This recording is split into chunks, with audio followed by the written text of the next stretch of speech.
The Adventures of Tom Sawyer by Mark Twain. Preface. Most of the adventures recorded in this book really occurred. One or two were experiences of my own, the rest those of boys who were schoolmates of mine. Huck Finn is drawn from life, Tom Sawyer also, but not from an individual. He is a combination of the characteristics of three boys whom I knew, and therefore belongs to the composite order of architecture. The odd superstitions touched upon were all prevalent among children and slaves in the West at the period of this story, that is to say, 30 or 40 years ago. Although my book is intended mainly for the entertainment of boys and girls, I hope it will not be shunned by men and women on that account, for part of my plan has been to try to pleasantly remind adults of what they once were themselves, and of how they felt and thought and talked, and what queer enterprises they sometimes engaged in. The author, Hartford, 1876. End of preface. Chapter 1. Tom. No answer. Tom. No answer. What's gone with that boy, I wonder? You, Tom. No answer. The old lady pulled her spectacles down and looked over them about the room. Then she put them up and looked out under them. She seldom or never looked through them for so small a thing as a boy. They were her state pair, the pride of her heart, and were built for style, not service. She could have seen through a pair of stove lids just as well. She looked perplexed for a moment, and then said, not fiercely, but still loud enough for the furniture to hear, "Well, I lay if I get hold of you, I'll—" She did not finish, for by this time she was bending down and punching under the bed with the broom, and so she needed breath to punctuate the punches with. She resurrected nothing but the cat. "I never did see the beat of that boy." She went to the open door and stood in it and looked out among the tomato vines and jimpson weeds that constituted the garden. No Tom. So she lifted up her voice at an angle calculated for distance and shouted, "You, Tom!" There was a slight noise behind her, and she turned just in time to seize a small boy by the slack of his roundabout and arrest his flight. "There! I might have thought of that closet. What have you been doing in there?" "Nothing." "Nothing? Look at your hands, and look at your mouth. What is that truck?" "I don't know, Aunt." "Well, I know. It's jam. That's what it is. 40 times I've said, if you didn't let that jam alone, I'd skin you. Hand me that switch." The switch hovered in the air. The peril was desperate. "My, look behind you, Aunt!" The old lady whirled round and snatched her skirts out of danger. The lad fled on the instant, scrambled up the high board fence, and disappeared over it. His Aunt Polly stood surprised a moment, and then broke into a gentle laugh. "Hang the boy! Can't I never learn anything? Ain't he played me tricks enough like that for me to be looking out for him by this time? But old fools is the biggest fools there is. Can't learn an old dog new tricks, as the sayin' is. But my goodness, he never plays them alike 2 days, and how is a body to know what's comin'?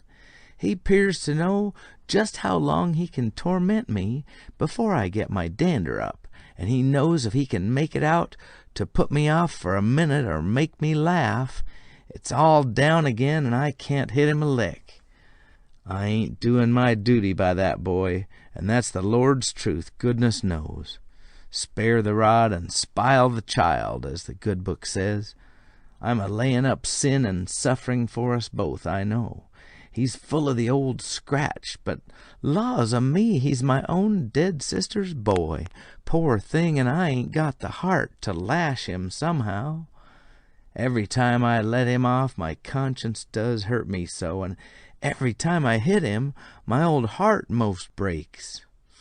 Well a well, man that is born of woman is of few days and full of trouble, as the Scripture says, and I reckon it's so. He'll play hooky this evening, and that's southwestern for afternoon. "I'll just be obleeged to make him work tomorrow to punish him. It's mighty hard to make him work Saturdays, when all the boys is having holiday, but he hates work more than he hates anything else, and I've got to do some of my duty by him, or I'll be the ruination of the child." Tom did play hooky, and he had a very good time. He got back home barely in season to help Jim, the small colored boy, saw next day's wood and split the kindlings before supper.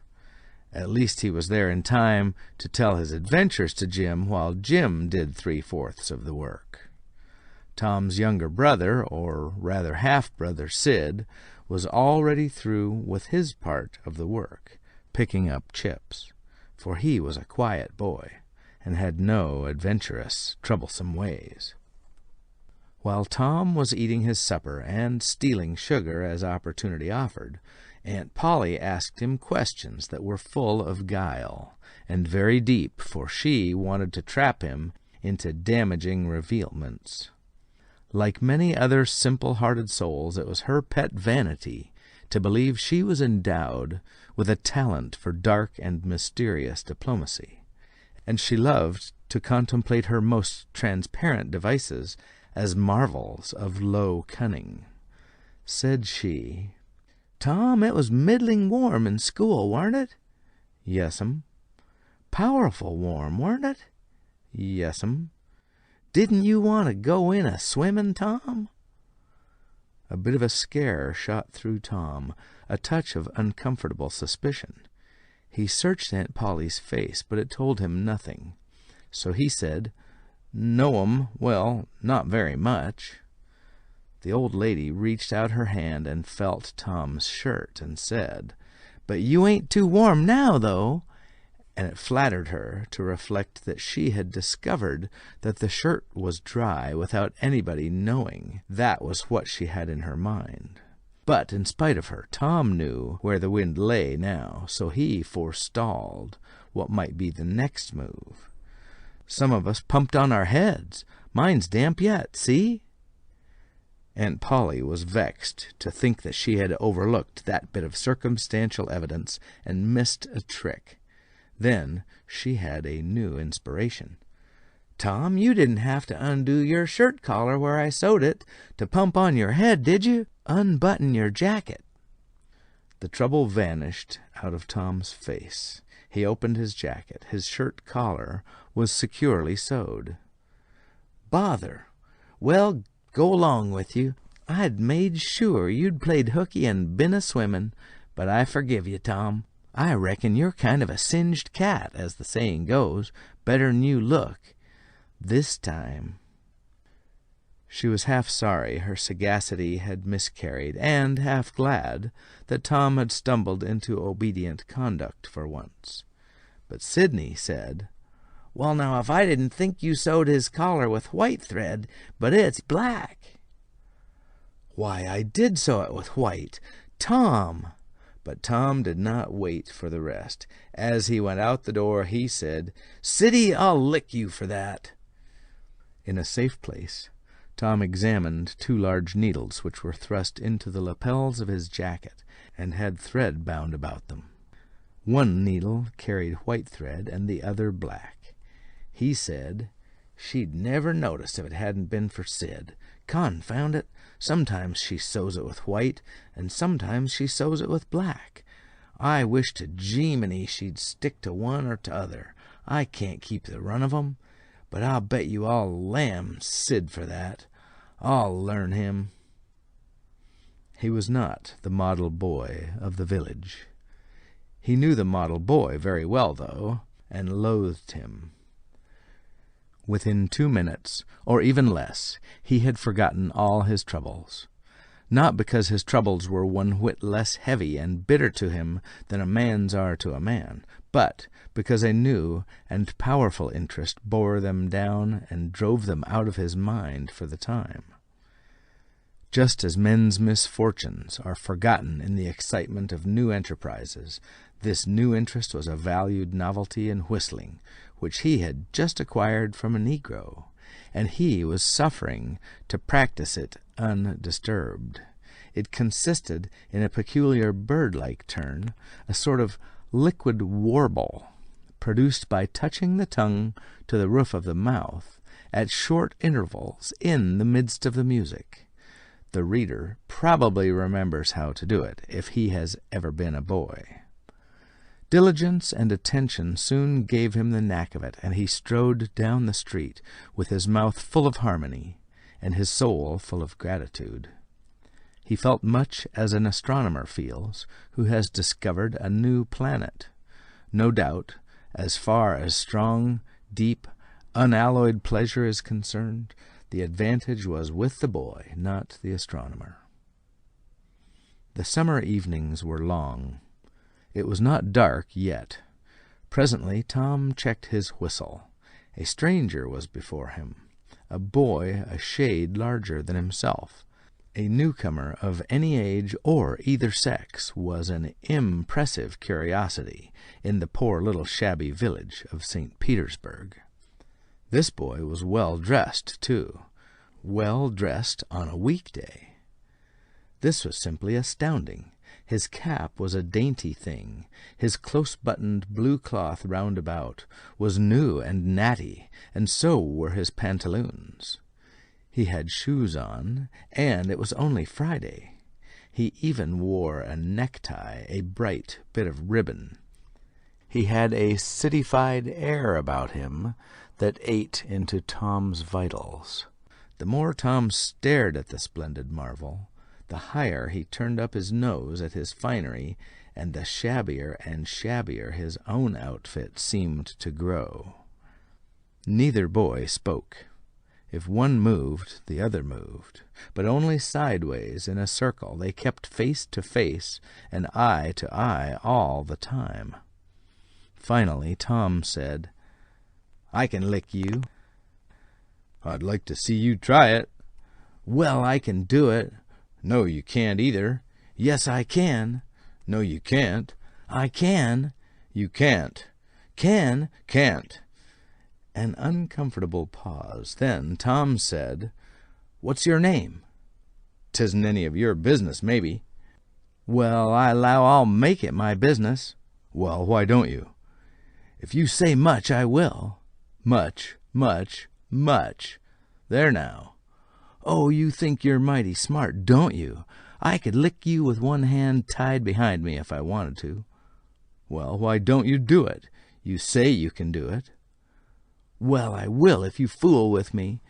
"Oh, yes, I've seen whole families in the same fix." "Smarty, you think you're some now, don't you? Oh, what a hat!" "You can lump that hat if you don't like it. I dare you to knock it off, and anybody that'll take a dare will suck eggs." "You're a liar." "You're another." "You're a fighting liar and dasn't take it up." "Ah, take a walk." "Say, if you give me much more of your sass, I'll take and bounce a rock off'n your head." "Oh, of course you will." "Well, I will." "Well, why don't you do it, then?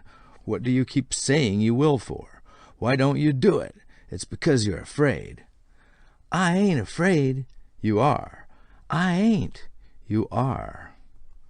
Another pause, and more eyeing and sidling around each other. Presently they were shoulder to shoulder, and Tom said, "Get away from here." "Go away yourself." "I won't." "I won't either."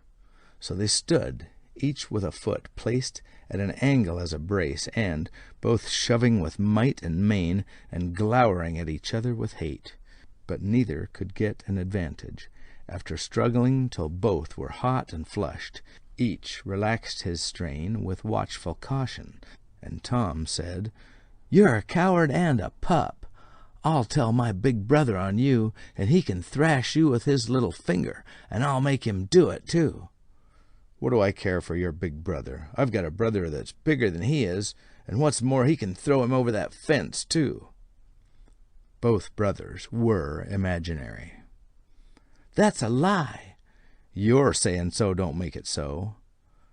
Tom drew a line in the dust with his big toe and said, "I dare you to step over that, and I'll lick you till you can't stand up. Anybody that'll take a dare will steal sheep." The new boy stepped over promptly and said, "Now, you said you'd do it. Now let's see you do it." "Don't you crowd me now. You better look out."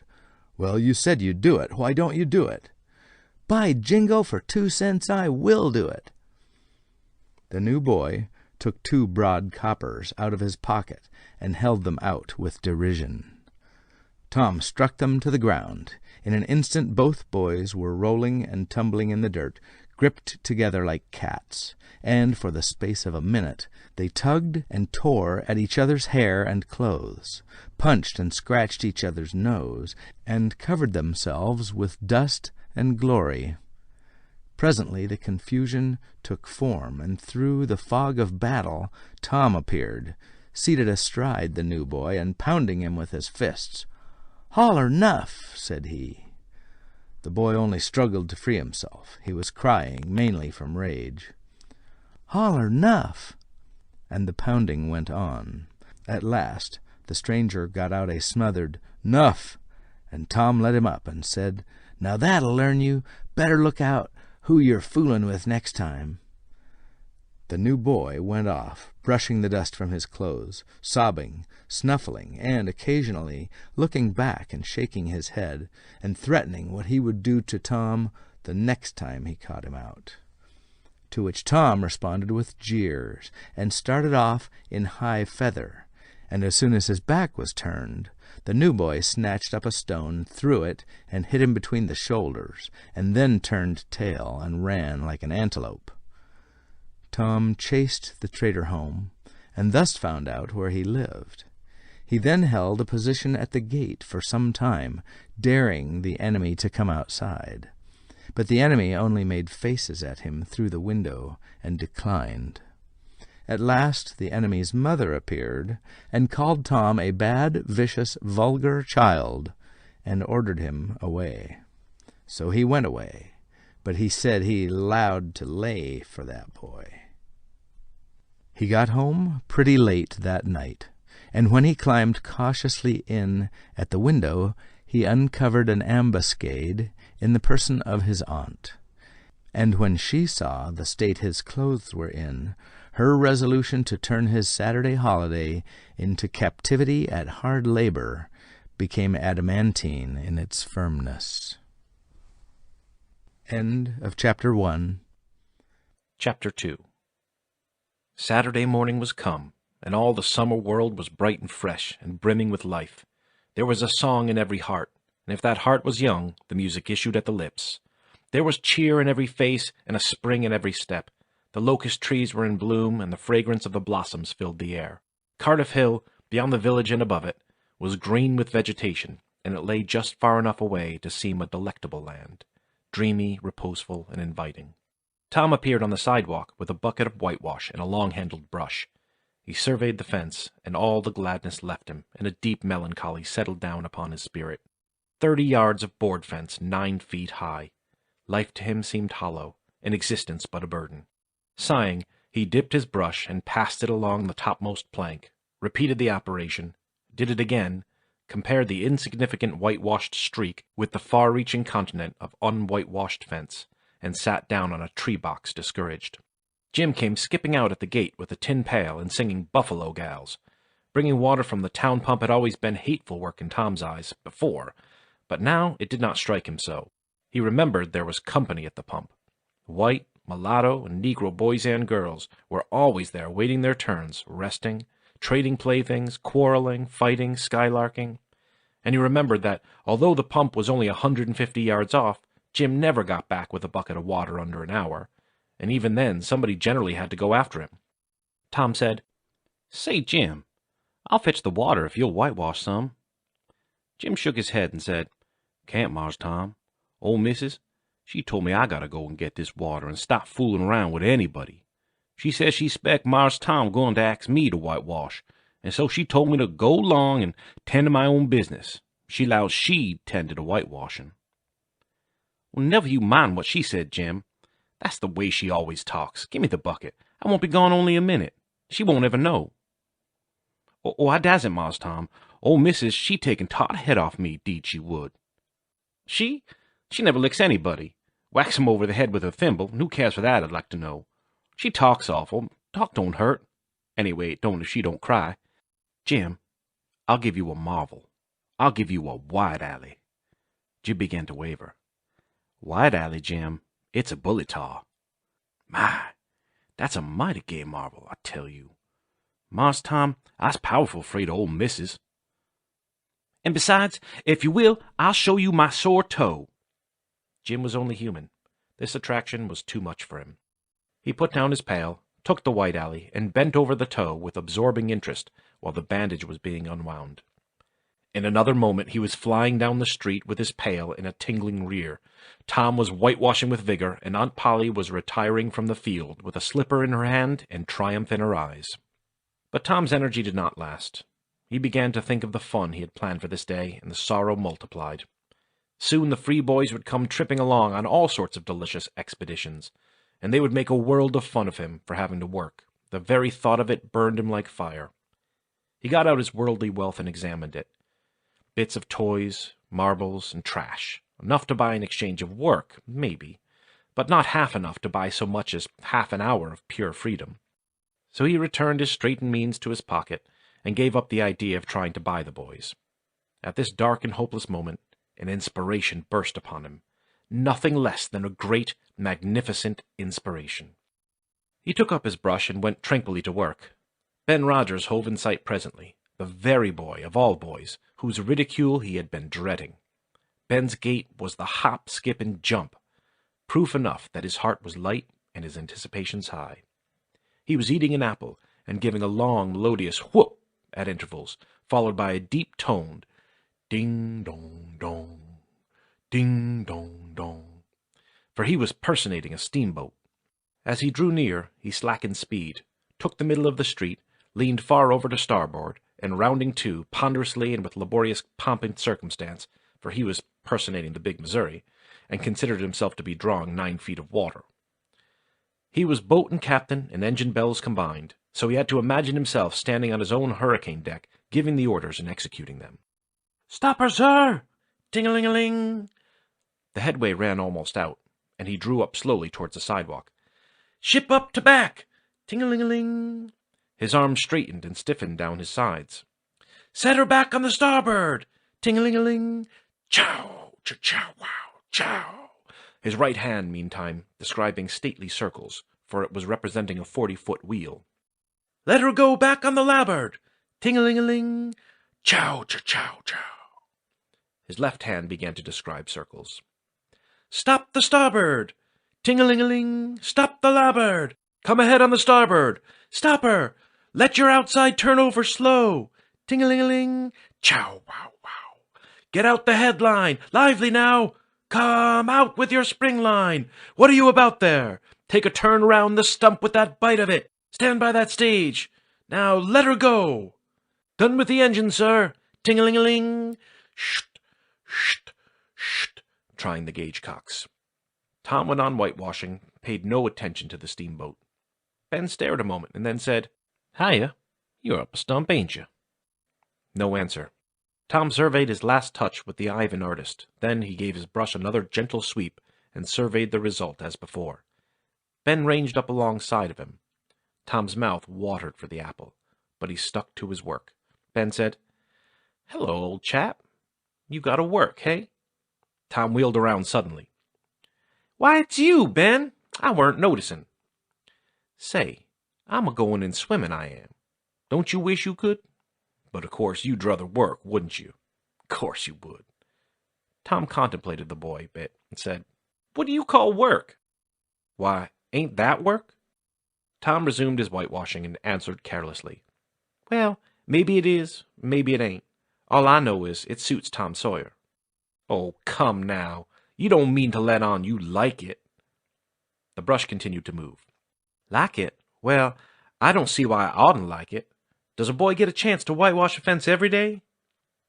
That put things in a new light. Ben stopped nibbling his apple. Tom swept his brush daintily back and forth, stepped back to note the effect, added a touch here and there, criticized the effect again. Ben watching every move and getting more and more interested, more and more absorbed. Presently he said, Say, Tom, let me whitewash a little. Tom considered, was about to consent, but he altered his mind. No, I reckon it wouldn't hardly do, Ben. You see, Aunt Polly's awful particular about this fence, right here on the street, you know. But if it was the back fence, I wouldn't mind, and she wouldn't. Yes, she's awful particular about this fence. It's got to be done very careful. I reckon there ain't one boy in 1,000, maybe 2,000, that can do it the way it's got to be done. No, is that so? Oh, come on now. Let me just try. Only just a little. I'd let you, if it was me, Tom. Ben, I'd like to, honest Injun. But Aunt Polly, well, Jim wanted to do it, but she wouldn't let him. Sid wanted to do it, and she wouldn't let Sid. Now, don't you see how I'm fixed? If you was to tackle this fence and anything was to happen to it, aw shucks, I'd be just as careful. Now let me try. Say, I'll give you the core of my apple. Well, here. No, Ben, now don't. I'm afeard. I'll give you all of it. Tom gave up the brush with reluctance in his face, but alacrity in his heart. And while the late steamer Big Missouri worked and sweated in the sun, the retired artist sat on a barrel, in the shade close by, dangled his legs, munched his apple, and planned the slaughter of more innocents. There was no lack of material. Boys happened by every little while. They came to jeer, but remained to whitewash. By the time Ben was fagged out, Tom had traded the next chance to Billy Fisher for a kite in good repair, and when he played out, Johnny Miller bought in for a dead rat and a string to swing it with, and so on, hour after hour. And when the middle of the afternoon came, from being a poor, poverty-stricken boy in the morning, Tom was literally rolling in wealth. He had, besides the things mentioned before, 12 marbles, part of a jew's harp, a piece of blue bottle glass to look through, a spool cannon, a key that wouldn't unlock anything, a fragment of chalk, a glass stopper of a decanter, a tin soldier, a couple of tadpoles, 6 firecrackers, a kitten with only one eye, a brass doorknob, a dog collar, but no dog, the handle of a knife, 4 pieces of orange peel, and a dilapidated old window sash. He had had a nice, good, idle time all the while, plenty of company, and the fence had 3 coats of whitewash on it. If he hadn't run out of whitewash, he would have bankrupted every boy in the village. Tom said to himself that it was not such a hollow world after all. He had discovered a great law of human action without knowing it, namely, that in order to make a man or a boy covet a thing, it is only necessary to make that thing difficult to attain. If he had been a great and wise philosopher, like the writer of this book, he would now have comprehended that work consists of whatever a body is obliged to do, and that play consists of whatever a body is not obliged to do. And this would help him to understand why constructing artificial flowers or performing on a treadmill is work, while rolling 10-pins or climbing Mount Blanc is only amusement. There are wealthy gentlemen in England who drive 4-horse passenger coaches 20 or 30 miles on a daily line in the summer because the privilege costs them considerable money. But if they were offered wages for the service, that would turn it into work, and then they would resign. The boy mused a while over the substantial change which had taken place in his worldly circumstances, and then wended towards headquarters to report. End of Chapter 2. Chapter 3. Tom presented himself before Aunt Polly, who was sitting by an open window in a pleasant rearward apartment, which was bedroom, breakfast room, dining room, and library combined. The balmy summer air, the restful quiet, the odor of the flowers, and the drowsing murmur of the bees had had their effect, and she was nodding over her knitting, for she had no company but the cat, and it was asleep in her lap. Her spectacles were propped up on her grey head for safety. She had thought that of course Tom had deserted long ago, and she wondered at seeing him place himself in her power again in this intrepid way. He said, "Mayn't I go and play now, Aunt?" "What, already? How much have you done?" "It's all done, Aunt." "Tom, don't lie to me. I can't bear it." "I ain't, Aunt. It is all done." Aunt Polly placed small trust in such evidence. She went out to see for herself, and she would have been content to find 20% of Tom's statement true. When she found the entire fence whitewashed, and not only whitewashed but elaborately coated and recoated, and even a streak added to the ground, her astonishment was almost unspeakable. She said, "Well, I never! There's no getting round it. You can work when you're a man to Tom." And then she diluted the compliment by adding, But it's powerful seldom you're mine to, I'm bound to say. Well, go along and play, but mind you get back some time in a week, or I'll tan ya." She was so overcome by the splendor of his achievement that she took him into the closet and selected a choice apple and delivered it to him, along with an improving lecture upon the added value and flavor a treat took to itself when it came without sin through virtuous effort. And while she closed with a happy scriptural flourish, he, quote, hooked, unquote, a donut. Then he skipped out and saw Sid just starting up the outside stairway that led to the back rooms on the second floor. Clods were handy, and the air was full of them in a twinkling. They raged around Sid like a hailstorm, and before Aunt Polly could collect her surprised faculties and sally to the rescue, 6 or 7 clods had taken personal effect, and Tom was over the fence and gone. There was a gate, but as a general thing he was too crowded for time to make use of it. His soul was at peace, now that he had settled with Sid for calling attention to his black thread and getting him into trouble. Tom skirted the block and came round into a muddy alley that led by the back of his aunt's cow stable. He presently got safely beyond the reach of capture and punishment, and hastened toward the public square of the village, where 2, quote, military, unquote, companies of boys had met for conflict, according to previous appointment. Tom was general of one of these armies. Joe Harper, a bosom friend, general of the other.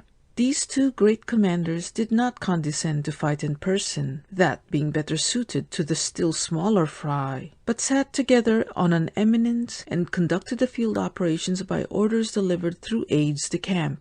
Tom's army won a great victory, after a long and hard-fought battle. Then the dead were counted, prisoners exchanged, the terms of the next disagreement agreed upon, and the day for the necessary battle appointed, after which the armies fell into line and marched away, and Tom turned homeward alone. As he was passing by the house where Jeff Thatcher lived, he saw a new girl in the garden, a lovely little blue-eyed creature with yellow hair plaited into 2 long tails, white summer frock, and embroidered pantalettes. The fresh-crowned hero fell without firing a shot. A certain Amy Lawrence vanished out of his heart and left not even a memory of herself behind. He had thought he loved her to distraction. He had regarded his passion as adoration, and behold, it was only a poor little evanescent partiality. He had been months winning her. She had confessed hardly a week ago. He had been the happiest and the proudest boy in the world only 7 short days. And here in one instant of time she had gone out of his heart like a casual stranger whose visit is done. He worshipped this new angel with furtive eye till he saw that she had discovered him. Then he pretended he did not know she was present, and began to, quote, show off, unquote, in all sorts of absurd boyish ways, in order to win her admiration. He kept up this grotesque foolishness for some time, but by and by, while he was in the midst of some dangerous gymnastic performances, he glanced aside and saw that the little girl was wending her way toward the house. Tom came up to the fence and leaned on it, grieving and hoping she would tarry yet a while longer. She halted a moment on the steps and then moved toward the door. Tom heaved a great sigh as she put her foot on the threshold. But his face lit up right away, for she tossed the pansy over the fence a moment before she disappeared. The boy ran around and stopped within a foot or 2 of the flower, and then shaded his eyes with his hand and began to look down street as if he had discovered something of interest going on in that direction. Presently he picked up a straw and began trying to balance it on his nose, with his head tilted far back, and as he moved from side to side in his efforts, he edged nearer and nearer toward the pansy. Finally his bare foot rested upon it. His pliant toes closed upon it, and he hopped away with the treasure and disappeared round the corner. But only for a minute, only while he could button the flower inside his jacket, next his heart, or next his stomach possibly, for he was not much posted in anatomy, and not hypercritical anyway. He returned now, and hung about the fence till nightfall, quote, showing off, unquote, as before.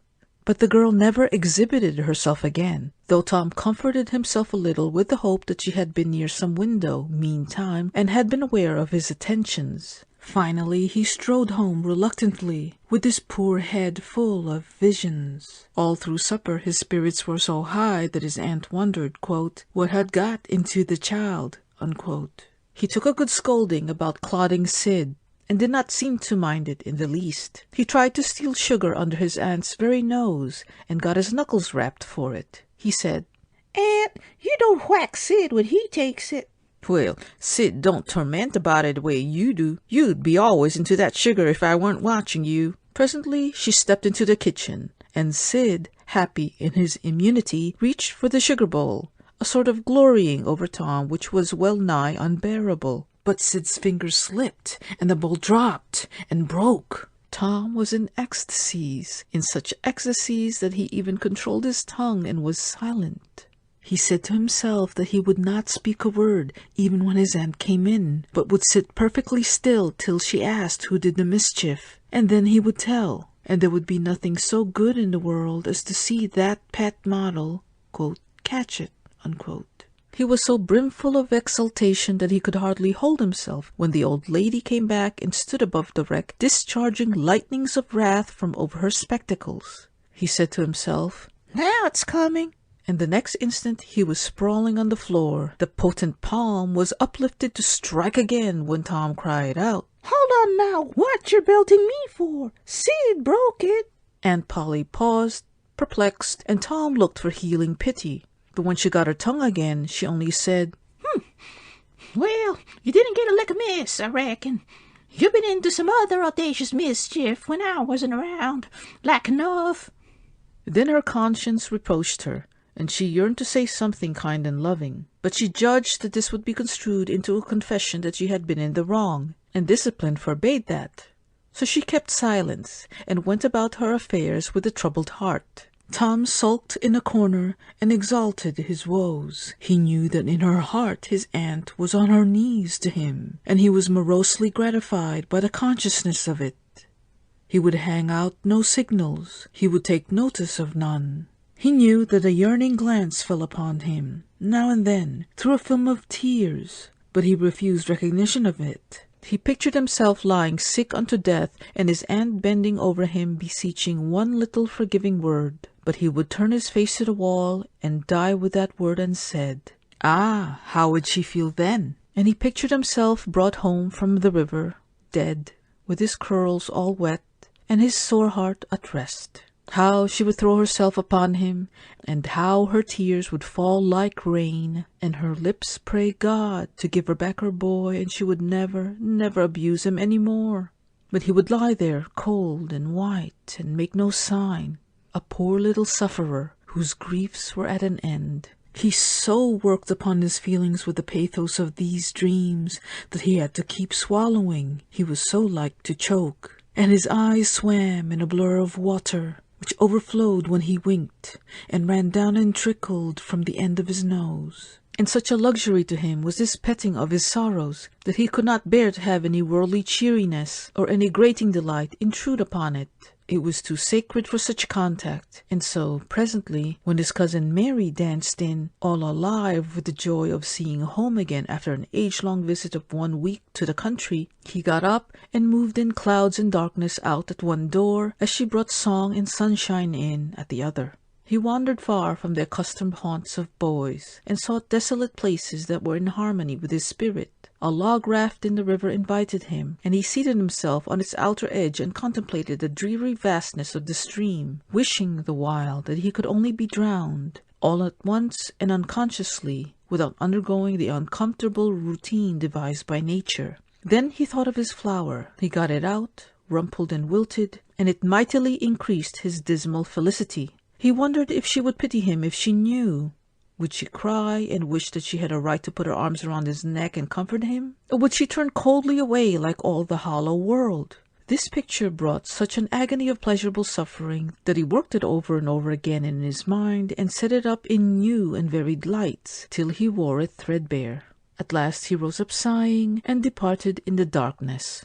About 9:30 or 10 o'clock, he came along the deserted street to where the adored unknown lived. He paused a moment. No sound fell upon his listening ear. A candle was casting a dull glow upon the curtain of a second-story window. Was the sacred presence there? He climbed the fence, threaded his stealthy way through the plants, till he stood under that window. He looked up at it long and with emotion. Then he laid him down on the ground under it, disposing himself upon his back, with his hands clasped upon his breast and holding his poor wilted flower. And thus he would die out in the cold world, with no shelter over his homeless head, no friendly hand to wipe the death damps from his brow, no loving face to bend pityingly over him when the great agony came. And thus she would see him when she looked out upon the glad morning, and oh, would she drop one little tear upon his poor lifeless form? Would she heave one little sigh to see a bright young life so rudely blighted, so untimely cut down? The window went up. A maidservant's discordant voice profaned the holy calm, and a deluge of water drenched the prone martyr's remains. The strangling hero sprang up with a relieving snort. There was a whiz as of a missile in the air, mingled with the murmur of a curse. A sound as of shivering glass followed, and a small, vague form went over the fence and shot away in the gloom. Not long after, as Tom, all undressed for bed, was surveying his drenched garments by the light of a tallow dip, Sid woke up. But if he had any dim idea of making any, quote, references to allusions, unquote, he thought better of it and held his peace, for there was danger in Tom's eye. The Adventures of Tom Sawyer by Mark Twain, Chapter 4. The sun rose upon a tranquil world and beamed down upon the peaceful village like a benediction. Breakfast over, Aunt Polly had family worship. It began with a prayer built from the ground up of solid courses of scriptural quotations, welded together with a thin mortar of originality. And from the summit of this she delivered a grim chapter of the Mosaic Law, as from Sinai. Then Tom girded up his loins, so to speak, and went to work to, quote, get his verses, unquote. Sid had learned his lesson days before. Tom bent all his energies to the memorizing of 5 verses, and he chose part of the Sermon on the Mount because he could find no verses that were shorter. At the end of half an hour, Tom had a vague general idea of his lesson, but no more, for his mind was traversing the whole field of human thought, and his hands were busy with distracting recreations. Mary took his book to hear him recite, and he tried to find his way through the fog. Blessed are they, poor. Yes, poor. Blessed are the poor, in spirit. In spirit. Blessed are the poor in spirit, for theirs. Blessed are the poor in spirit, for theirs is the kingdom of heaven. Blessed are they that mourn, for they,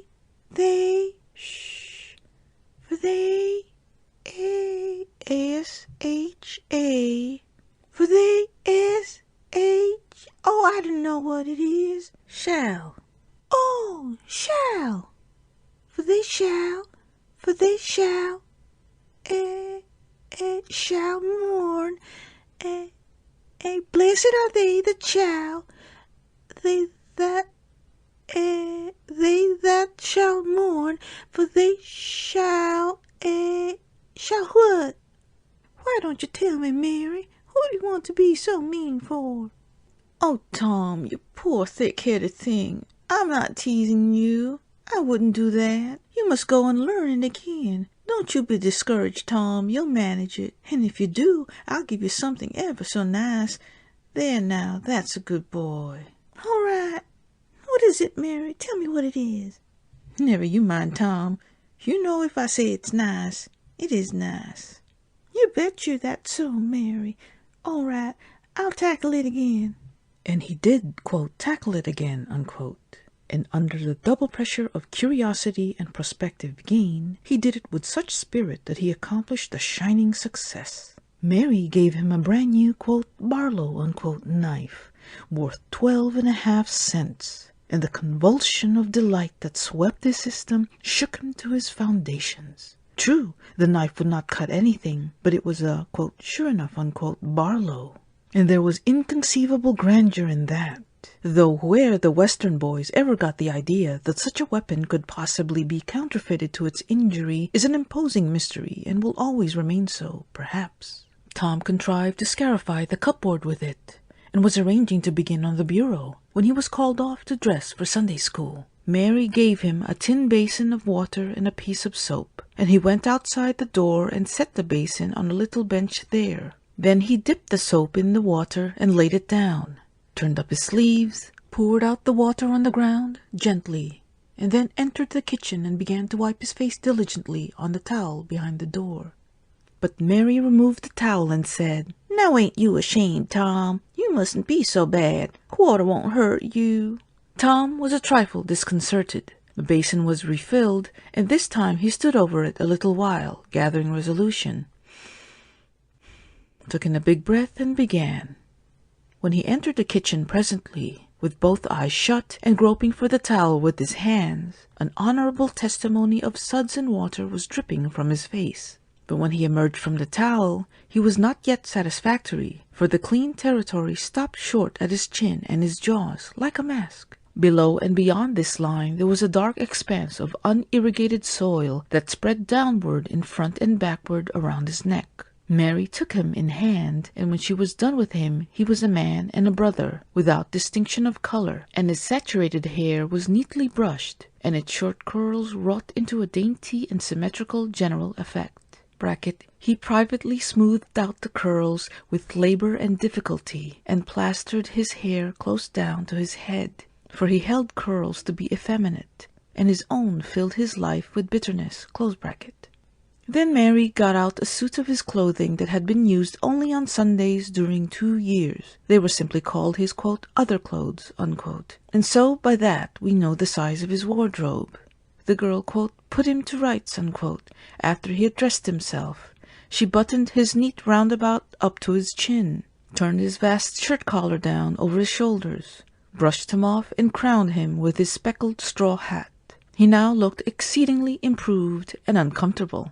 He was fully as uncomfortable as he looked, for there was a restraint about whole clothes and cleanliness that galled him. He hoped that Mary would forget his shoes, but the hope was blighted. She coated them thoroughly with tallow, as was the custom, and brought them out. He lost his temper and said he was always being made to do everything he didn't want to do. But Mary said persuasively, "Please, Tom, that's a good boy." So he got into the shoes, snarling. Mary was soon ready, and the 3 children set out for Sunday school, a place that Tom hated with his whole heart. But Sid and Mary were fond of it. Sabbath school hours were from 9 to 10:30, and then church service. 2 of the children always remained for the sermon voluntarily, and the other always remained too, for stronger reasons. The church's high-backed, uncushioned pews would seat about 300 persons. The edifice was but a small, plain affair, with a sort of pine-board tree-box on top of it for a steeple. At the door, Tom dropped back a step and accosted a Sunday-dressed comrade. "Say, Billy, got a yeller ticket?" "Yes." "What'll you take for her?" "What'll you give?" "Piece of licorice and a fish hook." "Let's see 'em." Tom exhibited. They were satisfactory, and the property changed hands. Then Tom traded a couple of white alleys for 3 red tickets, and some small trifle or other for a couple of blue ones. He waylaid other boys as they came, and went on buying tickets of various colors 10 or 15 minutes longer. He entered the church now with a swarm of clean and noisy boys and girls, proceeded to his seat, and started a quarrel with the first boy that came handy. The teacher, a grave, elderly man, interfered, then turned his back a moment, and Tom pulled a boy's hair in the next bench, and was absorbed in his book when the boy turned around, stuck a pin in another boy, presently, in order to hear him say, "Ouch!" and got a new reprimand from his teacher. Tom's whole class were of a pattern, restless, noisy, and troublesome. When they came to recite their lessons, not one of them knew his verses perfectly, but had to be prompted all along. However, they worried through, and each got his reward in small blue tickets, each with a passage of scripture on it. Each blue ticket was pay for 2 verses of the recitation. 10 blue tickets equaled a red one and could be exchanged for it. 10 red tickets equaled a yellow one. For 10 yellow tickets, the superintendent gave a very plainly bound Bible, worth 40 cents in those easy times, to the pupil. How many of my readers would have the industry and application to memorize 2,000 verses, even for a door Bible? And yet Mary had acquired 2 Bibles in this way. It was the patient work of 2 years, and a boy of German parentage had 1, 4, or 5. He once recited 3,000 verses without stopping. But the strain upon his mental faculties was too great, and he was little better than an idiot from that day forth, a grievous misfortune for the school. For on great occasions, before company, the superintendent, as Tom expressed it, had always made this boy come out and, quote, spread himself, unquote. Only the older pupils managed to keep their tickets and stick to their tedious work long enough to get a Bible, and so the delivery of one of these prizes was a rare and noteworthy circumstance. The successful pupil was so great and conspicuous for that day that on the spot every scholar's heart was fired with a fresh ambition that often lasted a couple of weeks. It is possible that Tom's mental stomach had never really hungered for one of those prizes, but unquestionably his entire being had for many a day longed for the glory and the éclat that came with it. In due course the superintendent stood up in front of the pulpit, with a closed hymn book in his hand and his forefinger inserted between its leaves, and commanded attention. When a Sunday school superintendent makes his customary little speech, a hymn book in the hand is as necessary as is the inevitable sheet of music in the hand of a singer who stands forward on the platform and sings a solo at a concert. Though why is a mystery, for neither the hymn book nor the sheet of music is ever referred to by the sufferer. This superintendent was a slim creature of 35, with a sandy goatee and short sandy hair. He wore a stiff standing collar whose upper edge almost reached his ears and whose sharp points curved forward abreast the corners of his mouth. A fence that compelled a straight look out ahead and a turning of the whole body when a side view was required. His chin was propped on a spreading cravat which was as broad and as long as a banknote and had fringed ends. His boot toes were turned sharply up in the fashion of the day, like sleigh runners, an effect patiently and laboriously produced by the young men by sitting with their toes pressed against the wall for hours together. Mr. Walters was very earnest of mien, and very sincere and honest at heart, and he held sacred things and places in such reverence, and so separated them from worldly matters that unconsciously to himself his Sunday school voice had acquired a particular intonation which was wholly absent on weekdays. He began after this fashion. "Now, children, I want you all to sit up just as straight and pretty as you can and give me all your attention for a minute or 2. There, that is it. That is the way good little boys and girls should do. I see one little girl who's looking out of the window. I'm afraid she thinks I'm out there somewhere, perhaps up in one of the trees making a speech to the little birds." Bracket, applausive titter, close bracket. "I want to tell you how good it makes me feel to see so many bright, clean little faces assembled in a place like this, learning to do right and be good," and so forth and so on. It is not necessary to set down the rest of the oration. It was of a pattern which does not vary, and so it is familiar to us all.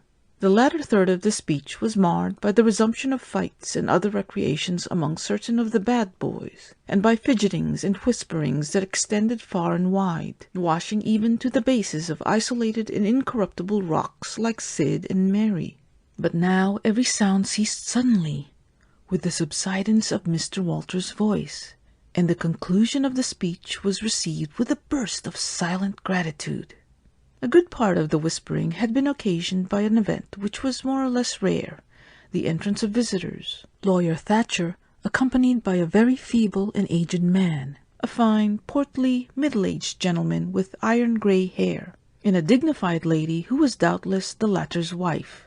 The lady was leading a child. Tom had been restless and full of chafings and repinings, conscience-smitten too. He could not meet Amy Lawrence's eye. He could not brook her loving gaze. But when he saw this small newcomer, his soul was all ablaze with bliss in a moment. The next moment he was, quote, showing off, unquote, with all his might, cuffing boys, pulling hair, making faces, in a word, using every art that seemed likely to fascinate a girl and win her applause. His exaltation had but one alloy, the memory of his humiliation in this angel's garden.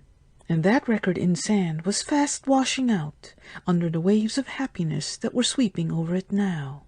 The visitors were given the highest seat of honor, and as soon as Mr. Walter's speech was finished, he introduced them to the school. The middle-aged man turned out to be a prodigious personage, no less a one than the county judge, altogether the most august creation these children had ever looked upon.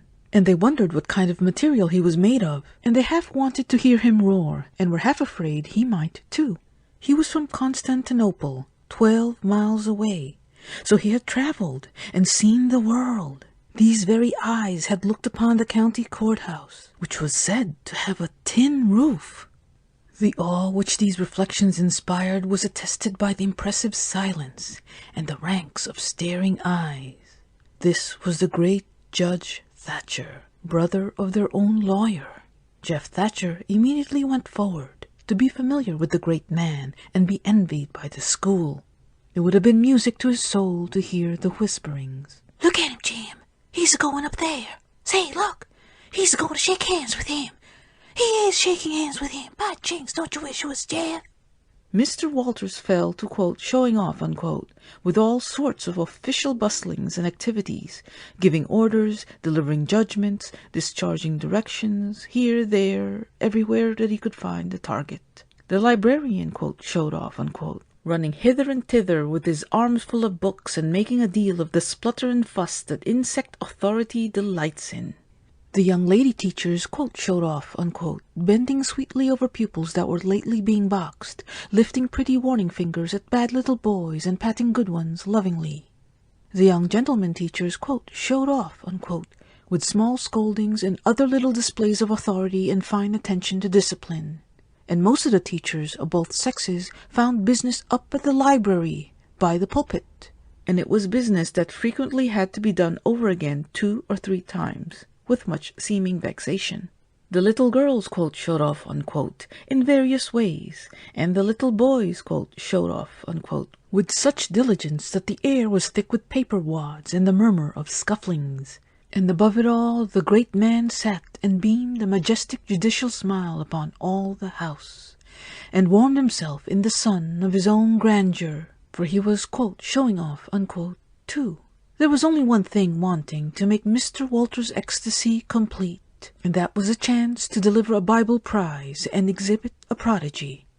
Several pupils had a few yellow tickets, but none had enough. He had been around among the star pupils inquiring. He would have given worlds now to have that German lad back again with a sound mind. And now, at this moment, when hope was dead, Tom Sawyer came forward with 9 yellow tickets, 9 red tickets, and 10 blue ones, and demanded a Bible. This was a thunderbolt out of a clear sky. Walters was not expecting an application from this source for the next 10 years, but there was no getting around it. Here were the certified checks, and they were good for their face. Tom was therefore elevated to a place with the judge and the other elect, and the great news was announced from headquarters. It was the most stunning surprise of the decade, and so profound was the sensation that it lifted the new hero up to the judicial one's altitude, and the school had 2 marvels to gaze upon in place of 1. The boys were all eaten up with envy, but those who suffered the bitterest pangs were those who perceived too late that they themselves had contributed to this hated splendor by trading tickets to Tom for the wealth he had amassed in selling whitewashing privileges. These despised themselves as being the dupes of a wily fraud, a guileful snake in the grass. The prize was delivered to Tom with as much effusion as the superintendent could pump up under the circumstances, but it lacked somewhat of the true gush, for the poor fellow's instinct taught him that there was a mystery here that could not well bear the light, perhaps. It was simply preposterous that this boy had warehoused 2,000 sheaves of scriptural wisdom on his premises. A dozen would strain his capacity, without a doubt. Amy Lawrence was proud and glad, and she tried to make Tom see it in her face, but he wouldn't look. She wondered. Then she was just a grain troubled. Next a dim suspicion came and went. Came again. She watched. A furtive glance told her worlds, and then her heart broke, and she was jealous and angry and the tears came, and she hated everybody. Tom most of all, she thought. Tom was introduced to the judge, but his tongue was tied. His breath would hardly come. His heart quaked, partly because of the awful greatness of the man, but mainly because he was her parent. He would have liked to fall down and worship him if it were in the dark. The judge put his hand on Tom's head and called him a fine little man and asked him what his name was. The boy stammered, gasped, and got it out. Tom. Oh no, not Tom. It is Thomas. Ah, that's it. I thought there was more to it, maybe. That's very well. But you've another one, I dare say, and you'll tell it to me, won't you? Tell the gentleman your other name, Thomas, said Walters, and say, sir, you mustn't forget your manners. Thomas Sawyer, sir. That's it. That's a good boy. Fine boy, fine, manly little fellow. 2,000 verses is a great many, very, very great many, and you never can be sorry for the trouble you took to learn them.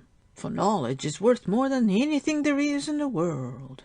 It's what makes great man and good man. You'll be a great man and a good man yourself some day, Thomas, and then you look back and say, it's all owing to the precious Sunday school privileges of my boyhood. It's all owing to my dear teachers that taught me to learn. It's all owing to the good superintendent who encouraged me and watched over me and gave me a beautiful Bible, a splendid, elegant Bible, to keep and have it all for my own, always. It's all owing to right bringing up. That is what you'll say, Thomas, and you wouldn't take any money for those 2,000 verses. No, indeed you wouldn't. And now you wouldn't mind telling me and this lady some of the things you learned? No, I know you wouldn't, for we are proud of little boys that learn. Now, no doubt you know the names of all the 12 disciples. Won't you tell us the names of the first 2 that were appointed? Tom was tugging at a buttonhole and looking sheepish. He blushed now, and his eyes fell. Mr. Walter's heart sank within him. He said to himself, it is not possible that the boy can answer the simplest question, why did the judge ask him? Yet he felt obliged to speak up and say, answer the gentleman, Thomas. Don't be afraid. Tom still hung fire. Now I know you'll tell me, said the lady. The names of the first 2 disciples were David and Goliath. Let us draw the curtain of charity over the rest of the scene. End of chapter 4. Chapter 5. About 10:30 the cracked bell of the small church began to ring, and presently the people began to gather for the morning sermon. The Sunday school children distributed themselves about the house and occupied pews with their parents, so as to be under supervision. Aunt Polly came, and Tom and Sid and Mary sat with her, Tom being placed next the aisle in order that he might be as far away from the open window and the seductive outside summer scenes as possible. The crowd filled up the aisles.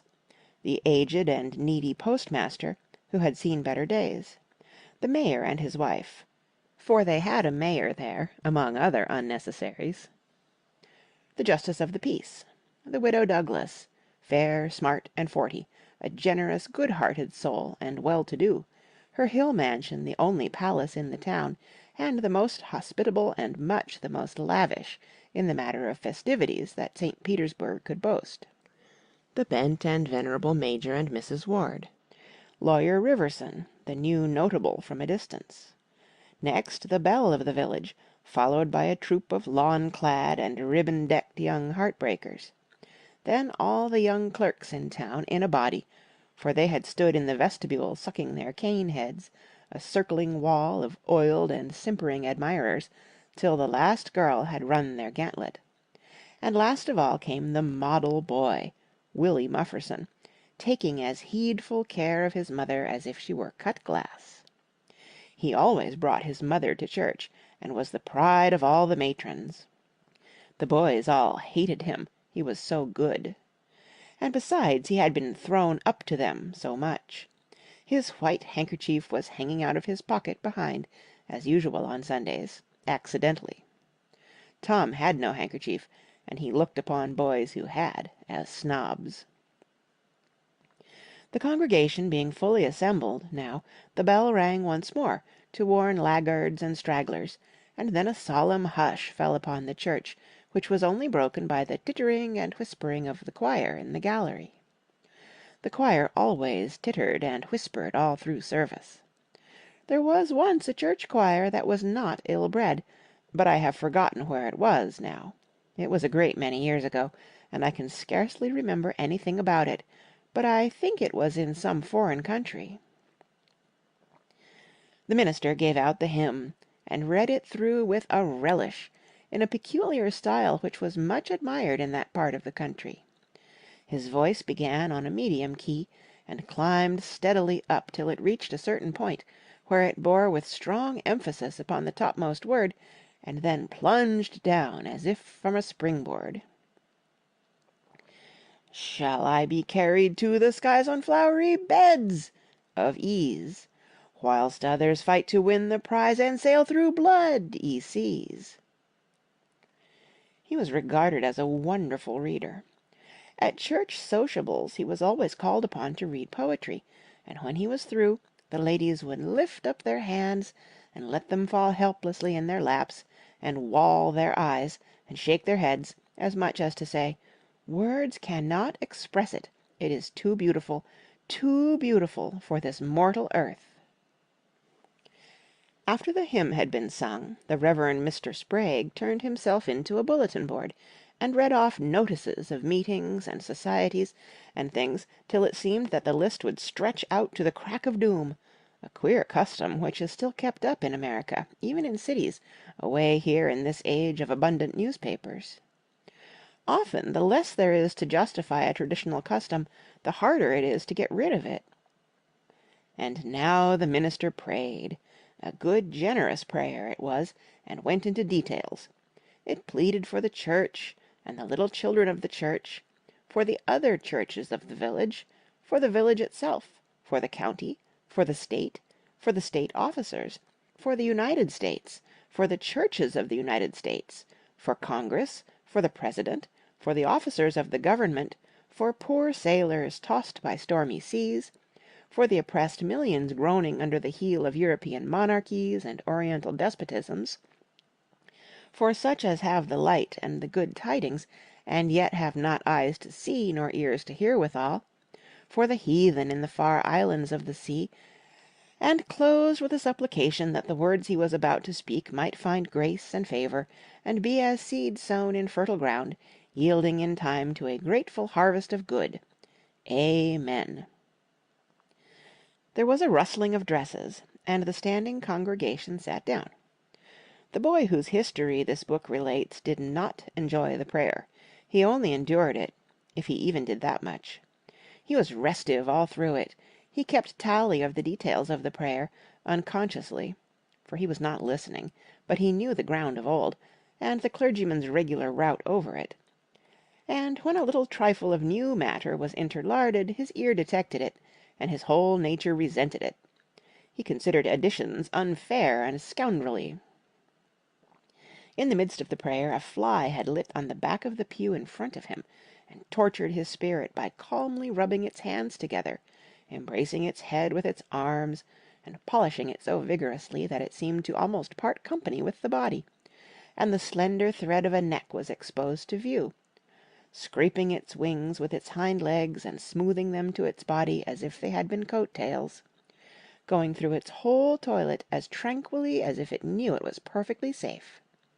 As indeed it was, for as sorely as Tom's hands itched to grab for it, they did not dare. He believed his soul would be instantly destroyed if he did such a thing while the prayer was going on. But with the closing sentence his hand began to curve and steal forward, and the instant the "Amen" was out, the fly was a prisoner of war. His aunt detected the act, and made him let it go. The minister gave out his text, and droned along monotonously through an argument that was so prosy that many a head by and by began to nod, and yet it was an argument that dealt in limitless fire and brimstone, and thinned the predestined elect down to a company so small as to be hardly worth the saving. Tom counted the pages of the sermon. After church he always knew how many pages there had been, but he seldom knew anything else about the discourse. However, this time he was really interested for a little while. The minister made a grand and moving picture of the assembling together of the world's host at the millennium, when the lion and the lamb should lie down together, and a little child should lead them. But the pathos, the lesson, the moral of the great spectacle were lost upon the boy. He only thought of the conspicuousness of the principal character before the onlooking nations. His face lit with the thought, and he said to himself that he wished he could be that child, if it was a tame lion. Now he lapsed into suffering again, as the dry argument was resumed. Presently he bethought him of a treasure he had, and got it out. It was a large black beetle with formidable jaws. A pinch-bug, he called it. It was in a percussion cap box. The first thing the beetle did was to take him by the finger. A natural fillip followed.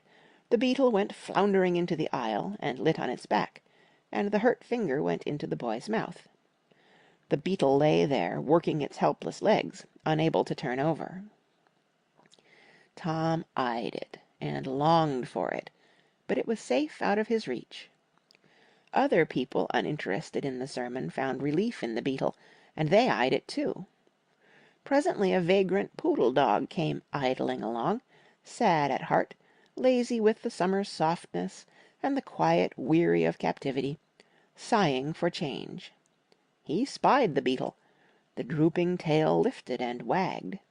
He surveyed the prize, walked around it, smelt at it from a safe distance, walked around it again, grew bolder, and took a closer smell, then lifted his lip and made a gingerly snatch at it, just missing it. Made another and another, began to enjoy the diversion, subsided to his stomach with the beetle between his paws, and continued his experiments, grew weary at last, and then indifferent and absent-minded. His head nodded, and little by little his chin descended, and touched the enemy, who seized it. There was a sharp yelp, a flit of the poodle's head, and the beetle fell a couple of yards away, and lit on its back once more. The neighbouring spectators shook with a gentle inward joy. Several faces went behind fans and handkerchiefs, and Tom was entirely happy. The dog looked foolish, and probably felt so, but there was resentment in his heart too, and a craving for revenge. So he went to the beetle, and began a wary attack on it again, jumping at it from every point of a circle, lighting with his forepaws within an inch of the creature, making even closer snatches at it with his teeth, and jerking his head till his ears flapped again. But he grew tired once more, after a while, tried to amuse himself with a fly, but found no relief, followed an ant around with his nose close to the floor, and quickly wearied of that, yawned, sighed, forgot the beetle entirely, and sat down on it. Then there was a wild yelp of agony, and the poodle went sailing up the aisle. The yelps continued, and so did the dog. He crossed the house in front of the altar. He flew down the other aisle. He crossed before the doors. He clambered up the home stretch. His anguish grew with his progress, till presently he was but a woolly comet, moving in its orbit with the gleam and the speed of light. At last the frantic sufferer sheered from its course, and sprang into its master's lap. He flung it out of the window, and the voice of distress quickly thinned away, and died in the distance. By this time the whole church was red-faced and suffocating with suppressed laughter, and the sermon had come to a dead standstill. The discourse was resumed presently, but it went lame and halting, all possibility of impressiveness being at an end, for even the gravest sentiments were constantly being received with a smothered burst of unholy mirth, under cover of some remote pew-back, as if the poor parson had said a rarely facetious thing. It was a genuine relief to the whole congregation when the ordeal was over, and the benediction pronounced. Tom Sawyer went home quite cheerful, thinking to himself that there was some satisfaction about divine service, when there was a bit of variety in it. He had but one marring thought. He was willing that the dog should play with his pinch-bug, but he did not think it was upright in him to carry it off. End of Chapter 5. Chapter 6. Monday morning found Tom Sawyer miserable. Monday morning always found him so, because it began another week's slow suffering in school. He generally began that day with wishing he had no intervening holiday. It made the going into captivity in fetters again so much more odious. Tom lay thinking. Presently it occurred to him that he wished he was sick, that he could stay home from school. Here was a vague possibility. He canvassed his system. No ailment was found, and he investigated again. This time he thought he could detect colicky symptoms, and he began to encourage them with considerable hope. But they soon grew feeble, and presently died wholly away. He reflected further. Suddenly he discovered something. One of his upper front teeth was loose. This was lucky. He was about to begin to groan, as a starter, as he called it, when it occurred to him that if he came into court with that argument, his aunt would pull it out, and that would hurt. So he thought he would hold the tooth in reserve for the present, and seek further. Nothing offered for some little time, and then he remembered hearing the doctor tell about a certain thing that laid up a patient for 2 or 3 weeks and threatened to make him lose a finger. So the boy eagerly drew his sore toe from under the sheet and held it up for inspection. But now he did not know the necessary symptoms. However, it seemed well worth while to chance it, so he fell to groaning with considerable spirit. But Sid slept on unconscious. Tom groaned louder and fancied that he began to feel the pain in his toe.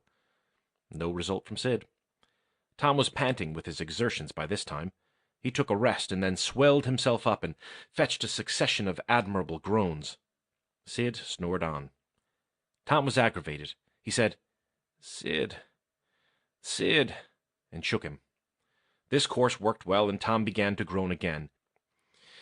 Sid yawned, stretched, then brought himself up on his elbow with a snort and began to stare at Tom. Tom went on groaning. Sid said, "Tom? Say, Tom." No response. "Here, Tom! Tom! What's the matter, Tom?" And he shook him and looked in his face anxiously. Tom moaned out, "Oh, don't, Sid. Don't joggle me." "Why, what's the matter, Tom? I must call Auntie." "No, never mind. It'll be over by and by, maybe. Don't call anybody." "But I must. Don't grow so, Tom. It's awful. How long you been this way?" "Hours. Ouch! Oh, don't stir so, Sid. You'll kill me." "Tom, why didn't you wake me sooner? Oh, Tom, don't. It makes my flesh crawl to hear you, Tom. What's the matter?" "I forgive you everything, Sid. Everything you ever done to me. When I'm gone. Oh, Tom, you ain't dying, are you? Don't, Tom. Oh, don't. Maybe I forgive everybody, Sid. Tell 'em so, Sid. And, Sid, you give my window sash and my cat with one eye to that new girl that come to town. And tell her—" But Sid had snatched his clothes and gone. Tom was suffering in reality now, so handsomely was his imagination working, and so his groans had gathered quite a genuine tone. Sid flew downstairs and said, "Oh, Aunt Polly, come! Tom's dying!" "Dying?" "Yes'm. Don't wait. Come quick." "Rubbish. I don't believe it."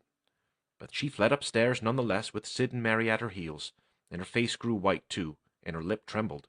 When she reached the bedside, she gasped out, "You, Tom! Tom, what's the matter with you?" "Oh, Auntie, what's the matter with you? What is the matter with you, child?" "Oh, Auntie, my sore toes, mortified." The old lady sank down into a chair and laughed a little, then cried a little, then did both together.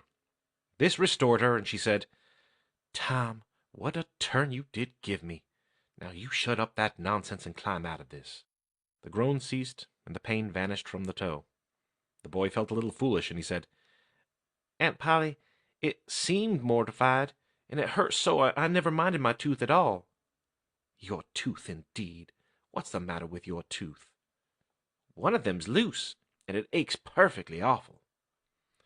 There now, don't begin that groaning again. Open your mouth.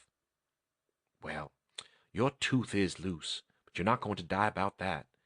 Mary, get me a silk thread and a chunk of fire out the kitchen. Tom said, Oh, please, Auntie, don't pull it out. It don't hurt any more. I wish I may never stir if it does. Please don't, Auntie. I don't want to stay home from school. Oh, you don't you? So all this row was because you thought you'd get to stay home from school and go fishing. Tom, I love you so, and you seem to try every way you can to break my old heart with your outrageousness.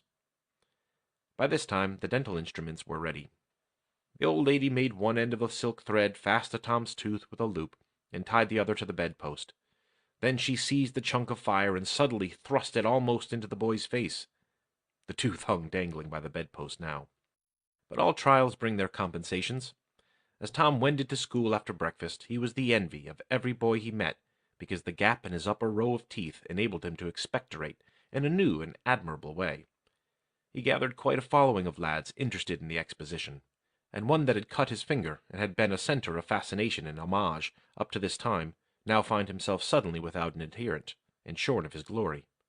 His heart was heavy, and he said with a disdain which he did not feel that it wasn't anything to spit like Tom Sawyer. But another boy said, Sour grapes, and he wandered away a dismantled hero. Shortly, Tom came upon the juvenile pariah of the village, Huckleberry Finn, son of the town drunkard. Huckleberry was cordially hated and dreaded by all mothers of the town, because he was idle and lawless and vulgar and bad, and because all their children admired him so, and delighted in his forbidden society, and wished they dared to be like him. Tom was like the rest of the respectable boys in that he envied Huckleberry his gouty outcast condition, and he was under strict orders not to play with him. So he played with him every time he got a chance. Huckleberry was always dressed in cast-off clothes of full-grown men, and they were in perennial bloom and fluttering with rags.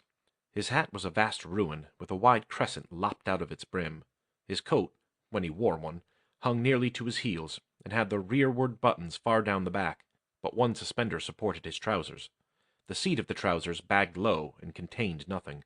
The fringed legs dragged in the dirt when not rolled up. Huckleberry came and went at his own free will. He slept on doorsteps in fine weather, and in empty hogsheads in wet. He did not have to go to school or to church, or call any being master or obey anybody. He could go fishing or swimming, when and where he chose, and stay as long as it suited him. Nobody forbade him to fight. He could sit up as late as he pleased. He was always the first boy that went barefoot in the spring, and the last to resume leather in the fall. He never had to wash nor put on clean clothes. He could swear wonderfully. In a word, everything that goes to make life precious that boy had. So thought every harassed, hampered, respectable boy in St. Petersburg. Tom hailed the romantic outcast. "Hello, Huckleberry." "Hello yourself, and see how you like it." "What's that you got?" "Dead cat." "Let me see him, Huck. My, he's pretty stiff. Where'd you get him?" "Bought him off'n a boy." "What'd you give?" "I gave a blue ticket and a bladder that I got in the slaughterhouse." "Where'd you get the blue ticket?"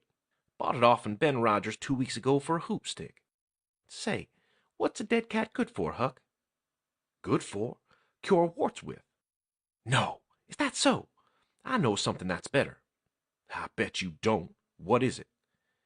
"Why, spunk water." "Spunk water? I wouldn't give a dern for spunk water." "You wouldn't you? Did you ever try it?" "No, I hain't, but Bob Tanner did." "Who told you so?"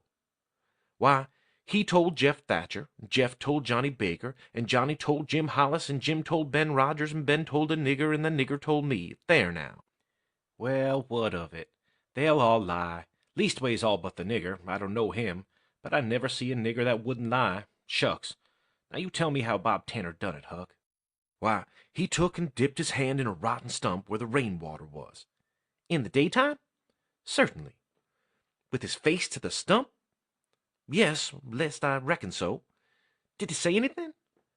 "I don't reckon he did. I don't know." "Aha! Talk about trying to cure warts with spunk water such a blame fool way as that.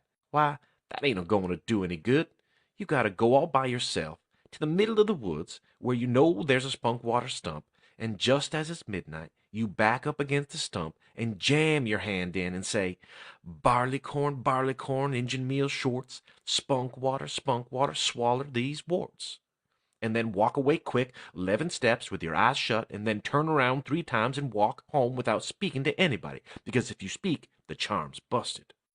Well, that sounds like a good way, but that ain't the way Bob Tanner done. No, sir, you can bet he didn't, because he's the wartiest boy in town, and he wouldn't have a wart on him if he'd knowed how to work spunk water. I took off thousands of warts off my hand that way, Huck. I play with frogs so much that I've always got considerable many warts. Sometimes I take 'em off with a bean. Yes, bean's good, I've done that. Have you? What's your way? You take and split the bean, and cut the wart so as to get some blood, and then you put the blood on one piece of the bean, and take and dig a hole and bury it, 'bout midnight, at the crossroad in the dark of the moon, and then you burn up the rest of the bean. You see, that piece that's got the blood on it will keep drawin' and drawin', trying to fetch the other piece to it, and so that helps the blood to draw the wart, and pretty soon off she comes. Yes, that's it, Huck, that's it. Though when you're burying it, if you say, down bean, off wart, come no more to bother me, it's better. That's the way Joe Harper does it, and he's been nearly to Coonville and most everywheres. But say, how do you cure 'em with dead cats? Why, you take your cat and go and get in the graveyard long 'bout midnight, when somebody that was wicked has been buried, and when it's midnight a devil will come, or maybe 2 or 3, but you can't see 'em. You can only hear something like the wind, or maybe hear 'em talk, and when they're talking that feller away, you heave your cat after 'em and say, devil follow corpse, cat follow devil, warts follow cat, I'm done with you. That'll fetch any wart. Sounds right. Did you ever try it, Huck? No, but old Mother Hopkins told me. Well, I reckon it's so then, because they say she's a witch. Say? Why, Tom, I know she is. She witched Pap. Pap says so his own self. He come along one day, and he see she was a witching him. So he took up a rock, and if she hadn't dodged, he'd a got her. Well, that very night, he rolled off in a shed where he was a-layin' drunk, and broke his arm. Why, that's awful. How'd he know she was a-witching him? Lord, Pap can tell easy. Pap says when they keep looking at you right steady, they're a-witching you, especially if they mumble, because when they mumble, they're saying the Lord's Prayer backwards. Say, Hucky, when you going to try that cat? Tonight. I reckon they'll come after old Hoss Williams tonight. But they buried him Saturday. Didn't they get him Saturday night? Why, how you talk. How could their charms work till midnight? And then it's Sunday. Devils don't slosh around much of a Sunday, I don't reckon. Oh, I never thought of that. That's so. Let me go with you. Of course, if you ain't feared. Afeared? 'Tain't likely. Will you meow? Yes, and you meow back if you get a chance. Last time, you kept me a-meowing around till old Hayes went a-throwing rocks at me and says, "Durn that cat!" So I hove a brick through his window. But don't you tell. I won't. I couldn't meow that night because Auntie was watching me, but I'll meow this time. Say, what's that? Nothing but a tick. Where'd you get 'em? Out in the woods. What do you take for 'em? I don't know. I don't want to sell 'em. All right. It's a mighty small tick anyway. Oh, anybody can run a tick down that don't belong to them. I'm satisfied with it. It's a good enough tick for me. Sho, that tick's a plenty. I could have 1,000 of 'em if I wanted to. Well, why don't you? Because you know mighty well you can't. This is a pretty early tick, I reckon. It's the first one I seen this year. Say, Huck, I'll give you my tooth for 'em. Let's see it. Tom got out a bit of paper and carefully unrolled it. Huckleberry viewed it wistfully. The temptation was very strong. At last he said, "Is it genuine?" Tom lifted his lip and showed the vacancy. "Well, all right," said Huckleberry. "It's a trade." Tom enclosed the tick in the percussion cap box that had lately been the pinchbug's prison, and the boys separated, each feeling wealthier than before. When Tom reached the little isolated frame schoolhouse, he strode in briskly, with the manner of one who had come with all honest speed. He hung his hat on a peg and flung himself into a seat with business-like alacrity. The master, throned on high in his splint-bottom armchair, was dozing, lulled by the drowsy hum of study. The interruption roused him. "Thomas Sawyer," Tom knew that when his name was pronounced in full, it meant trouble. "Sir?" "Come up here. Now, sir, why you late again, as usual?" Tom was about to take refuge in a lie, when he saw 2 long tails of yellow hair hanging down a back that he recognized by the electric sympathy of love, and by that form was the only vacant place on the girl's side of the schoolhouse. He instantly said, "I stopped to talk to Huckleberry Finn." The master's pulse stood still, and he stared helplessly. The buzz of study ceased. The pupils wondered if this foolhardy boy had lost his mind. The master said, You did what?" "Stopped to talk with Huckleberry Finn." There was no mistaking the words. "Thomas Sawyer, this is the most astounding confession I've ever listened to. No Mayor Fairrule will answer for this offense. Take off your jacket." The master's arm performed until it was tired, and the stock of switches notably diminished. Then the order followed. "Now, sir, go and sit with the girls, and let this be a warning to you."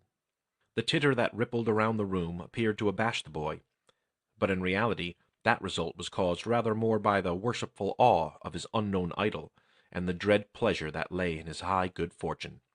He sat down upon the end of the pine bench, and the girl hitched herself away from him with a toss of her head. Nudges and winks and whispers traversed the room, but Tom sat still, with his arms upon the long, low desk before him, and seemed to study his book. By and by attention ceased from him, and the accustomed school murmur rose upon the dull air once more.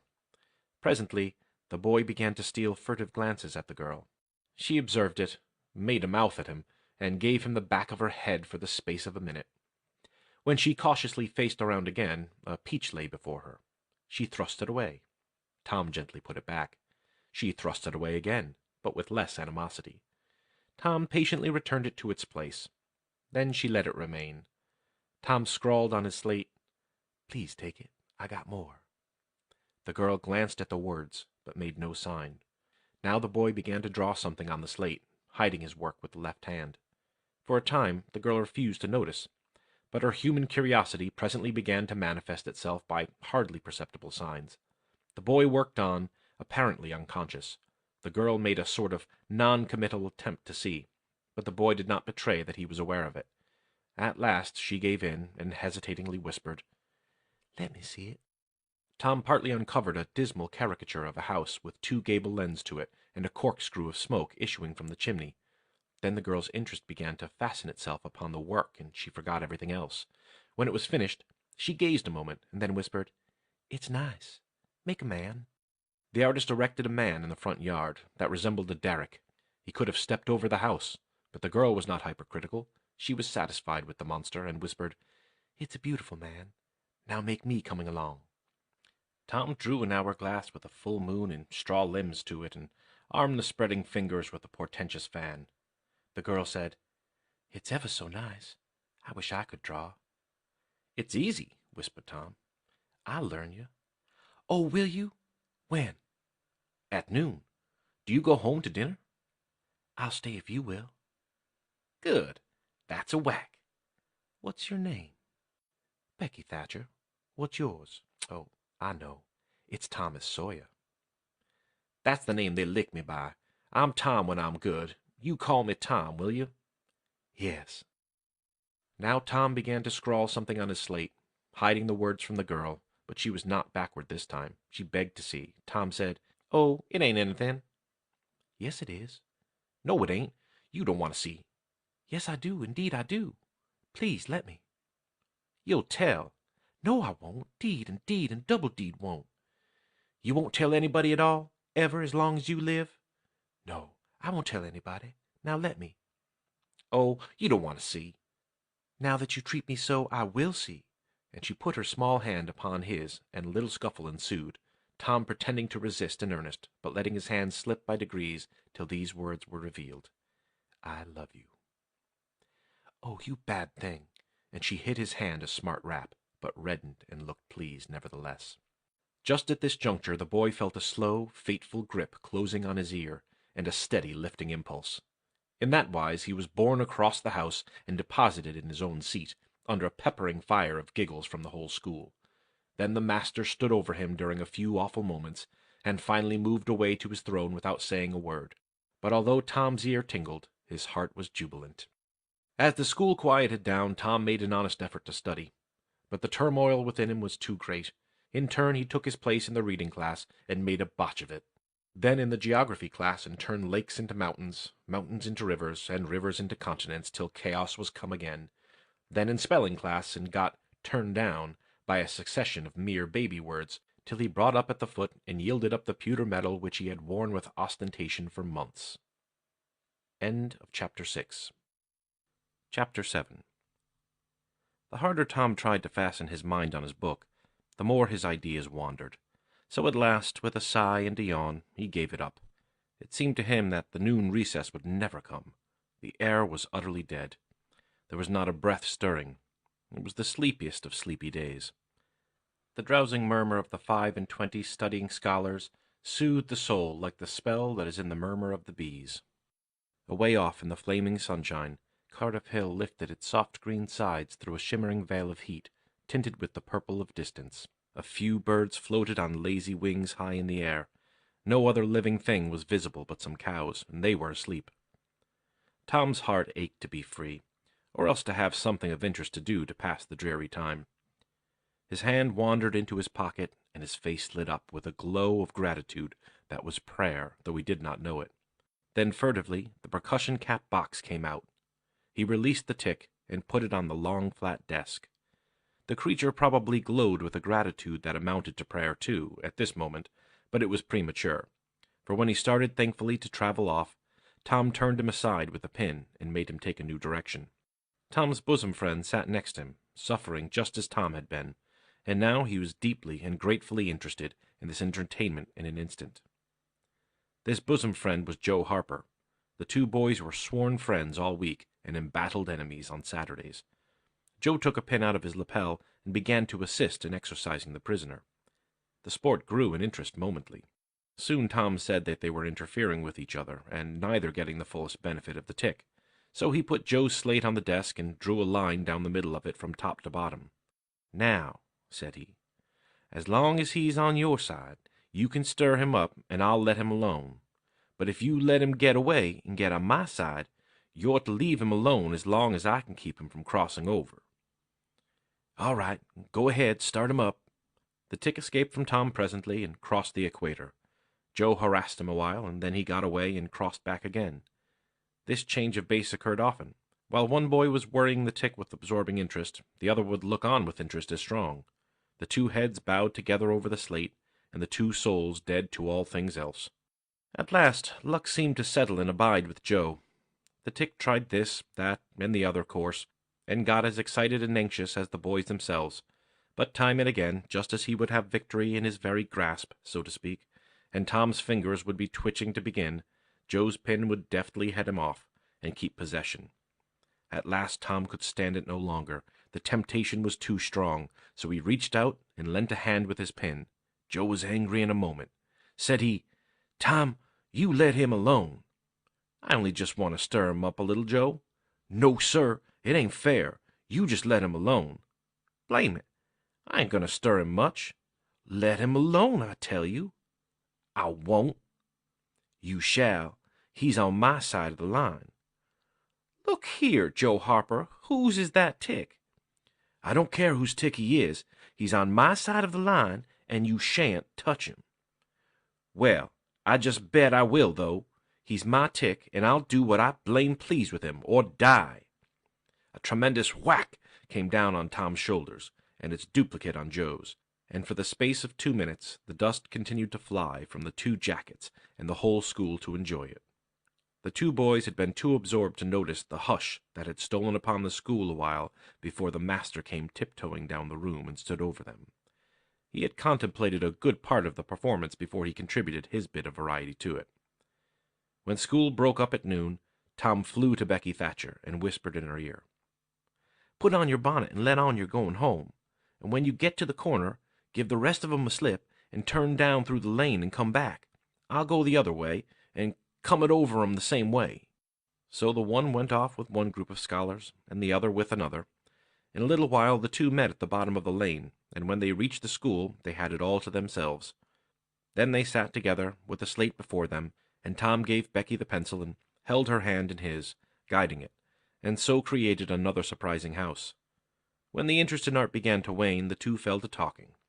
Tom was swimming in bliss. He said, "Do you love rats?" "No, I hate them." "Well, I do too, live ones, but I mean dead ones, to swing around your head with a string."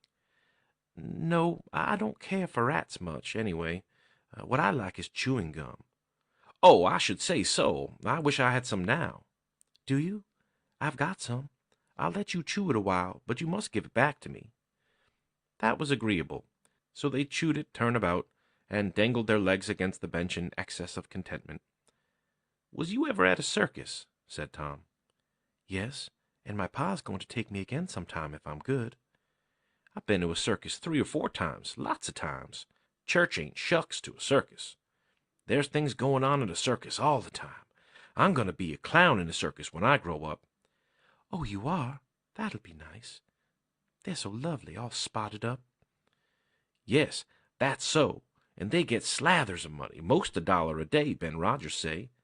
"Say, Becky, was you ever engaged?" "What's that?" "Why, engaged to be married." "No. Would you like to?" "I reckon so. I don't know. What's it like?" "Like? Why, it ain't like anything.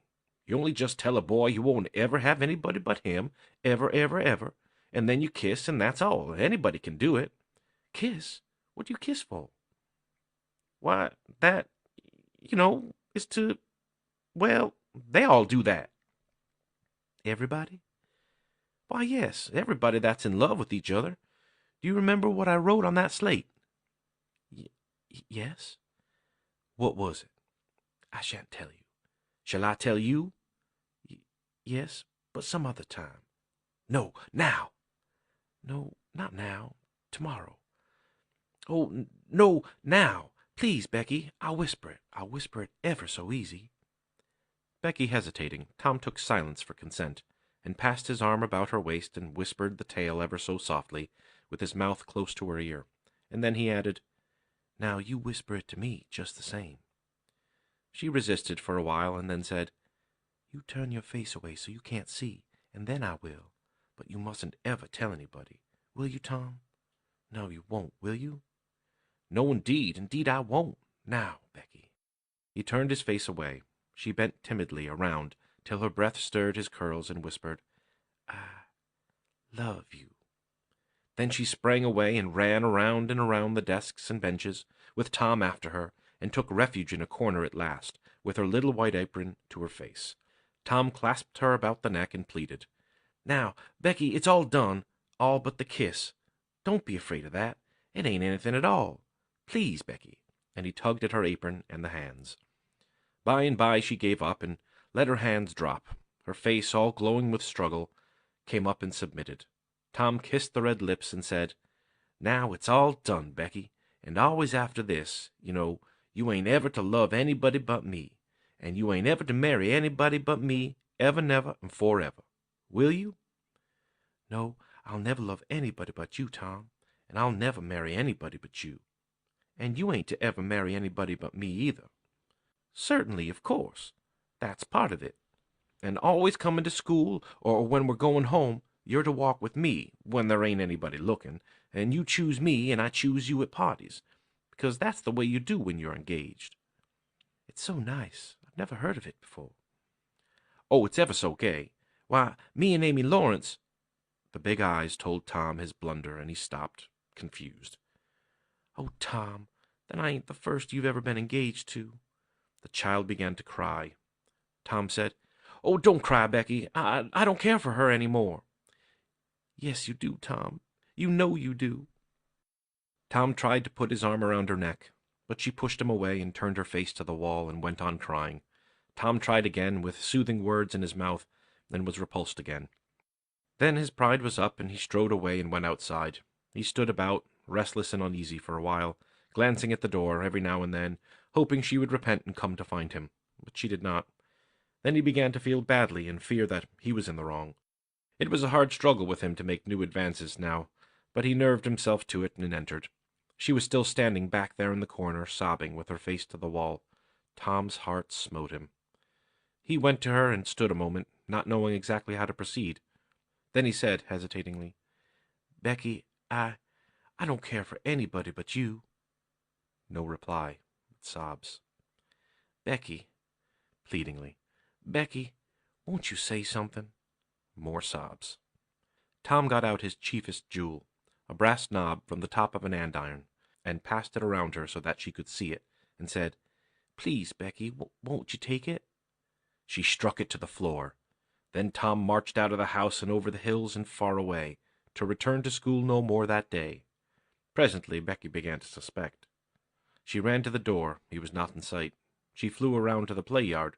He was not there. Then she called, "Tom, come back, Tom." She listened intently, but there was no answer. She had no companions but silence and loneliness, so she sat down to cry again and upbraid herself. And by this time the scholars began to gather again, and she had to hide her griefs and still her broken heart, and take up the cross of a long, dreary, aching afternoon, with none among the strangers about her to exchange sorrows with. End of Chapter 7. Chapter 8. Tom dodged hither and thither through lanes until he was well out of the track of returning scholars, and then fell into a moody jog. He crossed a small branch 2 or 3 times, because of a prevailing juvenile superstition that to cross water baffled pursuit. Half an hour later he was disappearing behind the Douglas mansion on the summit of Cardiff Hill, and the schoolhouse was hardly distinguishable away off in the valley behind him. He entered a dense wood, picked his pathless way to the center of it, and sat down on a mossy spot under a spreading oak. There was not even a zephyr stirring. The dead noonday heat had even stilled the songs of the birds. Nature lay in a trance that was broken by no sound but the occasional far-off hammering of a woodpecker, and this seemed to render the pervading silence and sense of loneliness the more profound. The boy's soul was steeped in melancholy. His feelings were in happy accord with his surroundings. He sat long with his elbows on his knees and his chin in his hands, meditating. It seemed to him that life was but a trouble at best, and he more than half envied Jimmy Hodges, so lately released.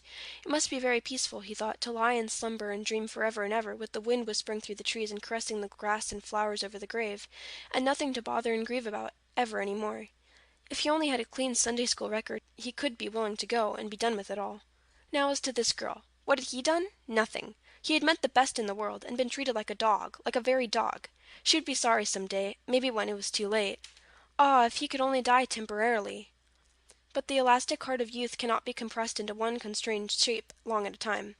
Tom presently began to drift insensibly back into the concerns of this life again. What if he turned his back now and disappeared mysteriously?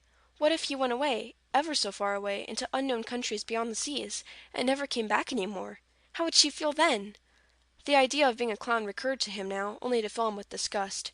For frivolity and jokes and spotted tights were an offense when they intruded themselves upon a spirit that was exalted into the vague, august realm of the romantic. No, he would be a soldier, and return after long years all war-worn and illustrious. No, better still, he would join the Indians, and hunt buffaloes, and go on the warpath in the mountain ranges and the trackless great plains of the far west, and away in the future come back a great chief, bristling with feathers, hideous with paint, and prance into Sunday school some drowsy summer morning, with a blood-curdling war-whoop, and sear the eyeballs of all his companions with unappeasable envy. But no, there was something gaudier even than this. He would be a pirate.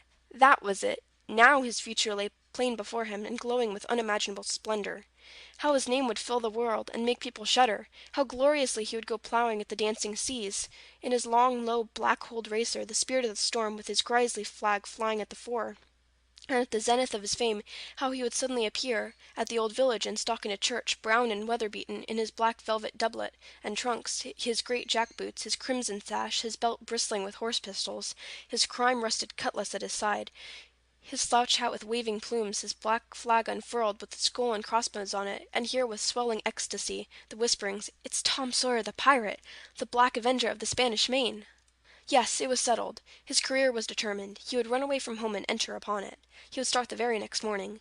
Therefore he must now begin to get ready. He would collect his resources together. He went to a rotten log near at hand and began to dig under one end of it with his barlow knife. He soon struck wood that sounded hollow. He put his hand there and uttered this incantation impressively. "What hasn't come here, come!" "What's here? Stay here."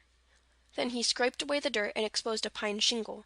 He took it up and disclosed a shapely little treasure house whose bottom and sides were of shingles. In it lay a marble. Tom's astonishment was boundless. He scratched his head with a perplexed air, and said, "Well, that beats anything!" Then he tossed the marble away pettishly, and stood cogitating. The truth was that a superstition of his had failed here which he and all his comrades had always looked upon as infallible.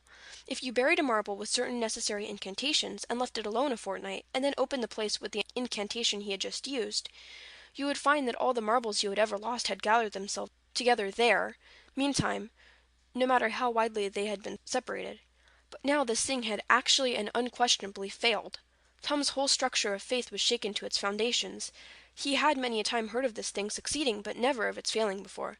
It did not occur to him that he had tried it several times before himself, but could never find the hiding places afterward.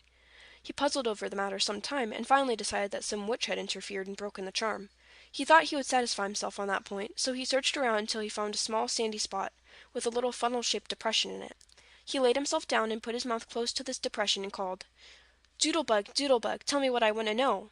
Doodlebug, Doodlebug, tell me what I want to know." The sand began to work, and presently a small black bug appeared for a second and then darted under again in a fright.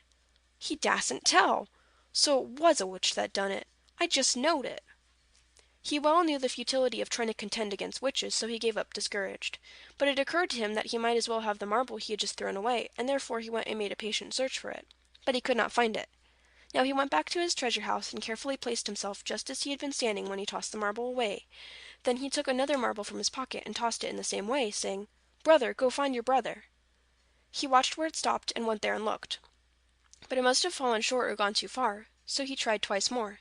The last repetition was successful. The two marbles lay within a foot of each other. Just here the blast of a toy tin trumpet came faintly down the green aisles of the forest. Tom flung off his jacket and trousers, turned a suspender into a belt, raked away some brush behind the rotten log, disclosing a rude bow and arrow, a lath sword, and a tin trumpet, and in a moment had seized these things and bounded away bare-legged with a fluttering shirt. He presently halted under a great elm, blew an answering blast, and then began to tiptoe and look warily out, this way and that. He said cautiously to an imaginary company, "Hold, my merry men, keep hid till I blow." Now appeared Joe Harper, as airily clad and elaborately armed as Tom. Tom called, "Hold, who comes here into Sherwood Forest without my pass?" "Guy of Gisborne wants no man's pass." "Who art thou that dares to hold such language?" said Tom, prompting, for they talked by the book from memory. "Who art thou that dares to hold such language?" "I, indeed, I am Robin Hood, as thy caitiff carcass soon shall know." "Then art thou indeed that famous outlaw? Right gladly I will dispute with thee the passes of the merry wood. Have at thee!" They took their lath swords, dumped their other traps on the ground, struck a fencing attitude, foot to foot, and began a grave, careful combat, 2 up and 2 down. Presently Tom said, "Now if you've got the hang, go it lively." So they went it lively, panting and perspiring with the work. By and by Tom shouted, "Fall! Fall! Why don't you fall?" "I shan't! Why don't you fall yourself? You're getting the worst of it." "Why, that ain't anything. I can't fall. That ain't the way it is in the book. The book says, 'Then with one backhanded stroke he slew poor Guy of Gisborne.' You're to turn around and let me hit you in the back." There was no getting around the authorities, so Joe turned, received the whack, and fell. "Now," said Joe, getting up, "you gotta let me kill you. That's fair." "Why, I can't do that. It ain't in the book." "Well, it's blame mean, that's all." "Well, say, Joe, you can be Friar Tuck or Much the Merrill's son, and lam me with a quarterstaff, or I'll be the Sheriff of Nottingham, and you be Robin Hood a little while, and kill me." This was satisfactory, and so these adventures were carried out. Then Tom became Robin Hood again, and was allowed by the treacherous nun to bleed his strength away through his neglected wound. And at last Joe, representing a whole tribe of weeping outlaws, dragged him sadly forward, gave his bow into his feeble hands, and Tom said, "Where this arrow falls, there bury poor Robin Hood under the greenwood tree." Then he shot the arrow and fell back and would have died, but he lit on a nettle, and sprang up too gaily for a corpse. The boys dressed themselves, hid their accoutrements, and went off grieving that there were no outlaws any more, and wondering what modern civilization could claim to have done to compensate for their loss. They said they would rather be outlaws a year in Sherwood Forest than President of the United States forever. End of Chapter 8. Chapter 9. At 9:30 that night, Tom and Sid were sent to bed as usual. They said their prayers, and Sid was soon asleep. Tom lay awake and waited in restless impatience. When it seemed to him that it must be nearly daylight, he heard the clock strike 10. This was despair. He would have tossed and fidgeted as his nerves demanded, but he was afraid he might wake Sid, so he lay still and stared up into the dark. Everything was dismally still. By and by, out of the stillness, little, scarcely perceptible noises began to emphasize themselves. The ticking of the clock began to bring itself into notice. Old beams began to crack mysteriously. The stairs creaked faintly. Evidently spirits were abroad. A measured, muffled snore issued from Aunt Polly's chamber, and now the tiresome chirping of a cricket that no human ingenuity could locate began. Next, the ghostly ticking of a death watch in the wall at bed's head made Tom shudder. It meant that somebody's days were numbered. Then the howl of a far-off dog rose on the night air and was answered by a fainter howl from a remoter distance. Tom was in agony. At last he was satisfied that time had ceased and eternity begun. He began to doze in spite of himself. The clock chimed 11, but he did not hear it. And then there came, mingling with his half-formed dreams, a most melancholy caterwauling. The raising of a neighboring window disturbed him. The cry of "Scat, you devil!" and the crash of an empty bottle against the back of his aunt's woodshed brought him wide awake, and a single moment later he was dressed out the window and creeping along the roof of the L on all fours. He meowed with caution once or twice as he went, and then jumped to the roof of the woodshed and thence to the ground. Huckleberry Finn was there with his dead cat. The boys moved off and disappeared into the gloom. At the end of half an hour they were wading through the tall grass of the graveyard. It was a graveyard of the old-fashioned western kind. It was on a hill about 1.5 miles from the village. It had a crazy board fence around it, which leaned inward in places and outward the rest of the time, but stood upright nowhere. Grass and weeds grew rank over the whole cemetery. All the old graves were sunken in. There was not a tombstone on the place. Round-topped, worm-eaten boards straggled over the graves, leaning for support and finding none. Sacred to the memory of so-and-so had been painted on them once, but it could no longer have been read on the most of them, not even if there had been light. A faint wind moaned through the trees, and Tom feared it might be the spirits of the dead complaining at being disturbed. The boys talked little, and only under their breath, for the time and the place and the pervading solemnity and silence oppressed their spirits. They found the sharp new heap they were seeking and ensconced themselves within the protection of the great elm trees that grew in a bunch within a few feet of the grave. Then they waited in silence for what seemed a long time. The hooting of a distant owl was all the sound that troubled the dead stillness. Tom's reflections grew oppressive. He must force some talk, so he said in a whisper, "Hucky, do you believe the dead people like it for us to be here?" Huckleberry whispered, "I wisht I knowed. It's awful solemn like, ain't it?" "I bet it is." There was a considerable pause while the boys canvassed this matter inwardly. Then Tom whispered, "Say, Hucky, do you reckon Hoss Williams hears us talking?" "Of course he does. Least his spirit does." Tom, after a pause, "I wished I'd said Mr. Williams, but I never meant any harm. Everybody calls him Hoss. But he can't be too particular how they talk about these here dead people, Tom." This was a damper, and conversation died again. Presently Tom seized his comrade's arm and said, "Shh." "What is it, Tom?" And the two clung together with beating hearts. "Shh! There 'tis again. Didn't you hear it?" Now, there. Now you hear it?" "Lord, Tom, they're coming. They're coming sure. What'll we do?" "I don't know. You think they'll see us?" "Oh, Tom, they can see in the dark, same as cats. I wish I hadn't come." Oh, don't be afeard. I don't believe they'll bother us. We ain't doing any harm. If we keep perfectly still, maybe they won't notice us at all. I'll try to, Tom, but Lord, I'm all a shiver. Listen. The boys bent their heads together and scarcely breathed. A muffled sound of voices floated up from the far end of the graveyard. Look, see, there, whispered Tom. What is it?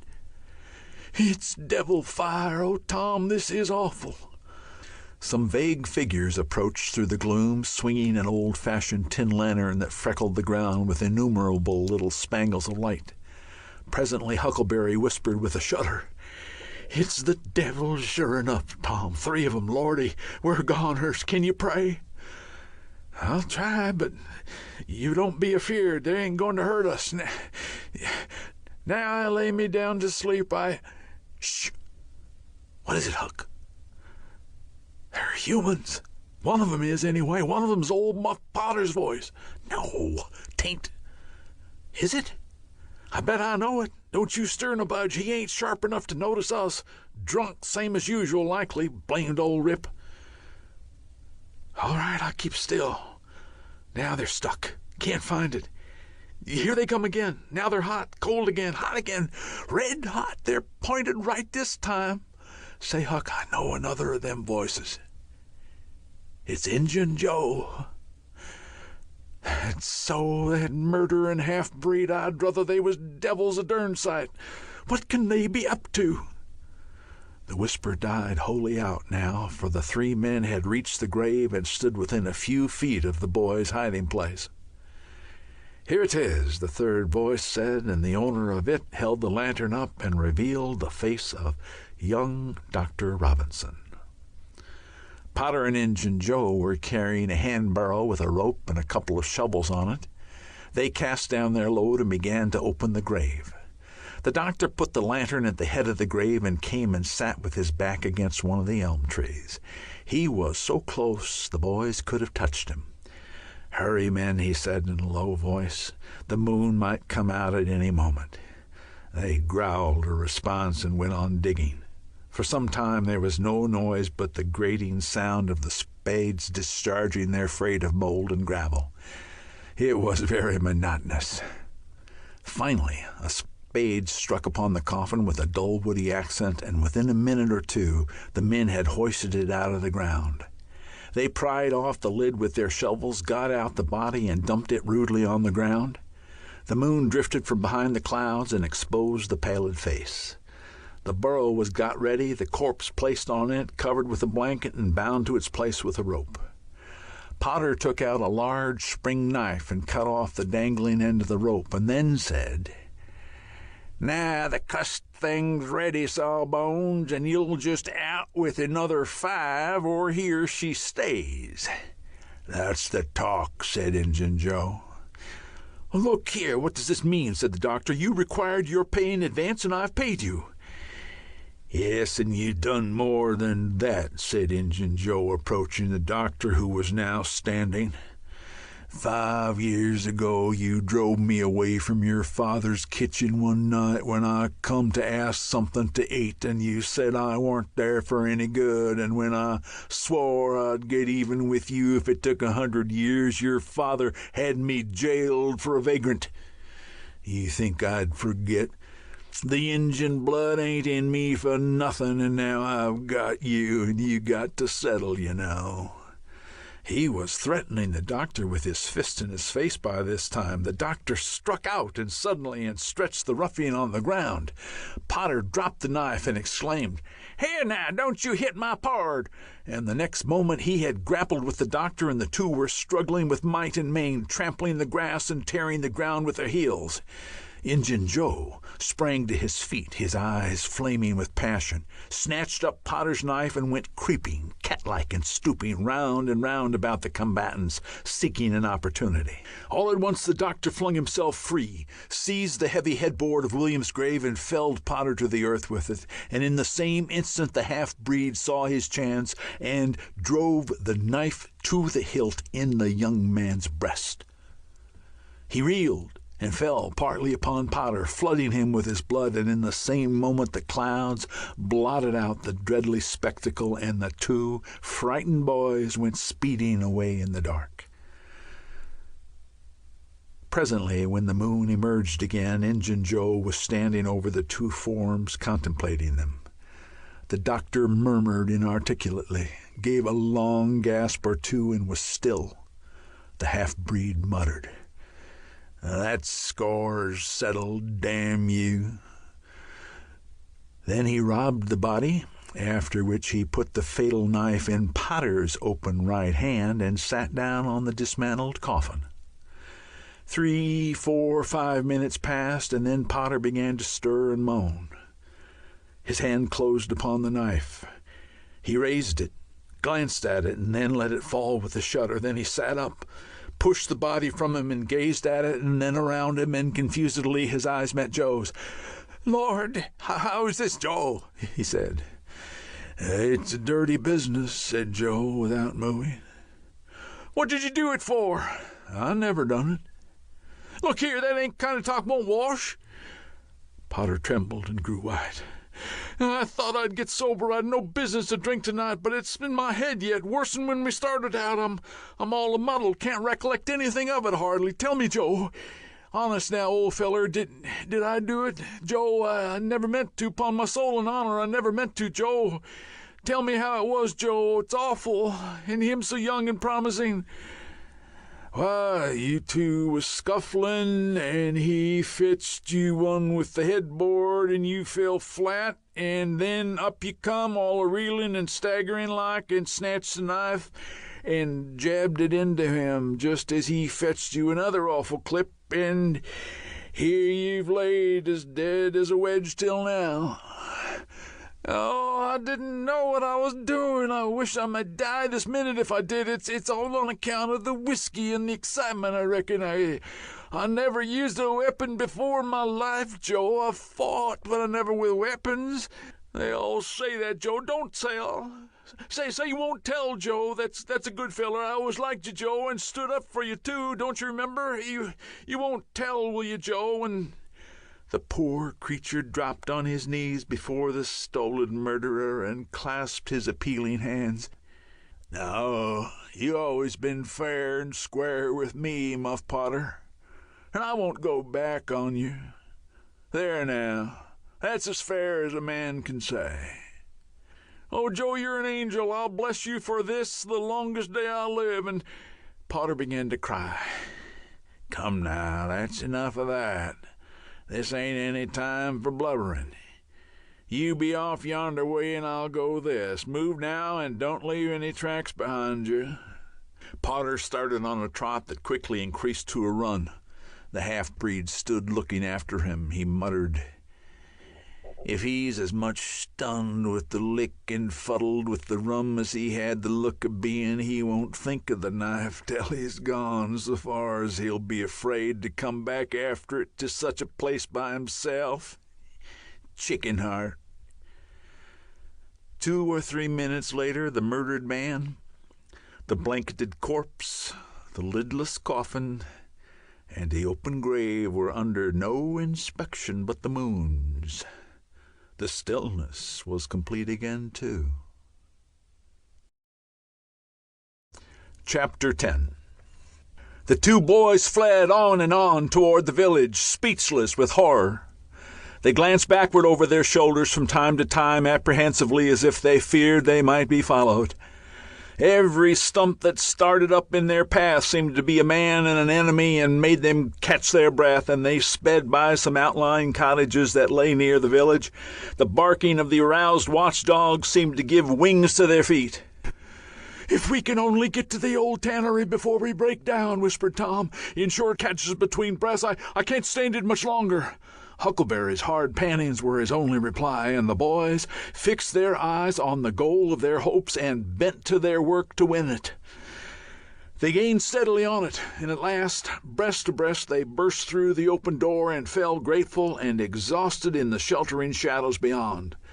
By and by their pulses slowed, and Tom whispered, "Huckleberry, what do you reckon will come of this?"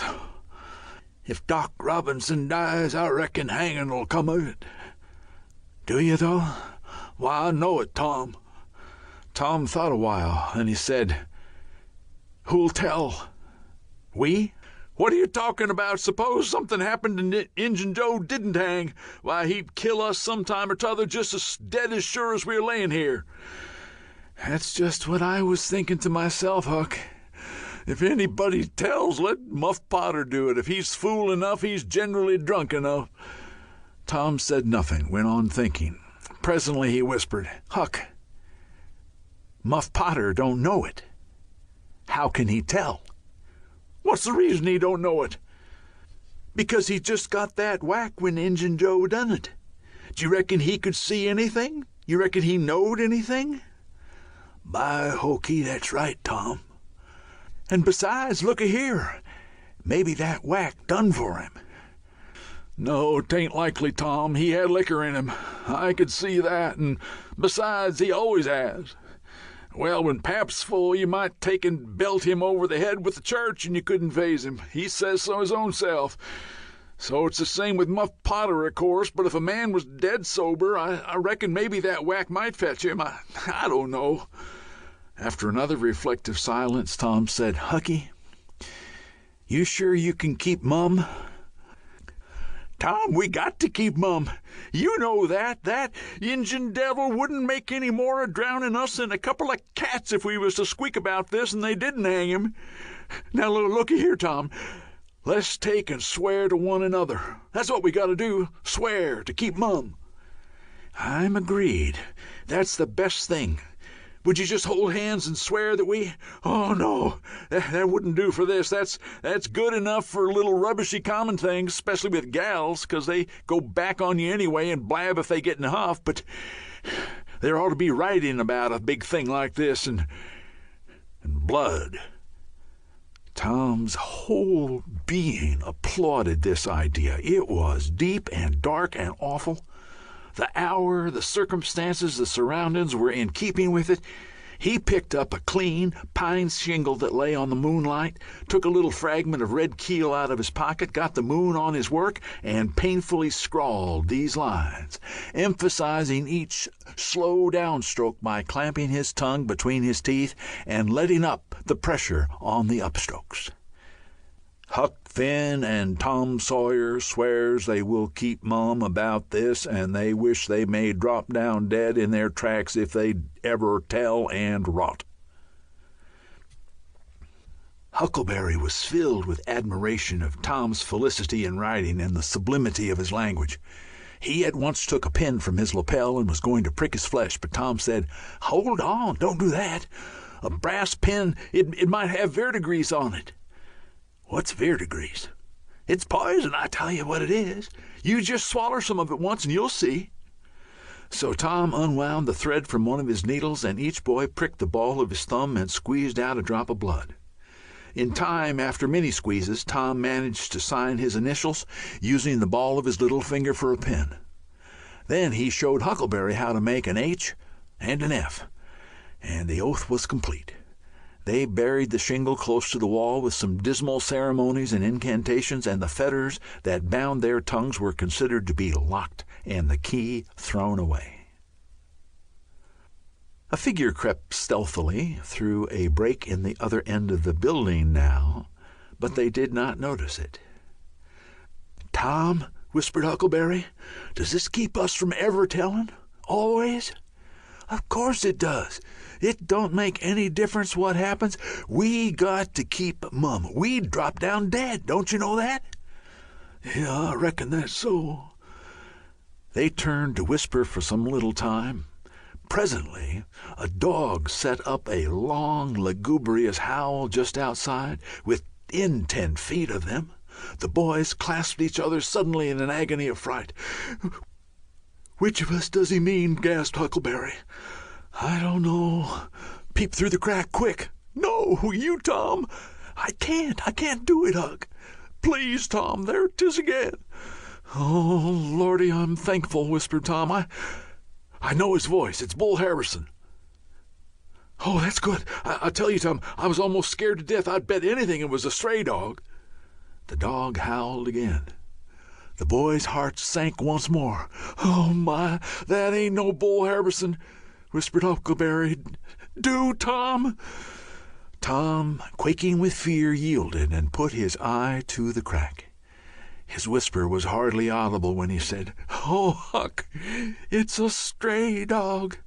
"Quick, Tom, quick! Who does he mean?" "Huck, he must mean both of us. We're right together." "Oh, Tom, I reckon we're goners. I reckon there ain't no mistake about where I'll go to. I've been so wicked. Dad, fetch it, this comes of playing hooky and doing everything a feller's told not to do.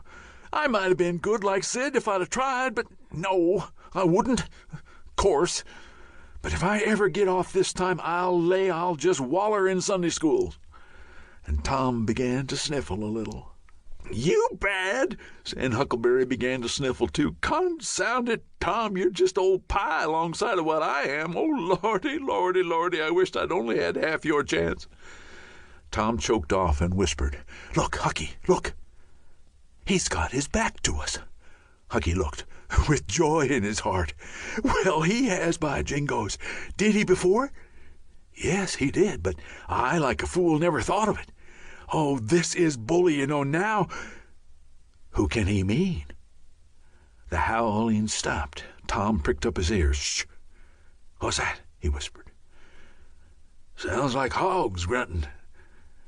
"No, it's somebody snoring, Tom." "What is it? Whereabouts is it, Huck?" "I believe it's down at t'other end. Sounds so anyway. Pap used to sleep there sometimes, along with the hogs, but laws bless you, he just lifts things when he snores. Besides, I reckon he ain't coming back to this town any more." The spirit of adventure rose in the boys' souls once more. "Hucky, do you dast go if I lead?" "Oh, I don't much like to, Tom. S'posen it's Injun Joe." Tom quailed, but presently the temptation rose up strong again, and the boys agreed to try, with the understanding that they would take to their heels if the snoring stopped. So they went, tiptoeing stealthily down with one behind the other. When they had got to within 5 steps of the snorer, Tom stepped on a stick, and it broke with a sharp snap. The man moaned, writhed a little, and his face came up into the moonlight. It was Muff Potter. The boys' hearts had stood still, and their hopes too, when the man moved, but their fears passed away now. They tiptoed out through the broken weatherboarding and stopped at a little distance to exchange a parting word. That long, lugubrious howl rose on the night air again. They turned and saw the strange dog standing within a few feet of where Potter was lying, and facing Potter with his nose pointing heavenward. "Oh, Jiminy, it's him!" exclaimed both boys in a breath. "Say, Tom, they say a stray dog come howling around Johnny Miller's house about midnight as much as 2 weeks ago, and a whippoorwill come in, lit on the banisters, and sung the very same evening, and there ain't anybody dead there yet." "Well, I know that, and supposing there ain't, didn't Gracie Miller fall in the kitchen fire and burn herself terrible the very next Saturday?"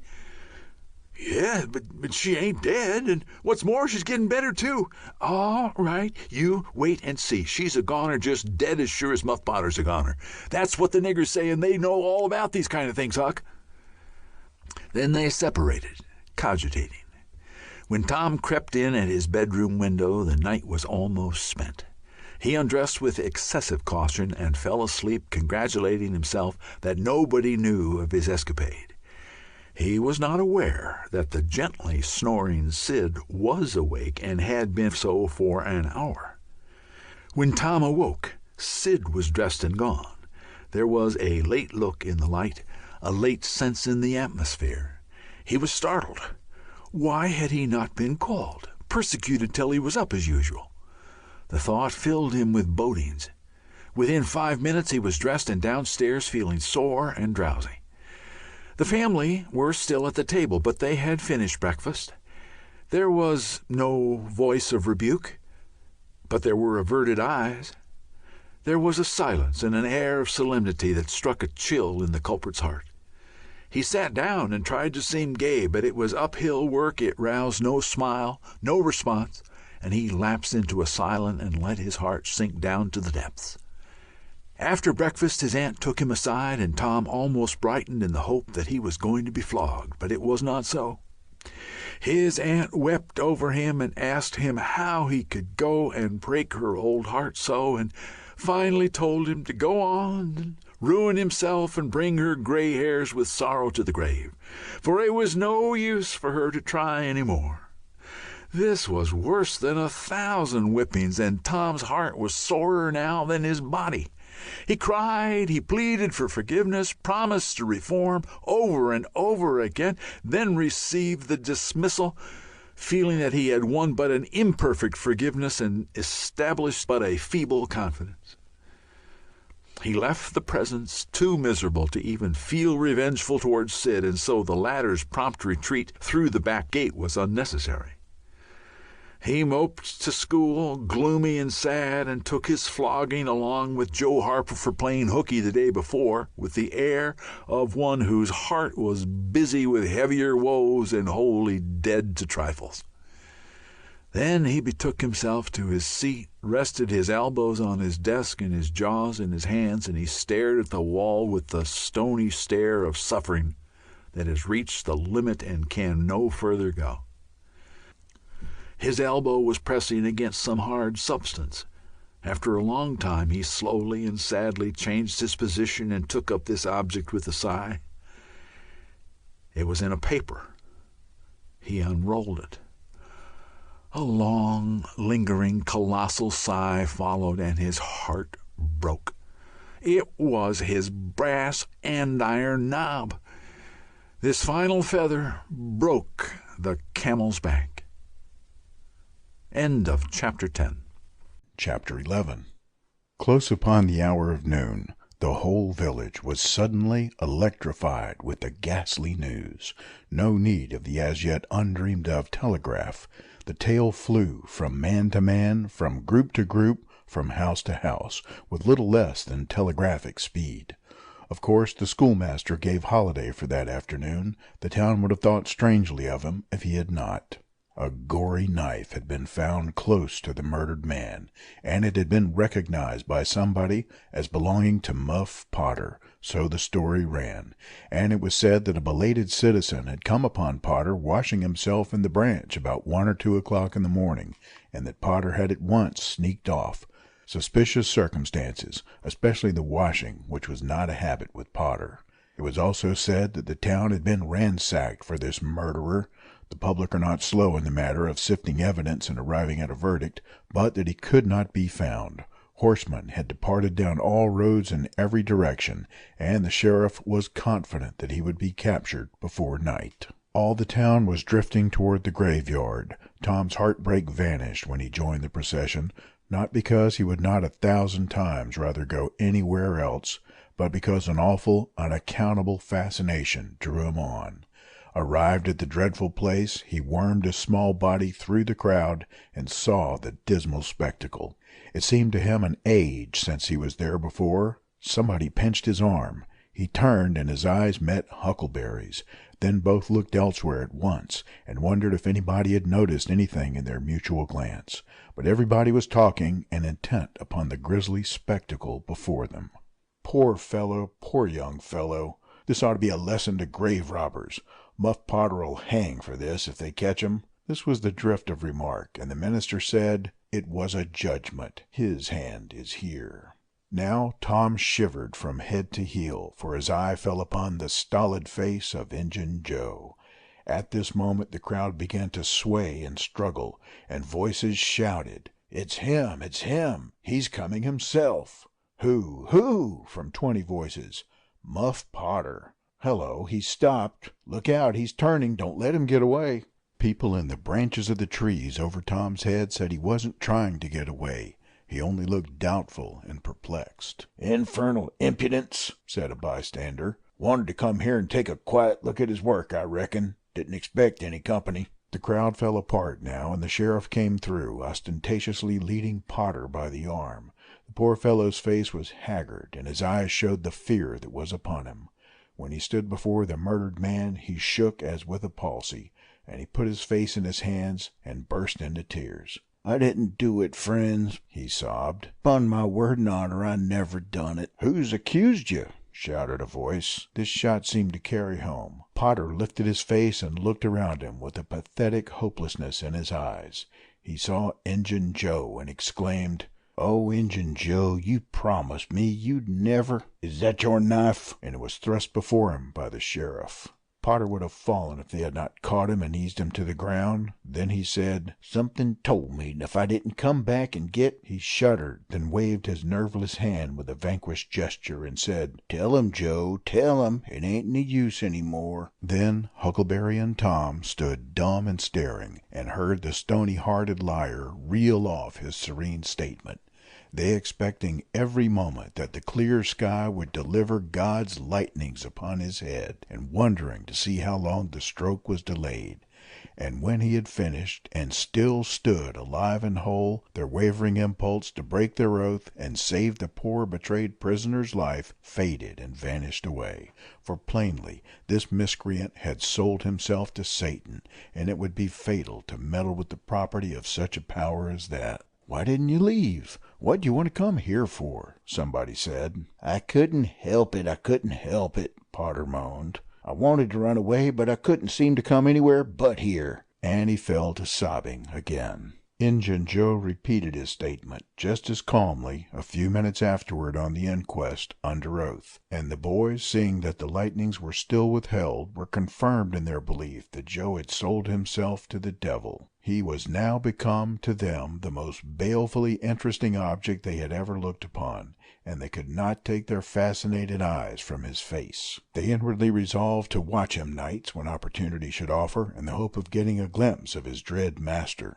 Injun Joe helped to raise the body of the murdered man and put it in a wagon for removal, and it was whispered through the shuddering crowd that the wound bled a little. The boys thought that this happy circumstance would turn suspicion in the right direction, but they were disappointed, for more than one villager remarked, "It was within 3 feet of Muff Potter when it done it." Tom's fearful secret and gnawing conscience disturbed his sleep for as much as a week after this, and at breakfast one morning Sid said, "Tom, you pitch around and talk in your sleep so much that you keep me awake half the time." Tom blanched and dropped his eyes. "It's a bad sign," said Aunt Polly gravely. "What you got on your mind, Tom?" "Nothing that I know of." But the boy's hand shook so that he spilled his coffee. "And you do talk such stuff," Sid said. "Last night you said, 'It's blood, that's what it is.' You said that over and over, and you said, 'Don't torment me so, I'll tell.' Tell what? What is it you'll tell?" Everything was swimming before Tom. There is no telling what might have happened now, but luckily the concern passed out of Aunt Polly's face, and she came to Tom's relief without knowing it. She said, "Sho, it's that dreadful murder. I dream about it almost every night myself. Sometimes I dream it's me that done it." Mary said she had been affected much the same way. Sid seemed satisfied. Tom got out of the presence as quick as he plausibly could, and after that he complained of a toothache for a week and tied up his jaws every night. He never knew that Sid lay nightly watching, and frequently slipped the bandage free and then leaned on his elbow, listening a good while at a time, and afterwards slipped the bandage back to its place again. Tom's distress of mind wore off gradually, and the toothache grew irksome and was discarded. If Sid really managed to make anything out of Tom's disjointed mutterings, he kept it to himself. It seemed to Tom that his schoolmates never would get done holding inquests on dead cats, and thus keeping his trouble present to his mind. Sid noticed that Tom never was coroner at one of these inquiries, though it had been his habit to take the lead in all new enterprises.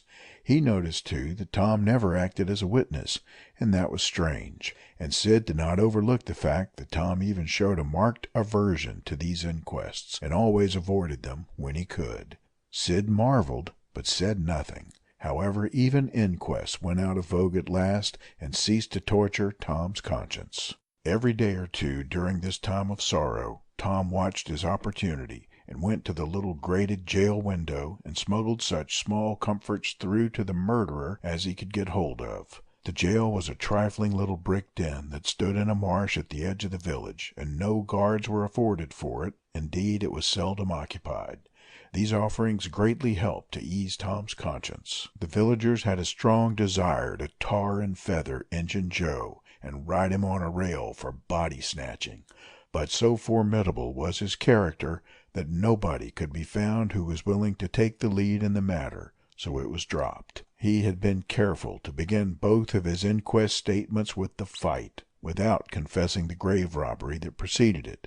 Therefore, it was deemed wisest not to try the case in the courts at present. End of Chapter 11. Chapter 12. One of the reasons why Tom's mind had drifted away from its secret troubles was that it had found a new and weighty matter to interest itself about. Becky Thatcher had stopped coming to school. Tom had struggled with his pride a few days and tried to whistle her down the wind, but failed.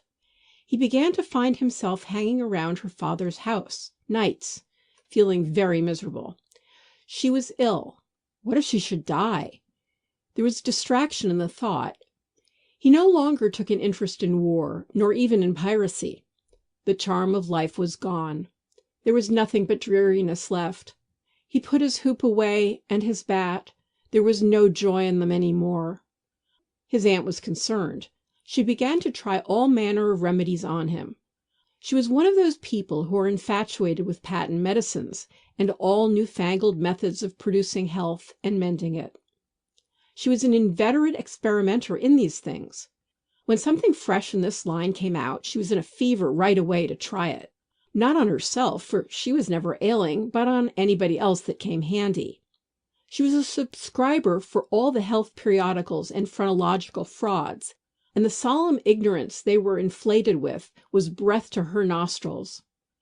All the rot they contained about ventilation and how to go to bed and how to get up and what to eat and what to drink and how much exercise to take and what frame of mind to keep oneself in and what sort of clothing to wear was all gospel to her, and she never observed that her health journals of the current month customarily upset everything they had recommended the month before. She was as simple-hearted and honest as the day was long, and so she was an easy victim. She gathered her quack periodicals and her quack medicines, and thus armed with death, went about on her pale horse, metaphorically speaking, with hell following after.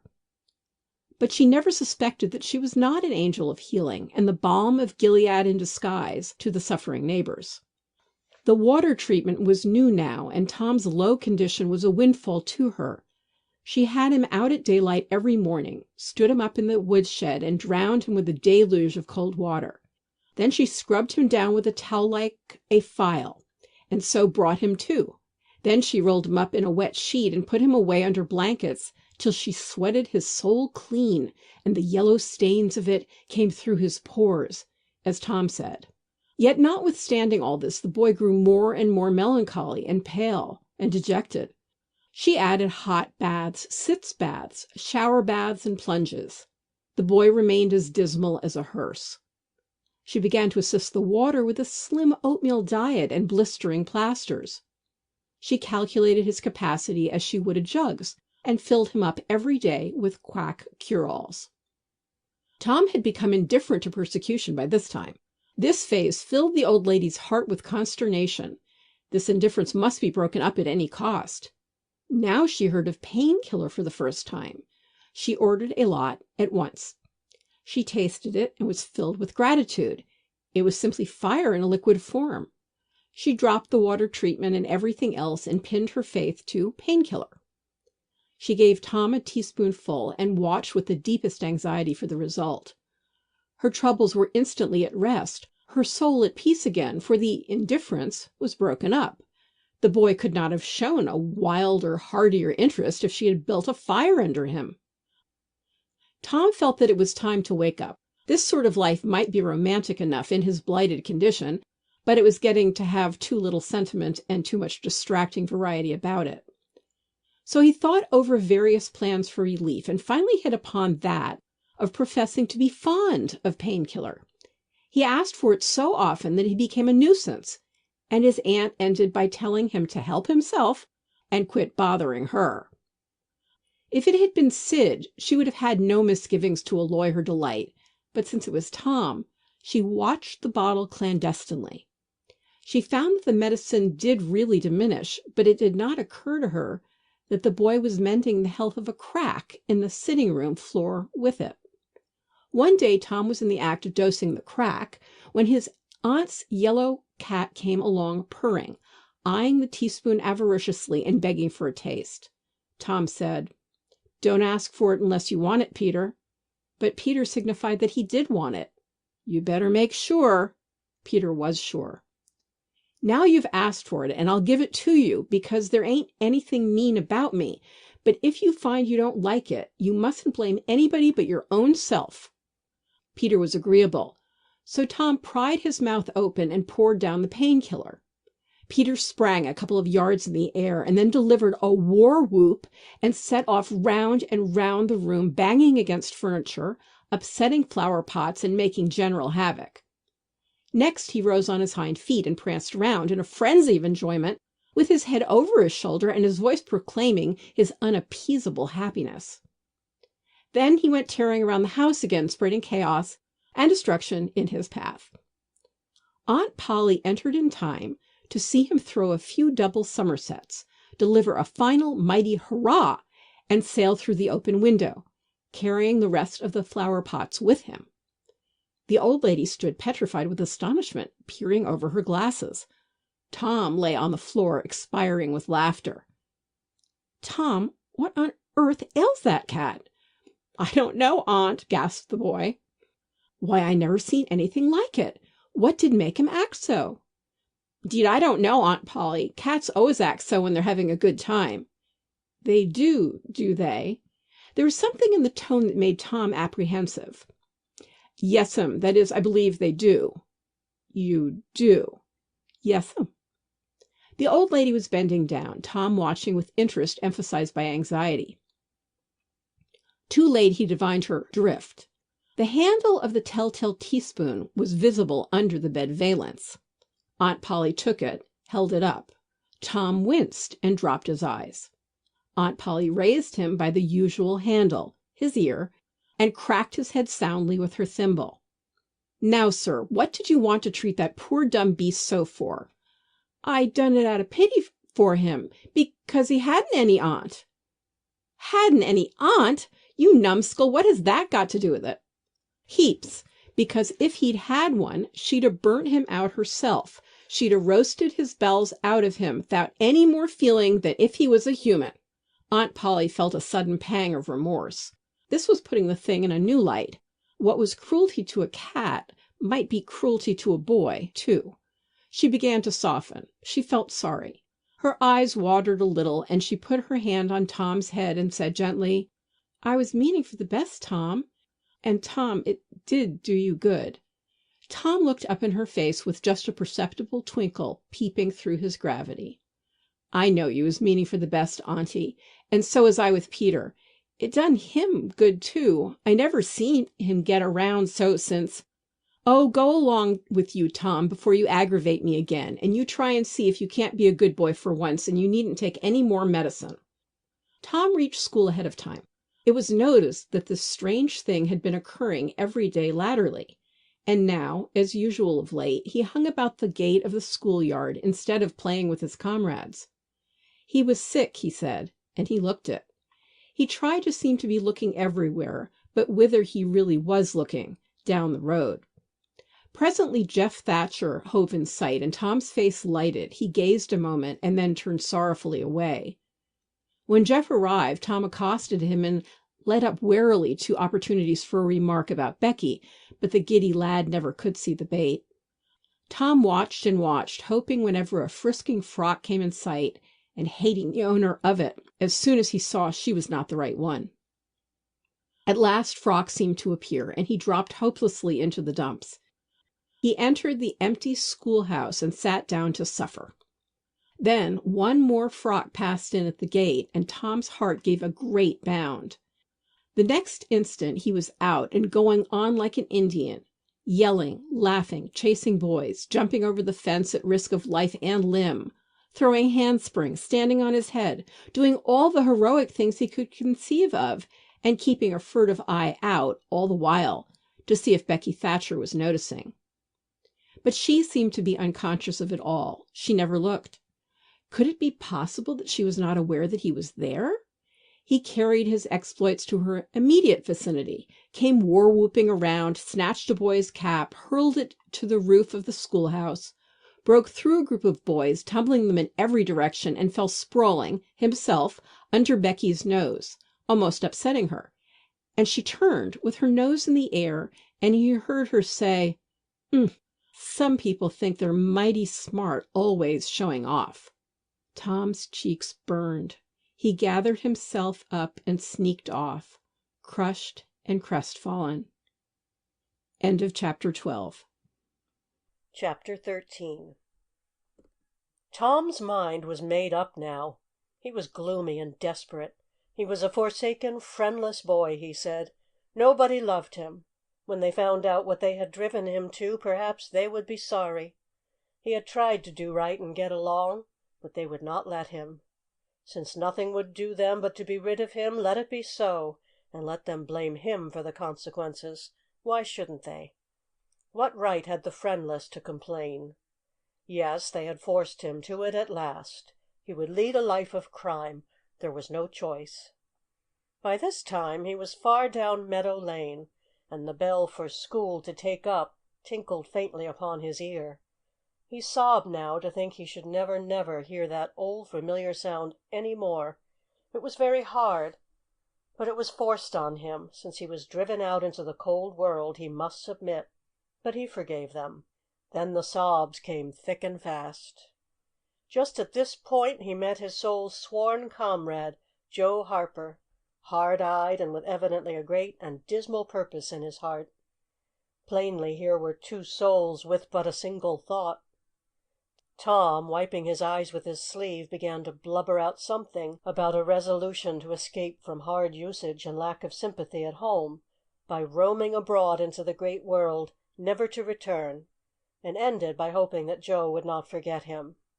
But it transpired that this was a request which Joe had just been going to make of Tom, and had come to hunt him up for that purpose. His mother had whipped him for drinking some cream which he had never tasted and knew nothing about. It was plain that she was tired of him and wished him to go. If she felt that way, there was nothing for him to do but succumb. He hoped she would be happy, and never regret having driven her poor boy out into the unfeeling world to suffer and die. As the two boys walked sorrowing along, they made a new compact to stand by each other and be brothers, and never separate till death relieved them of their troubles. Then they began to lay their plans. Joe was for being a hermit and living on crusts in a remote cave, and dying sometime of cold and want and grief.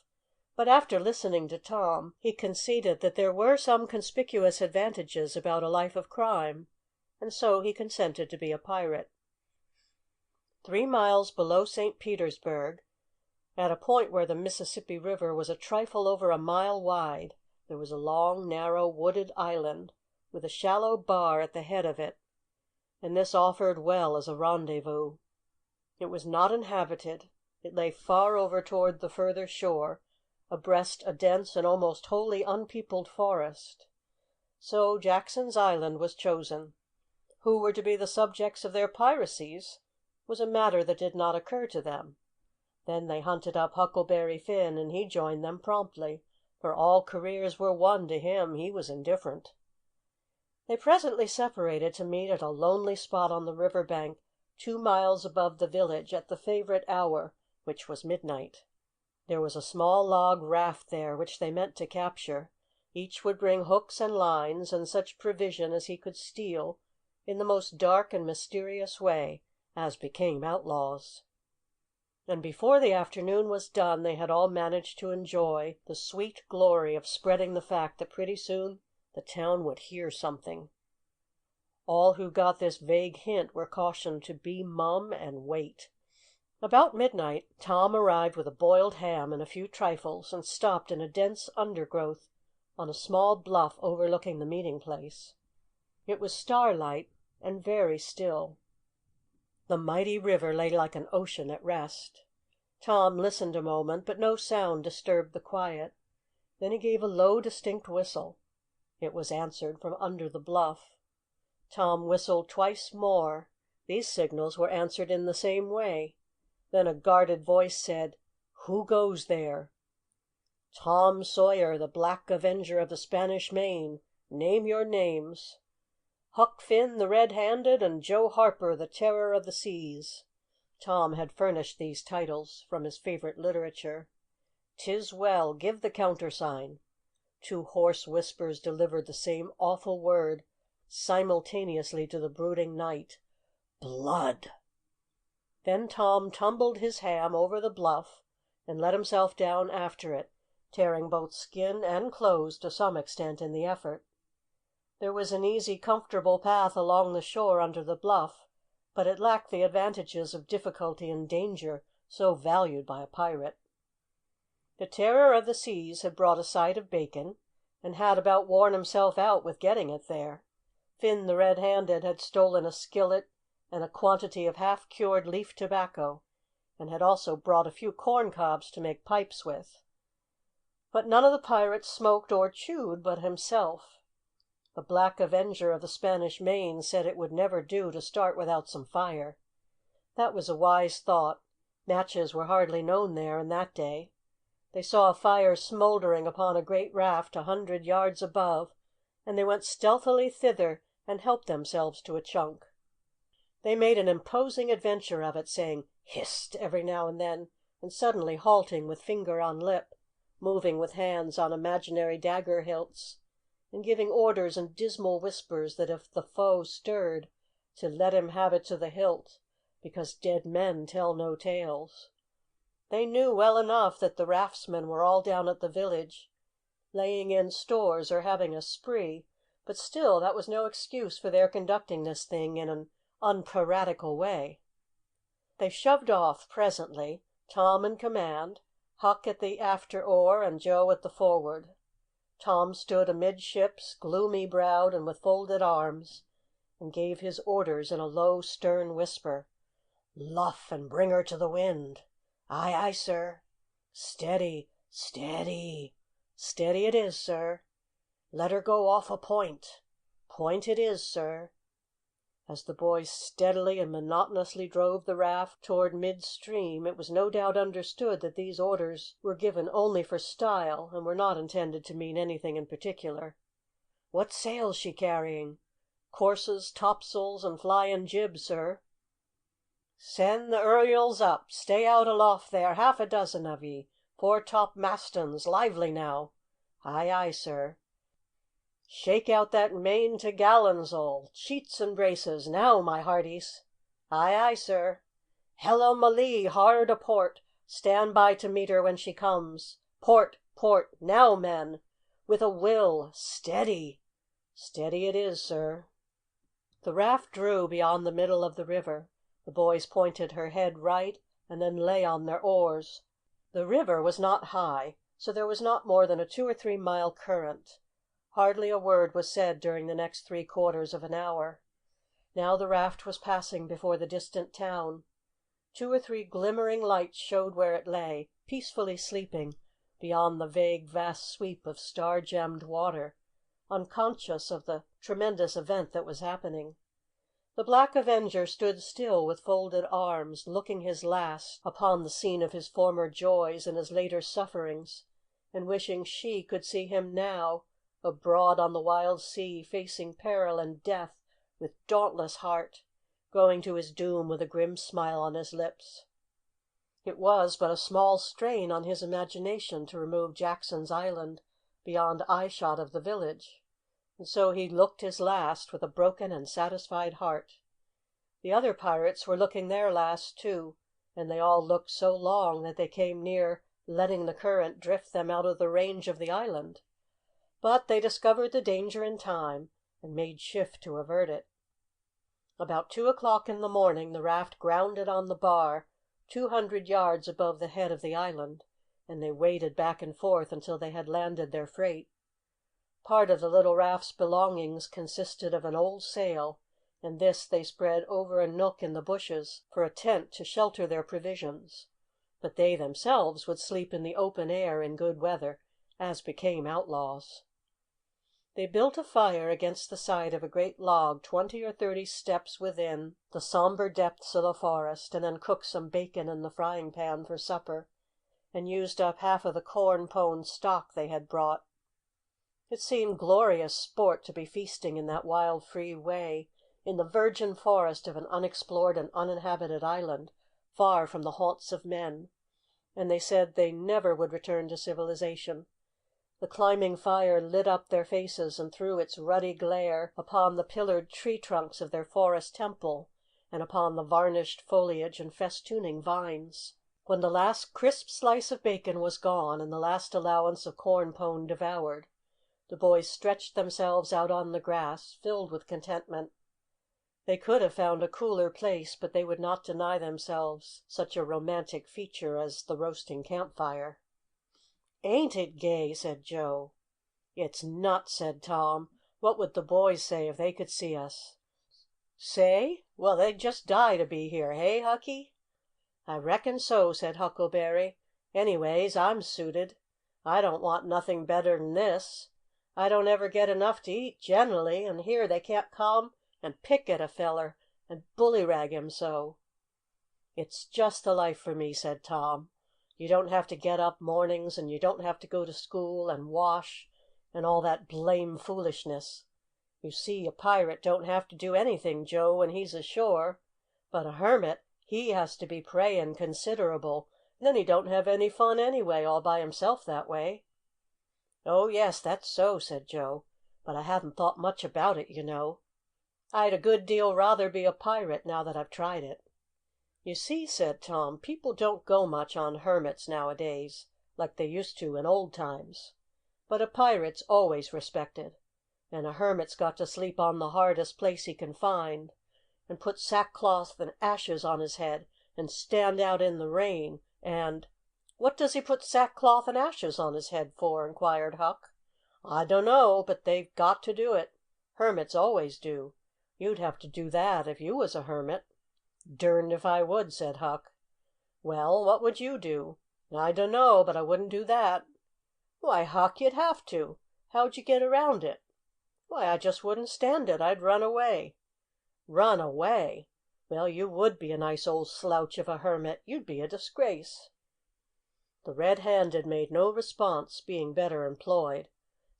He had finished gouging out a cob, and now he fitted a weed stem to it, loaded it with tobacco, and was pressing a coal to the charge and blowing a cloud of fragrant smoke. He was in the full bloom of luxurious contentment. The other pirates envied him this majestic vice, and secretly resolved to acquire it shortly. Presently Huck said, "What does pirates have to do?" Tom said, "Oh, they just have a bully time. Take ships and burn them, and get the money and bury it in awful places in their island where there's ghosts and things to watch it, and kill everybody in the ships, make 'em walk a plank." "And they carry the women to the island," said Joe. "They don't kill the women." "No," assented Tom, "they don't kill the women. They're too noble, and the women's always beautiful, too. And don't they wear the bulliest clothes? Oh, no, all gold and silver and diamonds," said Joe with enthusiasm. "Who?" said Huck. "Why, the pirates." Huck scanned his own clothing forlornly. "I reckon I ain't dressed fittin' for a pirate," said he, with a regretful pathos in his voice, "but I ain't got none but these." But the other boys told him the fine clothes would come fast enough, after they should have begun their adventures. They made him understand that his poor rags would do to begin with, though it was customary for wealthy pirates to start with a proper wardrobe. Gradually their talk died out, and drowsiness began to steal upon the eyelids of the little waifs. The pipe dropped from the fingers of the red-handed, and he slept the sleep of the conscience-free and the weary. The Terror of the Seas and the Black Avenger of the Spanish Main had more difficulty in getting to sleep. They said their prayers inwardly, and lying down, since there was nobody there with authority to make them kneel and recite aloud. In truth, they had a mind not to say them at all, but they were afraid to proceed to such lengths as that, lest they might call down a sudden and special thunderbolt from heaven. Then at once they reached and hovered upon the imminent verge of sleep, But an intruder came now that would not down. It was conscience. They began to feel a vague fear that they had been doing wrong to run away, and next they thought of the stolen meat, and then the real torture came. They tried to argue it away by reminding conscience that they had purloined sweetmeats and apples scores of times, but conscience was not to be appeased by such thin plausibilities. It seemed to them in the end that there was no getting around the stubborn fact that taking sweetmeats was only hooking, while taking bacon and hams and such valuables was plain simple stealing, and there was a command against that in the Bible. So they inwardly resolved that so long as they remained in the business, their piracy should not again be sullied with the crime of stealing. Then conscience granted a truce, and these curiously inconsistent pirates fell peacefully to sleep. End of Chapter 13. Chapter 14. When Tom awoke in the morning, he wondered where he was. He sat up and rubbed his eyes and looked around. Then he comprehended. It was the cool gray dawn, and there was a delicious sense of repose and peace in the deep pervading calm and silence of the woods. Not a leaf stirred, not a sound obtruded upon great nature's meditation. Beaded dewdrops stood upon the leaves and grasses. A white layer of ashes covered the fire, and a thin blue breath of smoke rose straight into the air. Joe and Huck still slept. Now, far away in the woods, a bird called. Another answered. Presently the hammering of a woodpecker was heard. Gradually the cool dim gray of the morning whitened, and as gradually sounds multiplied and life manifested itself. The marvel of nature shaking off sleep and going to work unfolded itself to the musing boy. A little green worm came crawling over a dewy leaf, lifting 2/3 of his body into the air from time to time, and sniffing around, then proceeding again, for he was measuring, Tom said. And when the worm approached him of its own accord, he sat as still as a stone, with his hopes rising and falling by turns, as the creature still came toward him, or seemed inclined to go elsewhere. And when at last it considered a painful moment with its curved body in the air, and then came decisively down upon Tom's leg and began a journey over him, his whole heart was glad, for that meant that he was going to have a new suit of clothes, without the shadow of a doubt, a gaudy piratical uniform. Now a procession of ants appeared, from nowhere in particular, and went about their labors. One struggled manfully by with a dead spider 5 times as big as itself in its arms, and lugged it straight up a tree trunk. A brown-spotted ladybug climbed the dizzy height of a grass blade, and Tom bent down close to it and said, "Ladybug, ladybug, fly away home. Your house is on fire.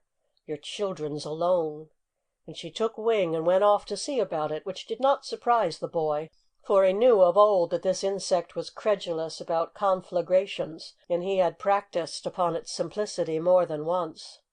A tumble-bug came next, heaving sturdily at its ball, and Tom touched the creature to see it shut its legs against its body and pretend to be dead. The birds were fairly rioting by this time. A catbird, the northern mocker, lit in a tree over Tom's head, and trilled out her imitations of her neighbors in a rapture of enjoyment. Then a shrill jay swept down, a flash of blue flame, and stopped on a twig almost within the boy's reach, cocked his head to one side, and eyed the strangers with a consuming curiosity. A gray squirrel and a big fellow of the fox kind came scurrying along, sitting up at intervals to inspect and chatter at the boys, for the wild things had probably never seen a human being before, and scarcely knew whether to be afraid or not. All nature was wide awake and stirring now. Long lances of sunlight pierced down through the dense foliage, far and near, and a few butterflies came fluttering upon the scene. Tom stirred up the other pirates, and they all clattered away with a shout, and in a minute or two were stripped and chasing after and tumbling over each other in the shallow, limpid water of the white sandbar. They felt no longing for the little village sleeping in the distance, beyond the majestic waste of water. A vagrant current or a slight rise in the river had carried off their raft, but this only gratified them, since its going was something like burning the bridge between them and civilization. They came back to camp wonderfully refreshed, glad-hearted, and ravenous, and they soon had the campfire blazing up again. Huck found a spring of clear cold water close by, and the boys made cups of broad oak or hickory leaves, and felt that water sweetened with such a wildwood charm as that would be a good enough substitute for coffee. While Joe was slicing bacon for breakfast, Tom and Huck asked him to hold on a minute. They stepped to a promising nook in the river bank and threw in their lines. Almost immediately they had reward. Joe had not time to get impatient before they were back again with some handsome bass, a couple of sun perch, and a small catfish. Provisions enough for quite a family. They fried the fish with the bacon, and were astonished, for no fish had ever seemed so delicious before. They did not know that the quicker a freshwater fish is on the fire after he is caught, the better he is, and they reflected little upon what a sauce open-air sleeping, open-air exercise, bathing, and a large ingredient of hunger make, too. They lay around in the shade after breakfast while Huck had a smoke, and then went off through the woods on an exploring expedition. They tramped gaily along over decaying logs, through tangled underbrush, among solemn monarchs of the forest, hung from their crowns to the ground with a drooping regalia of grapevines. Now and then they came upon snug nooks, carpeted with grass and jeweled with flowers. They found plenty of things to be delighted with, but nothing to be astonished at. They discovered that the island was about 3 miles long and a 1/4 mile wide, and that the shore it lay closest to was only separated from it by a narrow channel hardly 200 yards wide. They took a swim about every hour, so it was close upon the middle of the afternoon when they got back to camp. They were too hungry to stop to fish, but they fared sumptuously upon cold ham, and then threw themselves down in the shade to talk. But the talk soon began to drag, and then died. The stillness, the solemnity that brooded in the woods, and the sense of loneliness began to tell upon the spirits of the boys. They fell to thinking. A sort of undefined longing crept upon them. This took dim shape presently. It was budding homesickness. Even Finn the Red-Handed was dreaming of his doorsteps and empty hogsheads, but they were all ashamed of their weakness, and none was brave enough to speak his thought. For some time now the boys had been dully conscious of a peculiar sound in the distance, just as one sometimes is of the ticking of a clock which he takes no distinct note of. But now this mysterious sound became more pronounced, and forced a recognition.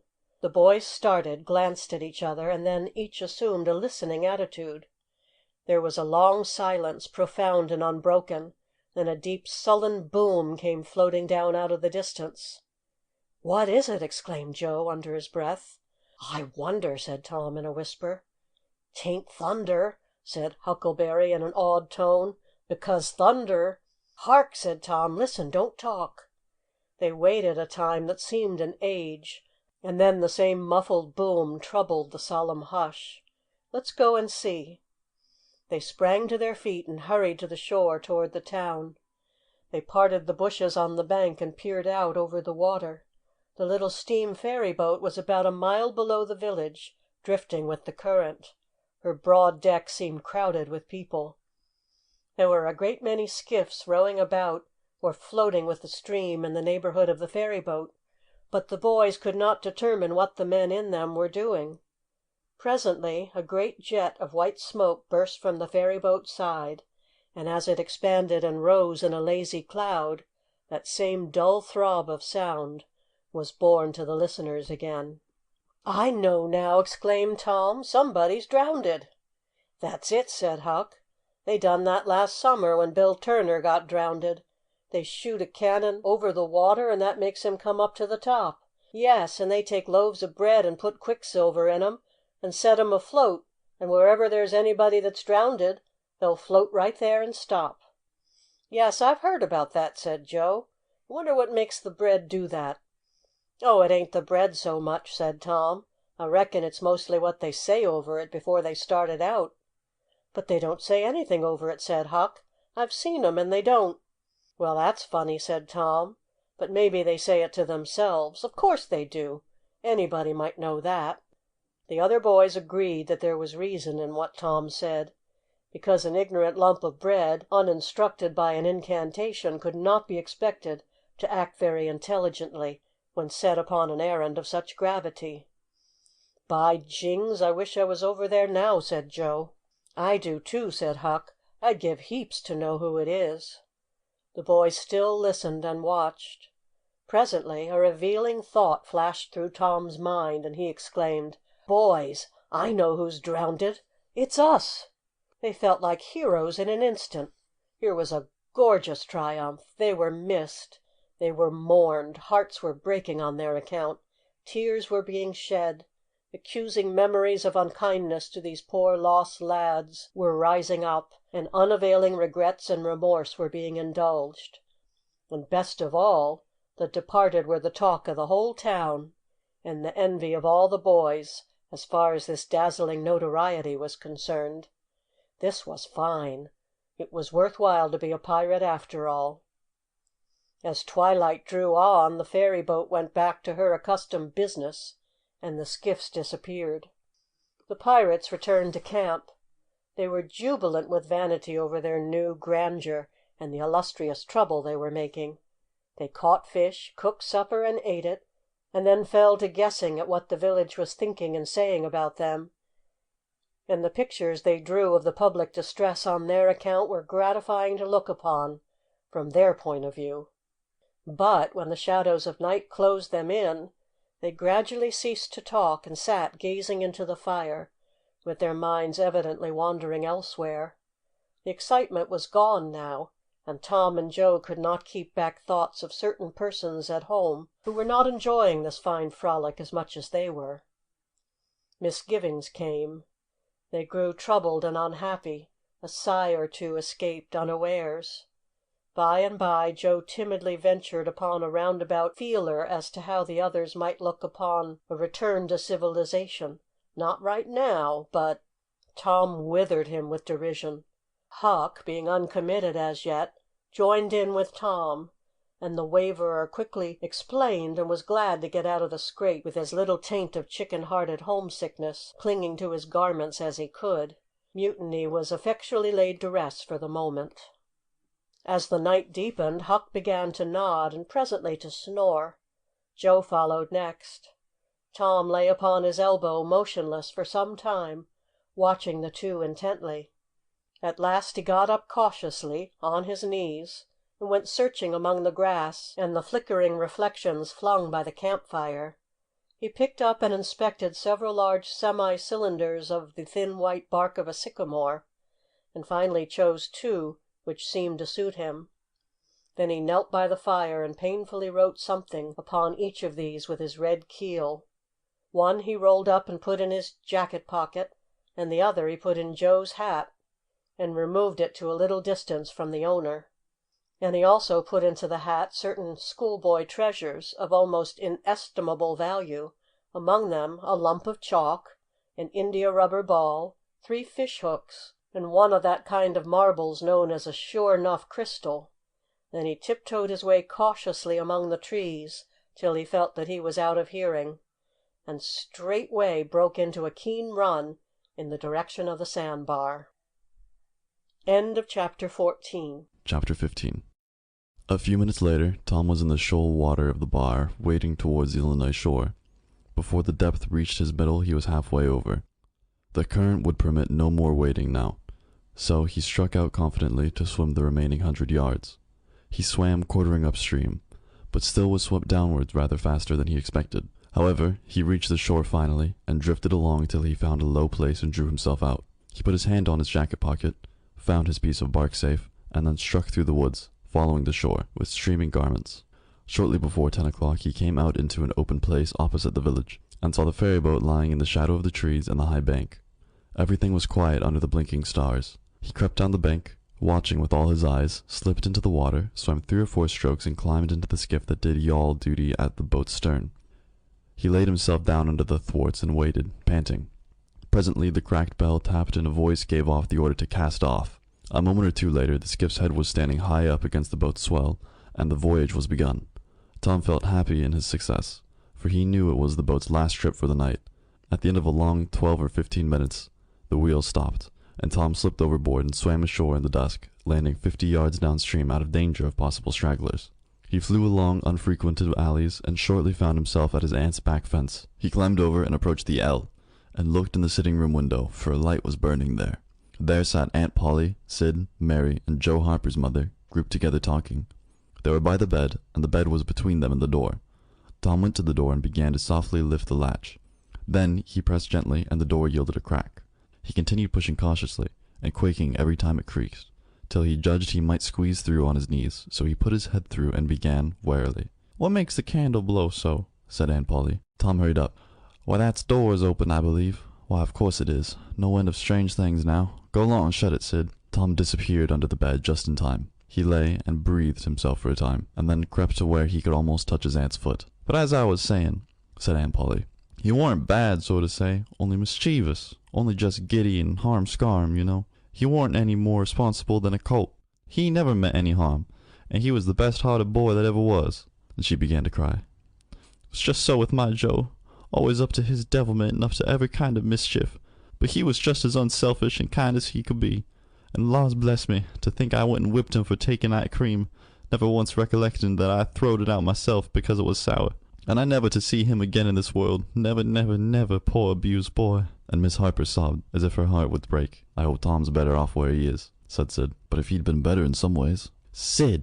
Tom felt the glare of the old lady's eye, though he could not see it. "Not a word against my Tom, now that he's gone. God'll take care of him, never you trouble yourself, sir. Oh, Miss Harper, I don't know how to give him up. He was such a comfort to me, although he tormented my old heart out of me most. The Lord giveth, and the Lord hath taken away. Blessed be the name of the Lord. But it's so hard. Oh, it's so hard. Only last Saturday my Joe busted a firecracker right under my nose, and I knocked him sprawling. Little did I know then how soon. Oh, if it was to do over again, I'd hug him and bless him for it. Yes, yes, yes, I know just how you feel, Miss Harper.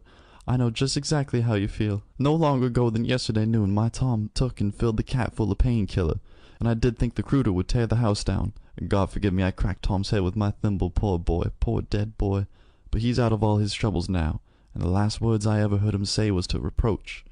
But this memory was too much for the old lady, and she broke down entirely. Tom was snuffling now himself, and more in pity of himself than anybody else. He could hear Mary crying, and putting in a kindly word for him from time to time. He began to have a nobler opinion of himself than ever before. Still, he was sufficiently touched by his aunt's grief to long and to rush out from under the bed and overwhelm her with joy, and the theatrical gorgeousness of the thing appealed strongly to his nature too, but he resisted and lay still. He went on listening, and gathered by odds and ends that it was conjectured at first that the boys had got drowned whilst taking a swim. Then the small raft had been missed. Next, certain boys said the missing lads had promised that the village should hear something soon. The wise heads had put this and that together, and decided that the lads had gone off on that raft and would turn up at the next town below, presently. But toward noon the raft had been found, lodged against the Missouri shore some 5 or 6 miles below the village, and then hope perished. They must be drowned, else hunger would have driven them home by nightfall, if not sooner. It was believed that the search for the bodies had been a fruitless effort, merely because the drowning must have occurred mid-channel. Since the boys, being good swimmers, would otherwise have escaped to shore, this was Wednesday night. If the bodies continued missing until Sunday, all hope would be given over, and the funerals would be preached on that morning. Tom shuddered. Miss Harper gave a sobbing good-night and turned to go. Then, with a mutual impulse, the two bereaved women flung themselves into each other's arms and had a good, consoling cry, and then parted. Aunt Polly was tender far beyond her wont in her good-night to Sid and Mary. Sid snuffled a bit, and Mary went off crying with all her heart. Aunt Polly knelt down and prayed for Tom so touchingly, so appealingly, and with such measureless love in her words and her trembling voice, that he was weltering in tears again, long before she was through. He had to keep still long after she went to bed, for she kept making broken-hearted ejaculations from time to time, tossing unrestfully, and turning over. But at last she was still, and moaning a little in her sleep. Now the boy stole out, rose gradually by the bedside, shaded the candlelight with his hand, and stood regarding her. His heart was full of pity for her. He took out his sycamore scroll and placed it by the candle, but something occurred to him, and he lingered considering. His face lighted with a happy solution of his thought. He put the bark hastily in his pocket, then he bent over and kissed the faded lips and straightway made his stealthy exit, latching the door behind him. He threaded his way back to the ferry landing, found nobody at large there, and walked boldly on the board to the boat. for he knew she was tenantless except that there was a watchman, who always turned in and slept like a graven image. He untied the skiff at the stern, slipped into it, and was soon rowing cautiously upstream. When he had pulled a mile above the village, he started quartering across and bent himself stoutly to his work. He hit the landing on the other side neatly, for this was a familiar bit of work to him. He was moved to capture the skiff, arguing that it might be considered a ship and therefore legitimate prey for a pirate, but he knew a thorough search would be made for it, and that might end in revelations. So he stepped ashore and entered the woods. He sat down and took a long rest, torturing himself meanwhile to keep awake, and then started warily down the home stretch. The night was far spent. It was broad daylight before he found himself fairly abreast the island bar. He rested again until the sun was well up and gilding the great river with its splendor, and then he plunged into the stream. A little later he paused, dripping, upon the threshold of the camp, and heard Joe say, "No, Tom's true blue, Huck, and he'll come back. He won't desert. He knows that would be a disgrace to a pirate, and Tom's too proud for that sort of thing. He's up to something or other. Now I wonder what." "Well, the things is ours anyway, ain't they?" "Pretty near, but not yet, Huck. The writing says they are if he ain't back here to breakfast." "Which he is!" exclaimed Tom, with fine dramatic effect, stepping grandly into the camp. A sumptuous breakfast of bacon and fish was shortly provided, and as the boys set to work upon it, Tom recounted, and adorned, his adventures. They were a vain and boastful company of heroes when the tale was done. Then Tom hid himself away in a shady nook to sleep till noon, and the other pirates got ready to fish and explore. End of chapter 15. Chapter 16. After dinner, all the gang turned out to hunt for turtle eggs on the bar. They went about poking sticks into the sand, and when they found a soft place, they went down on their knees and dug with their hands. Sometimes they would take 50 or 60 eggs out of one hole. They were perfectly round white things, a trifle smaller than an English walnut. They had a famous fried egg feast that night, and another on Friday morning. After breakfast they went whooping and prancing out on the bar, and chased each other round and round, shedding clothes as they went until they were naked, and then continued the frolic far away up the shoal water of the bar against the stiff current, which latter tripped their legs from under them from time to time, and greatly increased the fun. And now and then they stooped in a group and splashed water in each other's faces, with their palms gradually approaching each other, with averted faces to avoid the strangling sprays, and finally gripping and struggling till the best man ducked his neighbor, and they all went under in a tangle of white legs and arms, and came up blowing, sputtering, laughing, and gasping for breath at one and the same time. When they were well exhausted, they would run out and sprawl on the dry, hot sand, and lie there and cover themselves up with it, and by break for the water again and go through the original performance once more. Finally it occurred to them that their naked skin represented flesh-colored tights very fairly. So they drew a ring in the sand and had a circus, with 3 clowns in it, for none would yield this proudest post to his neighbor. Next they got their marbles and played knucks and ring-taw and keeps till that amusement grew stale. Then Joe and Huck had another swim, but Tom would not venture, because he found that in kicking off his trousers he had kicked off his string of rattlesnake rattles off his ankle, and he wondered how he had escaped cramp so long without the protection of this mysterious charm. He did not venture again until he had found it, and by that time the other boys were tired and ready to rest. They gradually wandered apart, dropped into the dumps, and fell to gazing longingly across the wide river to where the village lay drowsing in the sun. Tom found himself writing Becky in the sand with his big toe. He scratched it out, and was angry with himself for his weakness. But he wrote it again, nevertheless. He could not help it. He erased it once more, and then took himself out of temptation by driving the other boys together and joining them. But Joe's spirits had gone down almost beyond resurrection. He was so homesick that he could hardly endure the misery of it. The tears lay very near the surface. Huck was melancholy too. Tom was downhearted, but tried hard not to show it. He had a secret which he was not ready to tell yet. But if this mutinous depression was not broken up soon, he would have to bring it out. He said with a great show of cheerfulness, "I bet there's been pirates on this island before, boys. We'll explore it again. They've hid treasures here somewhere. How do you feel to light on a rotten chest full of gold and silver, hey?" But it roused only faint enthusiasm, which faded out with no reply. Tom tried 1 or 2 other seductions, but they failed too. It was discouraging work. Joe sat poking up the sand with a stick and looking very gloomy. Finally he said, "Oh, boys, let's give it up. I want to go home. It's so lonesome." "Oh, no, Joe, you'll feel better by and by," said Tom. "Just think of the fishing that's here." "I don't care for fishing. I want to go home." "But, Joe, there ain't such another swimming place anywhere." "Swimming's no good. I don't seem to care for it. Somehow when there ain't anybody to say I shan't go in, I mean to go home." "Oh, shucks, baby. You want to see your mother, I reckon." "Yes, I do want to see my mother. And you would, too, if you had one. I ain't any more baby than you are." And Joe snuffled a little. "Well, let's the cry-baby go home to his mother, won't we, Huck? Poor thing, does it want to see its mother? And so it shall. You like it here, don't you, Huck? We'll stay, won't we?" Huck said, "Yes," without any heart in it. "I'll never speak to you again as long as I live," said Joe, rising. "There now." And he moved moodily away and began to dress himself. "Who cares?" said Tom. "Nobody wants you to. Go along home and get laughed at.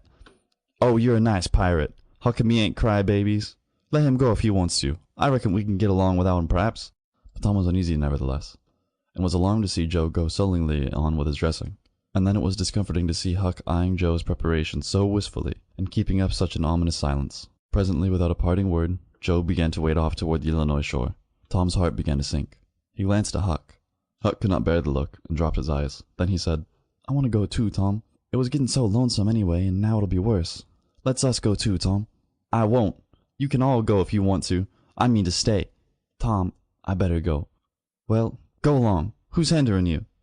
Huck began to pick up his scattered clothes. He said, "Tom, I wish you'd come too.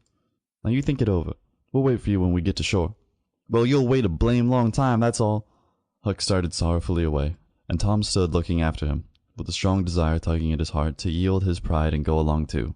He hoped the boys would stop, but they still waded slowly on. It suddenly dawned on Tom that it was become very lonely and still.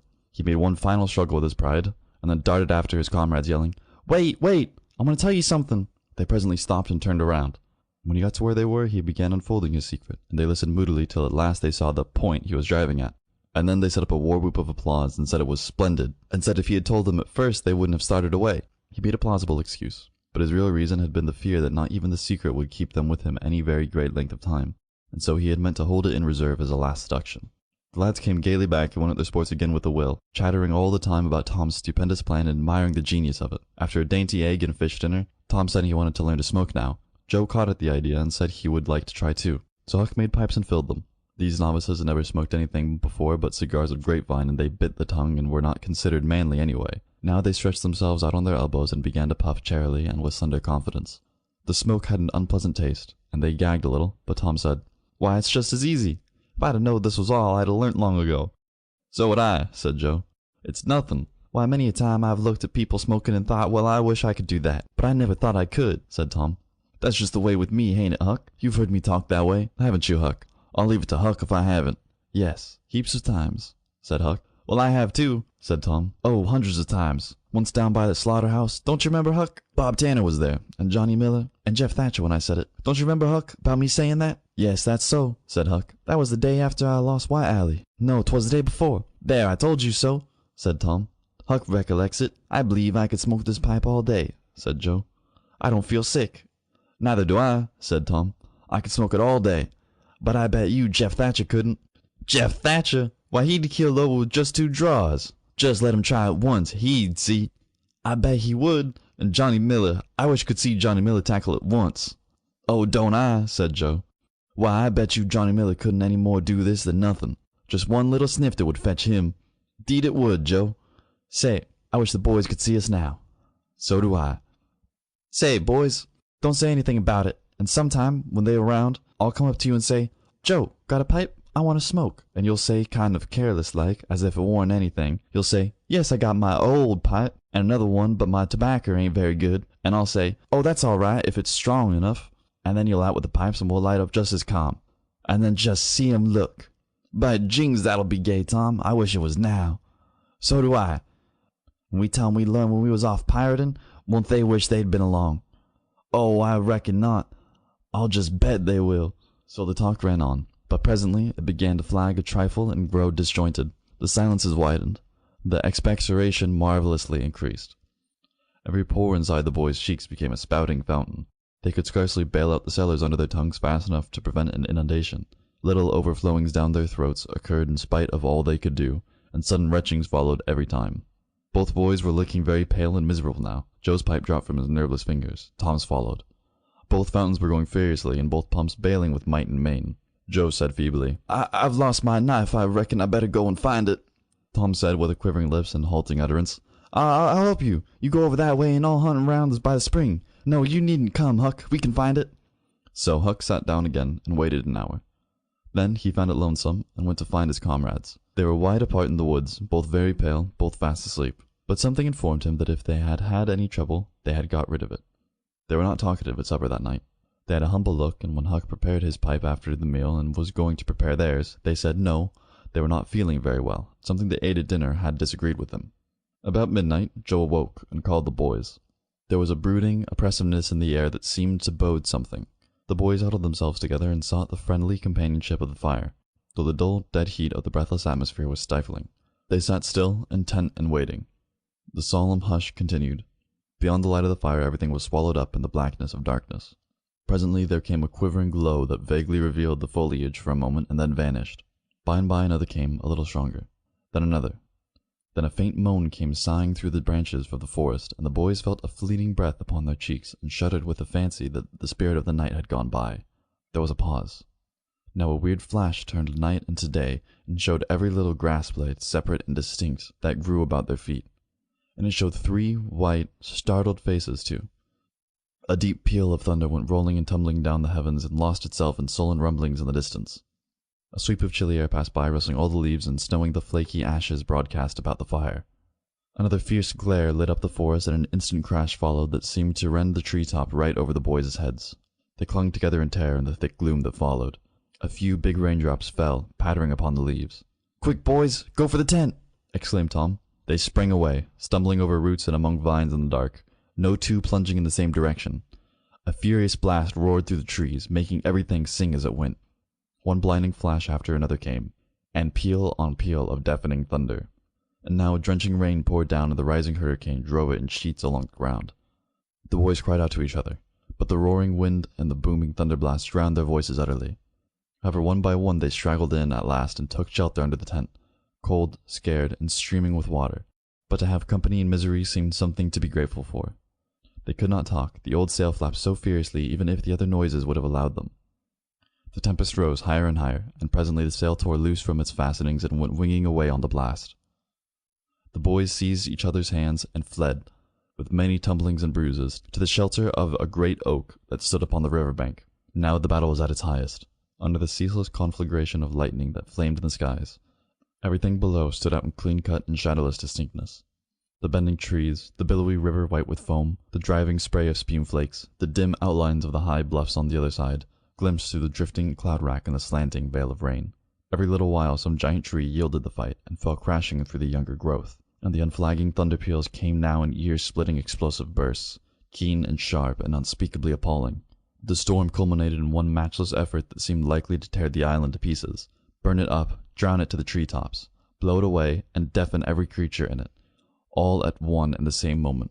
It was a wild night for homeless young heads to be out in, but at last the battle was done, and the forces retired with weaker and weaker threatenings and grumblings, and peace resumed her sway. The boys went back to camp a good deal awed, but they found there was still something to be thankful for, because the great sycamore, the shelter of their beds, was a ruin now, blasted by the lightnings, and they were not under it when the catastrophe happened. Everything in camp was drenched, the campfire as well, for they were but heedless lads like their generation, and had made no provisions against rain. Here was matter for dismay, for they were soaked through and chilled. They were eloquent in their distress, but they presently discovered that the fire had eaten so far up under the great log it had been built against, where it curved upward and separated itself from the ground, that a handbreadth or so of it had escaped wetting. So they patiently wrought until, with shreds and bark gathered from under sides of sheltered logs, they coaxed the fire to burn again. Then they piled on great dead boughs till they had a roaring furnace, and were glad-hearted once more. They dried their boiled ham and had a feast, and after that they sat by the fire and expanded and glorified their midnight adventure until morning, for there was not a dry spot to sleep on anywhere around. As the sun began to steal in upon the boys, drowsiness came over them, and they went out on the sandbar and lay down to sleep. They got scorched out by and by, and drearily set about getting breakfast. After the meal they felt rusty and stiff-jointed, and a little homesick once more. Tom saw the signs and fell to cheering up the pirates as well as he could. But they cared nothing for marbles, or circus, or swimming, or anything. He reminded them of the imposing secret, and raised a ray of cheer. While it lasted, he got them interested in a new device. This was to knock off being pirates for a while and be Indians for a change. They were attracted by this idea, so it was not long before they were stripped and striped from head to heel with black mud, like so many zebras, all of them chiefs, of course, and then they went tearing through the woods to attack an English settlement. By and by they separated into 3 hostile tribes, and darted upon each other from ambush with dreadful war whoops, and killed and scalped each other by the thousands. It was a gory day. Consequently, it was an extremely satisfactory one. They assembled in camp towards supper time, hungry and happy, but now a difficulty arose. Hostile Indians could not break the bread of hospitality together without first making peace, and this was a simple impossibility without smoking a pipe of peace. There was no other process that ever they had heard of. 2 of the savages almost wished they had remained pirates. However, there was no other way. So with such show of cheerfulness as they could muster, they called for the pipe and took their whiff as it passed, in due form. And behold, they were glad they had gone into savagery, for they had gained something. They found that they could now smoke a little without having to go and hunt for a lost knife. They did not get sick enough to be seriously uncomfortable. They were not likely to fool away this high promise for lack of effort. No, they practiced cautiously after supper, with right fair success, and so they spent a jubilant evening. They were prouder and happier in their new acquirement than they would have been in the scalping and skinning of the Six Nations.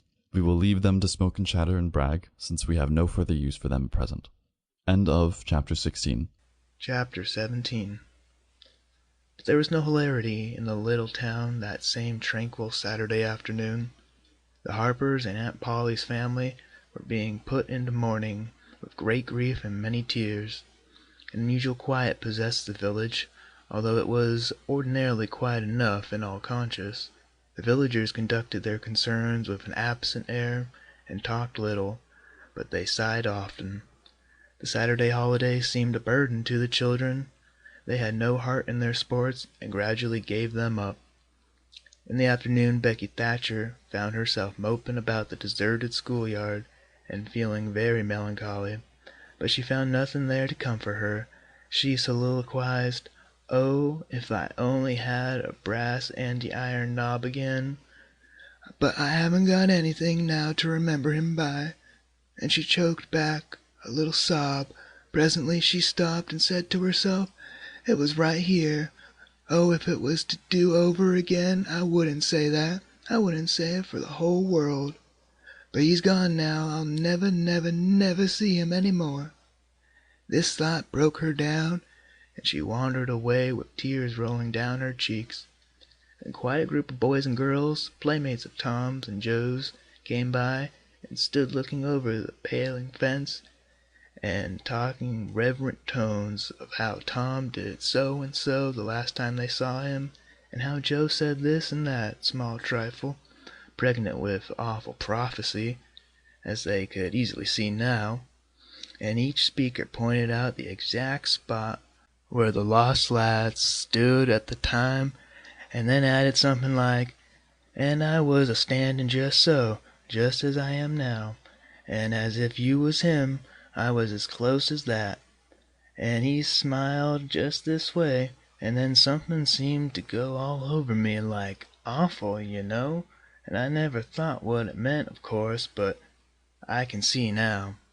Then there was a dispute about who saw the dead boys last in life, and many claimed that dismal distinction and offered evidences more or less tampered with by the witness. And when it was ultimately decided who did see the departed last, and exchanged the last words with them, the lucky parties took upon themselves a sort of sacred importance, and were gaped at and envied by all the rest. One poor chap, who had no other grandeur to offer, said with tolerable and manifest pride in the remembrance, "Well, Tom Sawyer, he licked me once." But that bid for glory was a failure. Most of the boys could say that, and so that cheapened the distinction too much. The group loitered away, still recalling memories of the lost heroes in awed voices.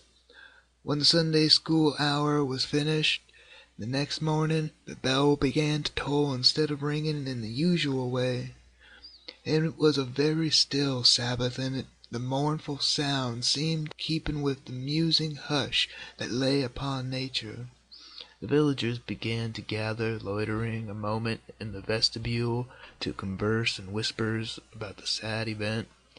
But there was no whispering in the house, only the funereal rustling of dresses as the women gathered to their seats, disturbed by the silence there. None could remember when the little church had been so full before. There was finally a waiting pause, an expectant dumbness, and then Aunt Polly entered, followed by Sid and Mary, and they by the Harper family, all in deep black, and the whole congregation, the old minister as well, rose reverently and stood until the mourners were seated in the front pew. There was another communing silence, broken at intervals by muffled sobs, and then the minister spread his hands abroad and prayed. A moving hymn was sung. The text followed, "I am the resurrection and the life." As the service proceeded, the clergyman drew such pictures of the graces, the winning ways, and the rare promise of the lost lads that every soul there, thinking he recognized these pictures, felt a pang in remembering that he had persistently blinded himself to them always before, and had persistently seen only faults and flaws in the poor boys.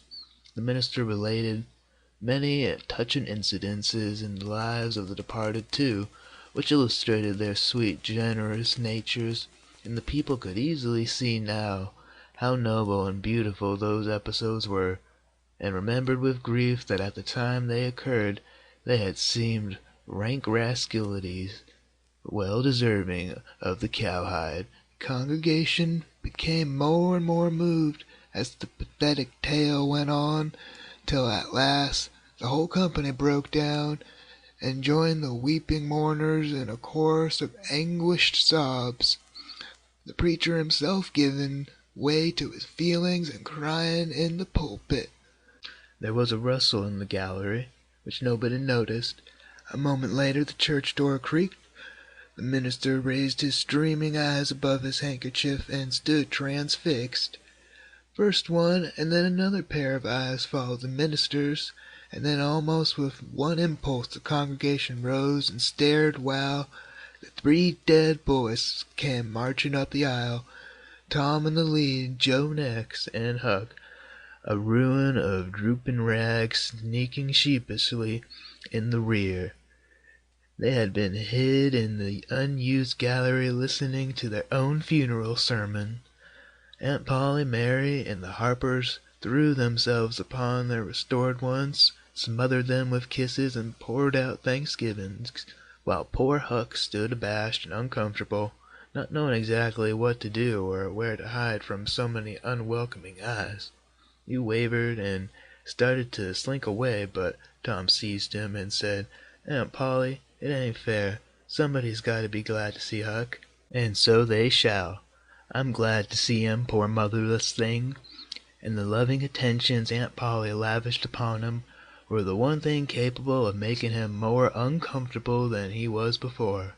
Suddenly the minister shouted at the top of his voice, "Praise God, from whom all blessings flow. Sing, and put your hearts in it." And they did. Old Hundred swelled up with a triumphant burst, and while it shook the rafters, Tom Sawyer the pirate looked around upon the envying juveniles about him and confessed in his heart that this was the proudest moment of his life. As the souled congregation trooped out, they said they would almost be willing to be made ridiculous again to hear Old Hundred sung like that once more. Tom got more cuffs and kisses that day, according to Aunt Polly's varying moods, than he had earned before in a year, and he hardly knew which expressed the most gratefulness to God and affection for himself. End of Chapter 17. Chapter 18.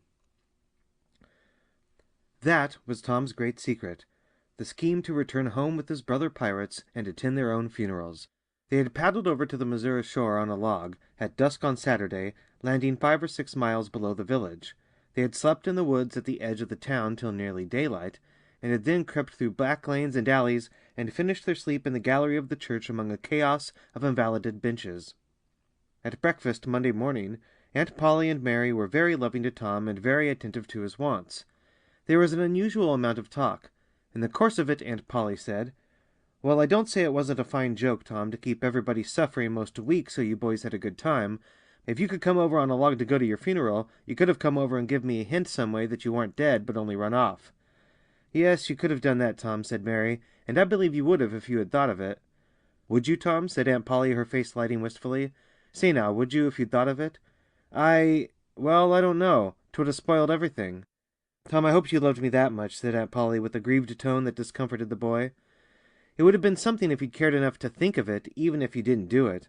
"Now, Auntie, that ain't any harm," pleaded Mary. "It's only Tom's giddy way. He is always in such a rush that he never thinks of anything. More's the pity. Sid would have thought, and Sid would have come and done it, too. Tom, you'll look back some day, when it's too late, and wish you'd cared a little more for me when it would have cost you so little." "Now, Auntie, you know I do care for you," said Tom. "I'd know it better if you acted more like it." "I wish now I'd thought," said Tom with a repentant tone.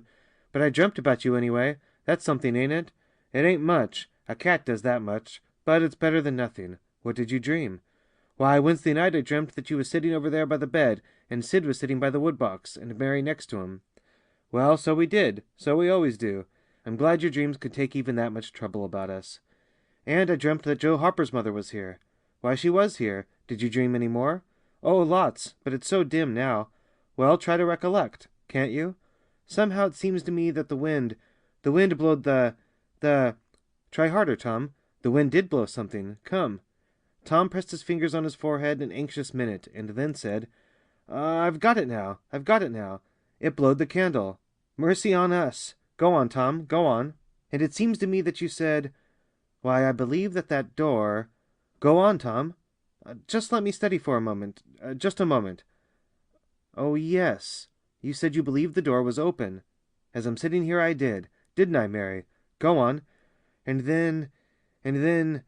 Well, I won't be certain, but it seems like as if you made Sid go and... Well? What did I make him do, Tom? What did I make him do? You made him...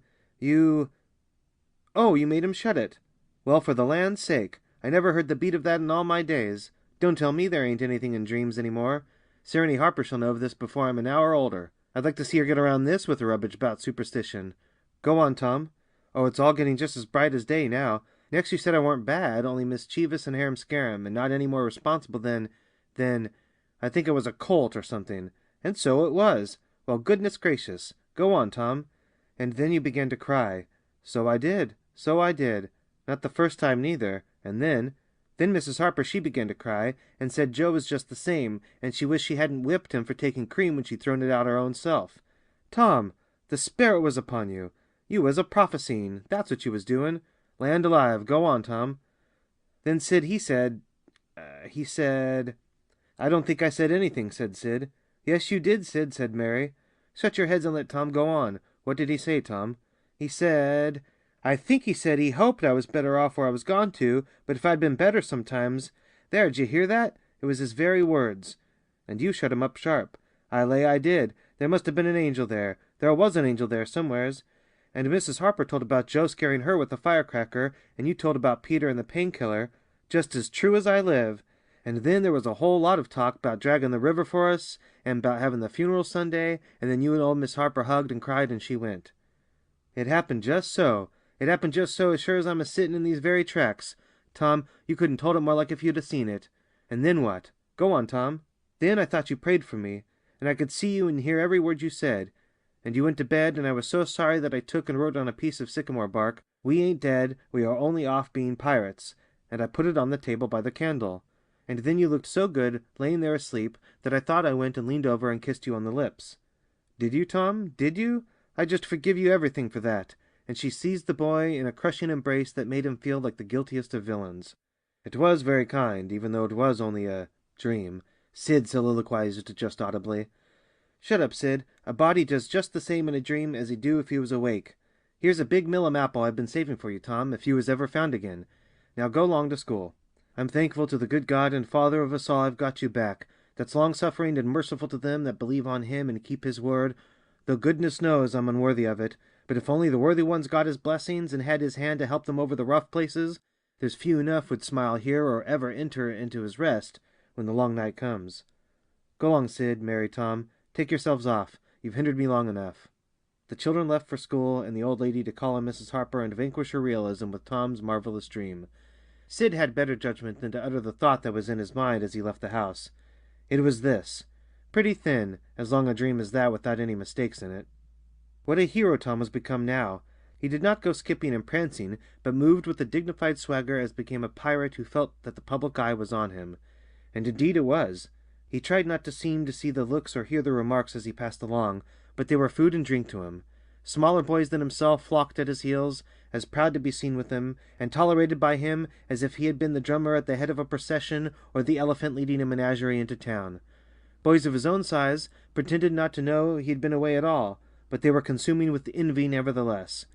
They would have given anything to have that swarthy, sun-tanned skin of his, and his glittering notoriety, and Tom would not have parted with either for a circus. At school the children made so much of him and Joe, and delivered such eloquent admiration from their eyes, that the two heroes were not long in becoming insufferably stuck up.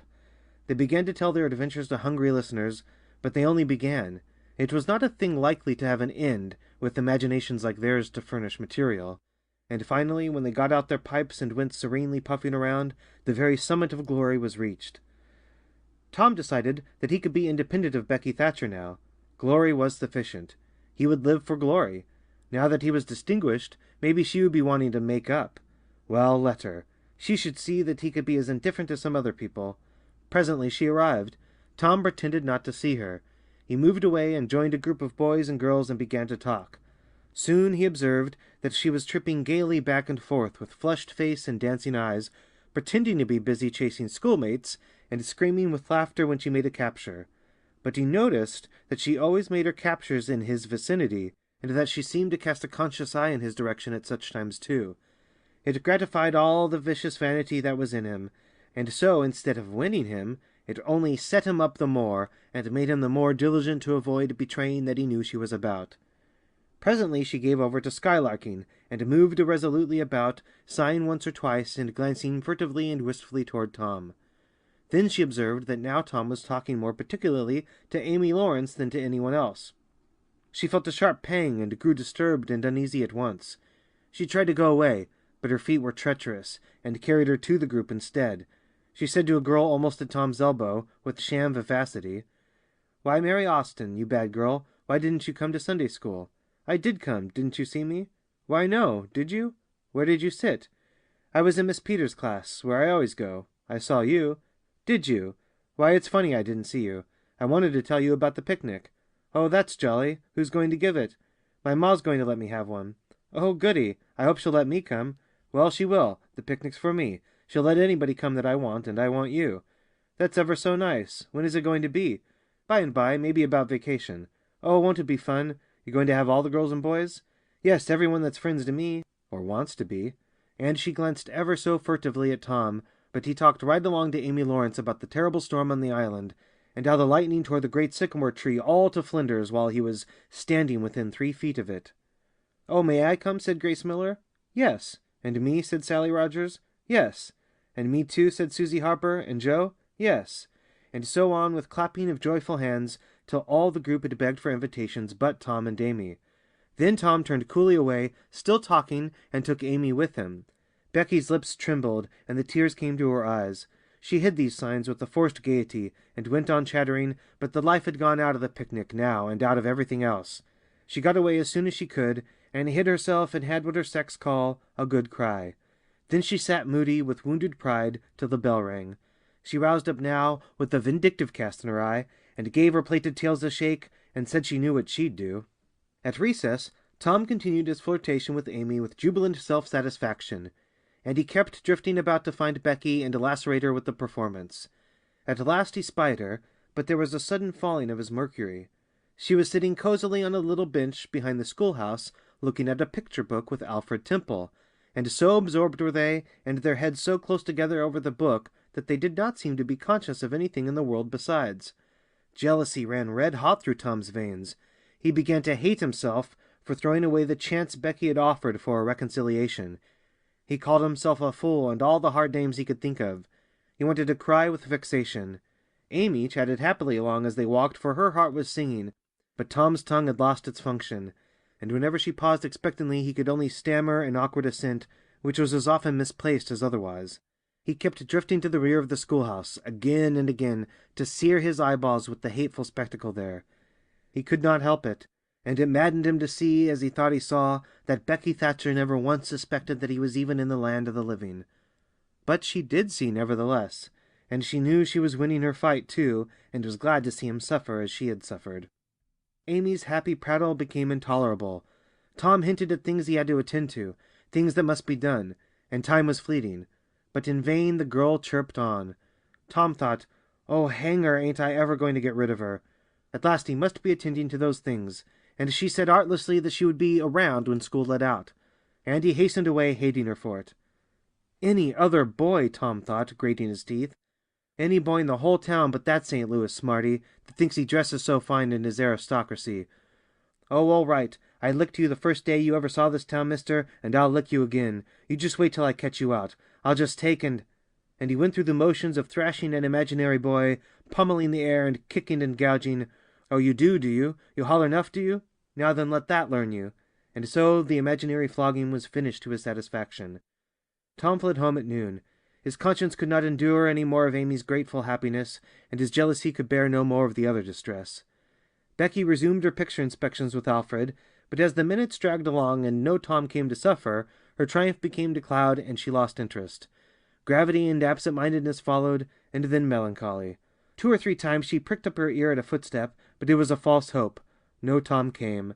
At last she grew entirely miserable, and wished she hadn't carried it so far. When poor Alfred, seeing that he was losing her he did not know how, kept exclaiming, "Oh, here's a jolly one, look at this," she lost patience at last, and said, "Oh, don't bother me, I don't care for them," and burst into tears, and got up and walked away. Alfred dropped alongside and was going to try to comfort her, but she said, "Go away and leave me alone, can't you? I hate you." So the boy halted, wondering what he could have done, for she had said she would look at pictures all through the nooning, and she walked on crying. Then Alfred went musing into the deserted schoolhouse. He was humiliated and angry.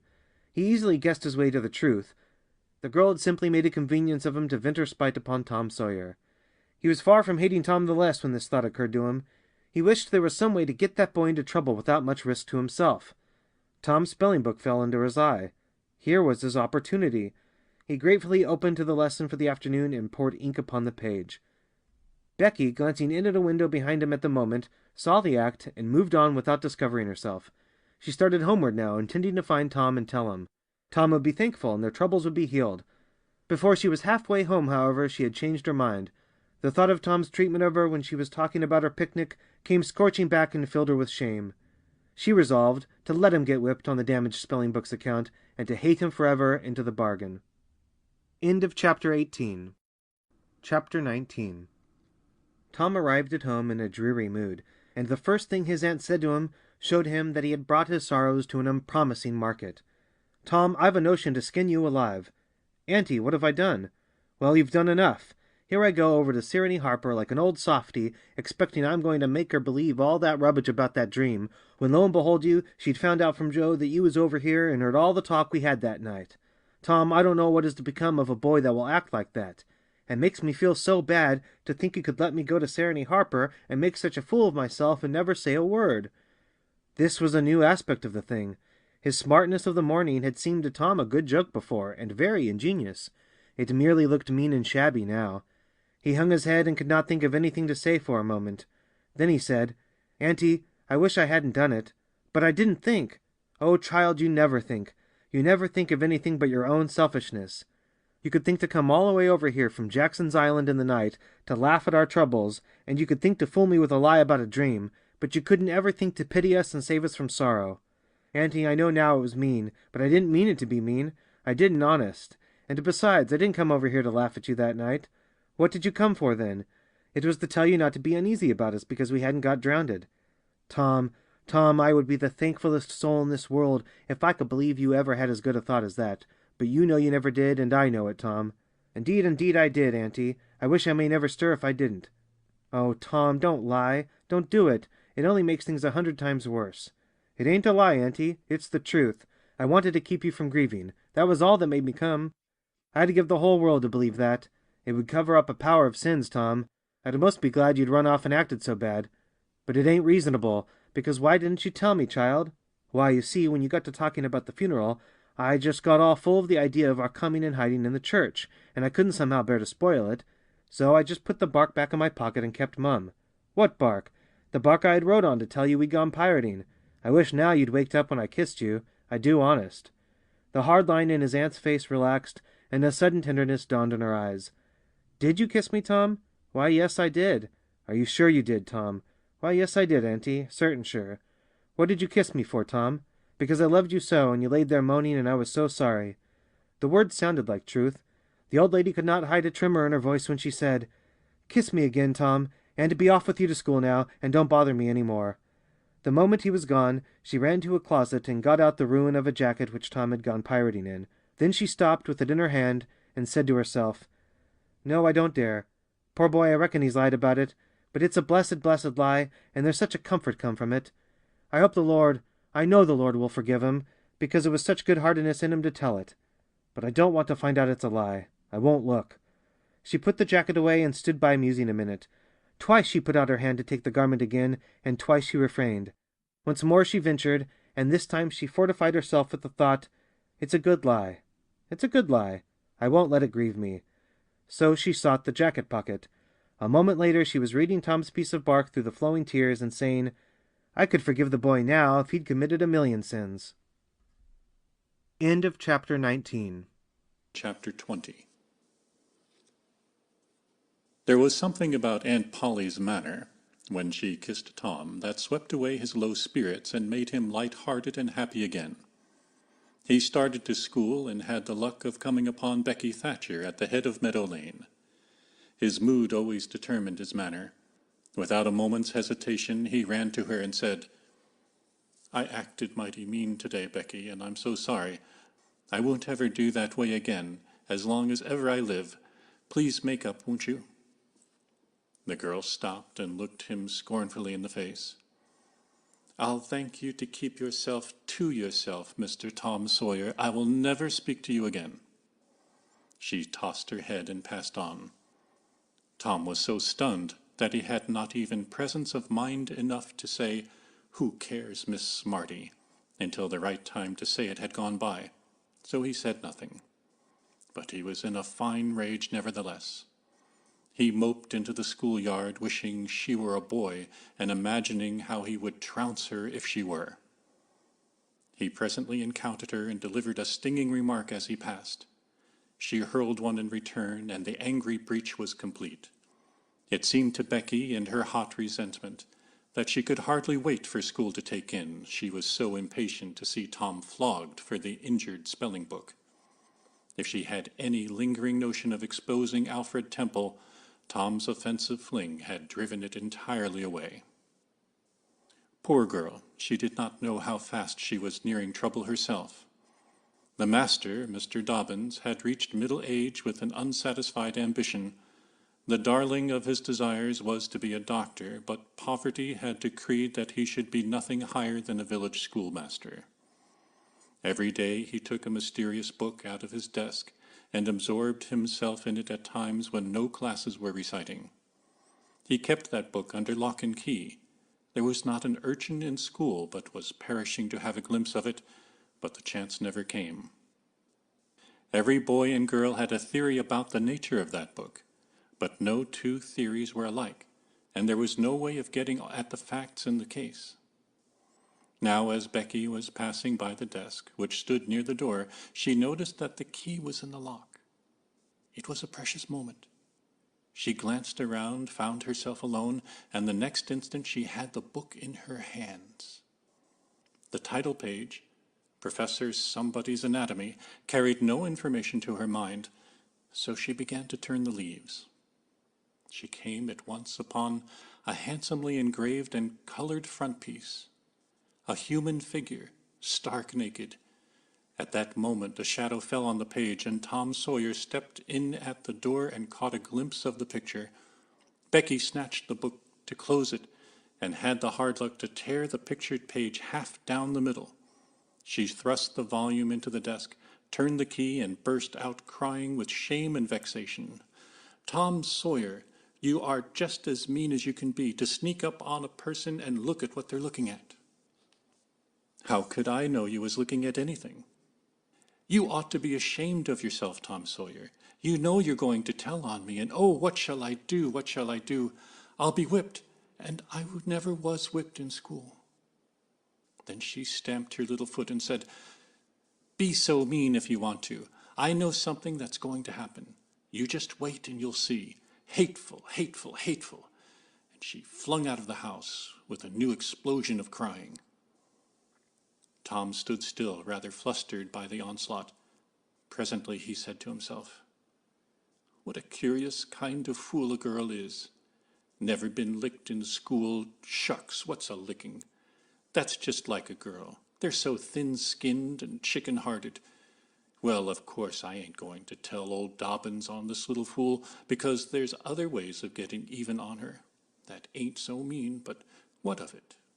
Old Dobbins will ask who it was tore his book. Nobody will answer. Then he'll do just the way he always does. Ask first one, then to other, and when he comes to the right girl, he'll know it, without any telling. Girls' faces always tell on them. They ain't got no backbone. She'll get licked. Well, it's a kind of tight place for Becky Thatcher, because there ain't any way out of it. Tom conned the thing a moment longer, and then added, "All right, though. She'd like to see me in just such a fix. Let her sweat it out." Tom joined the mob of skylarking scholars outside. In a few moments the master arrived and school took in. Tom did not feel a strong interest in his studies. Every time he stole a glance at the girl's side of the room, Becky's face troubled him. Considering all things, he did not want to pity her, and yet it was all he could do to help it. He could get up no exultation that was really worthy of the name.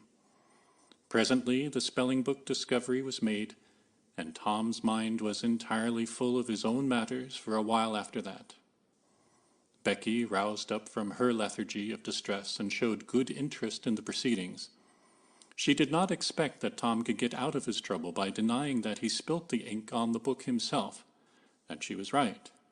The denial only seemed to make the thing worse for Tom. Becky supposed she would be glad of that, and she tried to believe she was glad of it, but she found she was not certain. When the worst came to the worst, she had an impulse to get up and tell on Alfred Temple, but she made an effort and forced herself to keep still, because, she said to herself, "He'll tell about me tearing the picture, sure. I wouldn't say a word, not to save his life."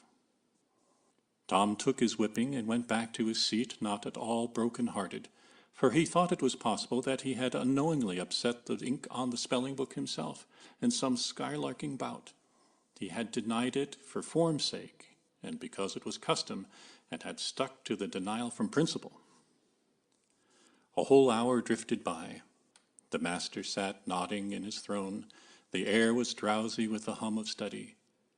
By and by Mr. Dobbin straightened himself up, yawned, then unlocked his desk, reached for his book, but seemed undecided whether to take it out or leave it. Most of the pupils glanced up languidly, but there were two among them that watched his movements with intent eyes. Mr. Dobbins fingered his book absently for a while, then took it out and settled himself in his chair to read. Tom shot a glance at Becky. He had seen a hunted and helpless rabbit look as she did, with a gun leveled at its head. Instantly he forgot his quarrel with her. Quick! Something must be done in a flash, too. But the very imminence of the emergency paralyzed his invention. Good! He had an inspiration. He would run and snatch the book, spring through the door and fly. But his resolution shook for one little instant, and the chance was lost. The master opened the volume. If Tom only had the wasted opportunity back again, too late. There was no help for Becky now, he said. The next moment the master faced the school. Every eye sank under his gaze. There was that in it which smote even the innocent with fear. There was silence while one might count 10. The master was gathering his wrath. Then he spoke. Who tore this book? There was not a sound. One could have heard a pin drop. The stillness continued. The master searched face after face for signs of guilt. Benjamin Rogers, did you tear this book? A denial. Another pause. Joseph Harper, did you? Another denial. Tom's uneasiness grew more and more intense under the slow torture of these proceedings. The master scanned the ranks of boys, considered a while, then turned to the girls. Amy Lawrence? A shake of the head.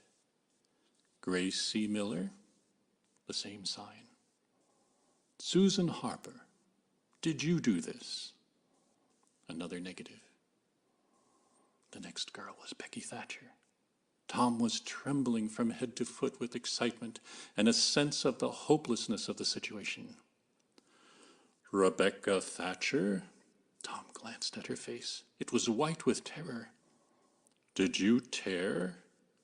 "No, look me in the face." Her hands rose in appeal. "Did you tear this book?" A thought shot like lightning through Tom's brain. He sprang to his feet and shouted, "I done it!" The school stared in perplexity at this incredible folly. Tom stood a moment to gather his dismembered faculties, and when he stepped forward to go to his punishment, the surprise, the gratitude, the adoration that shone upon him out of poor Becky's eyes seemed to pay enough for 100 floggings. Inspired by the splendor of his own act, he took without an outcry the most merciless flaying that even Mr. Dobbins had ever administered, and also received with indifference the added cruelty of a command to remain 2 hours after school should be dismissed, for he knew who would wait for him outside till his captivity was done, and not count the tedious time as loss either.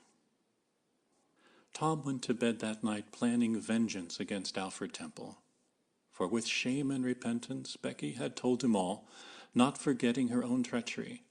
But even the longing for vengeance had to give way soon to pleasanter musings, and he fell asleep at last with Becky's last words lingering dreamily in his ear.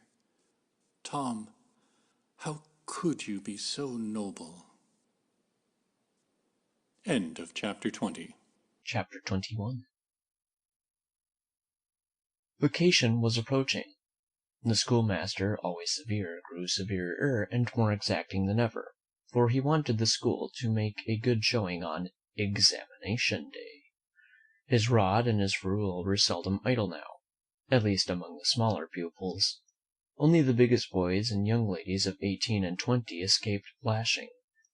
Mr. Dobbin's lashings were very vigorous ones too, for although he carried under his wig a perfectly bald and shiny head, he had only reached middle age, and there was no sign of feebleness in his muscle. As the great day approached, all the tyranny that was in him came to the surface. He seemed to take a vindictive pleasure in punishing the least shortcomings. The consequence was that the smaller boys spent their days in terror and suffering and their nights in plotting revenge. They threw away no opportunity to do the master a mischief, but he kept ahead all the time. The retribution that followed every vengeful success was so sweeping and majestic that the boys always retired from the field badly worsted. At last they conspired together and hit upon a plan that promised a dazzling victory. They swore on the sign painter's boy, told him the scheme, and asked his help. He had his own reasons for being delighted, for the master boarded in his family and had given the boy ample cause to hate him. The master's wife would go on a visit to the country in a few days, and there would be nothing to interfere with the plan.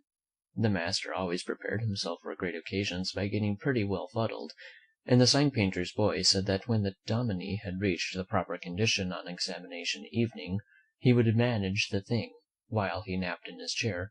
Then he would have him awakened at the right time and hurried away to school. In the fullness of time the interesting occasion arrived.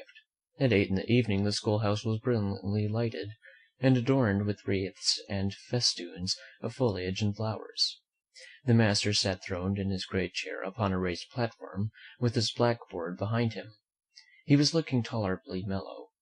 3 rows of benches on each side and 6 rows in front of him were occupied by the dignitaries of the town and by the parents of the pupils. To his left, back of the rows of the citizens, was a spacious temporary platform upon which were seated the scholars who had taken part in the exercises of the evening.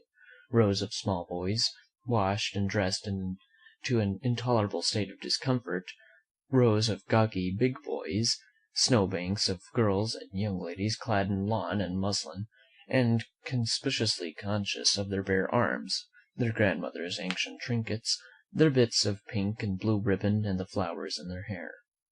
All the rest of the house was filled with non-participating scholars. The exercises began.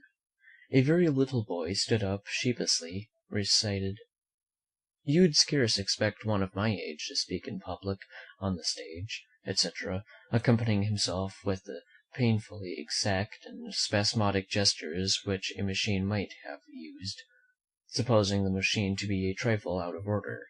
But he got through safely, though cruelly scared, and got a fine round of applause when he made his manufactured bow and retired.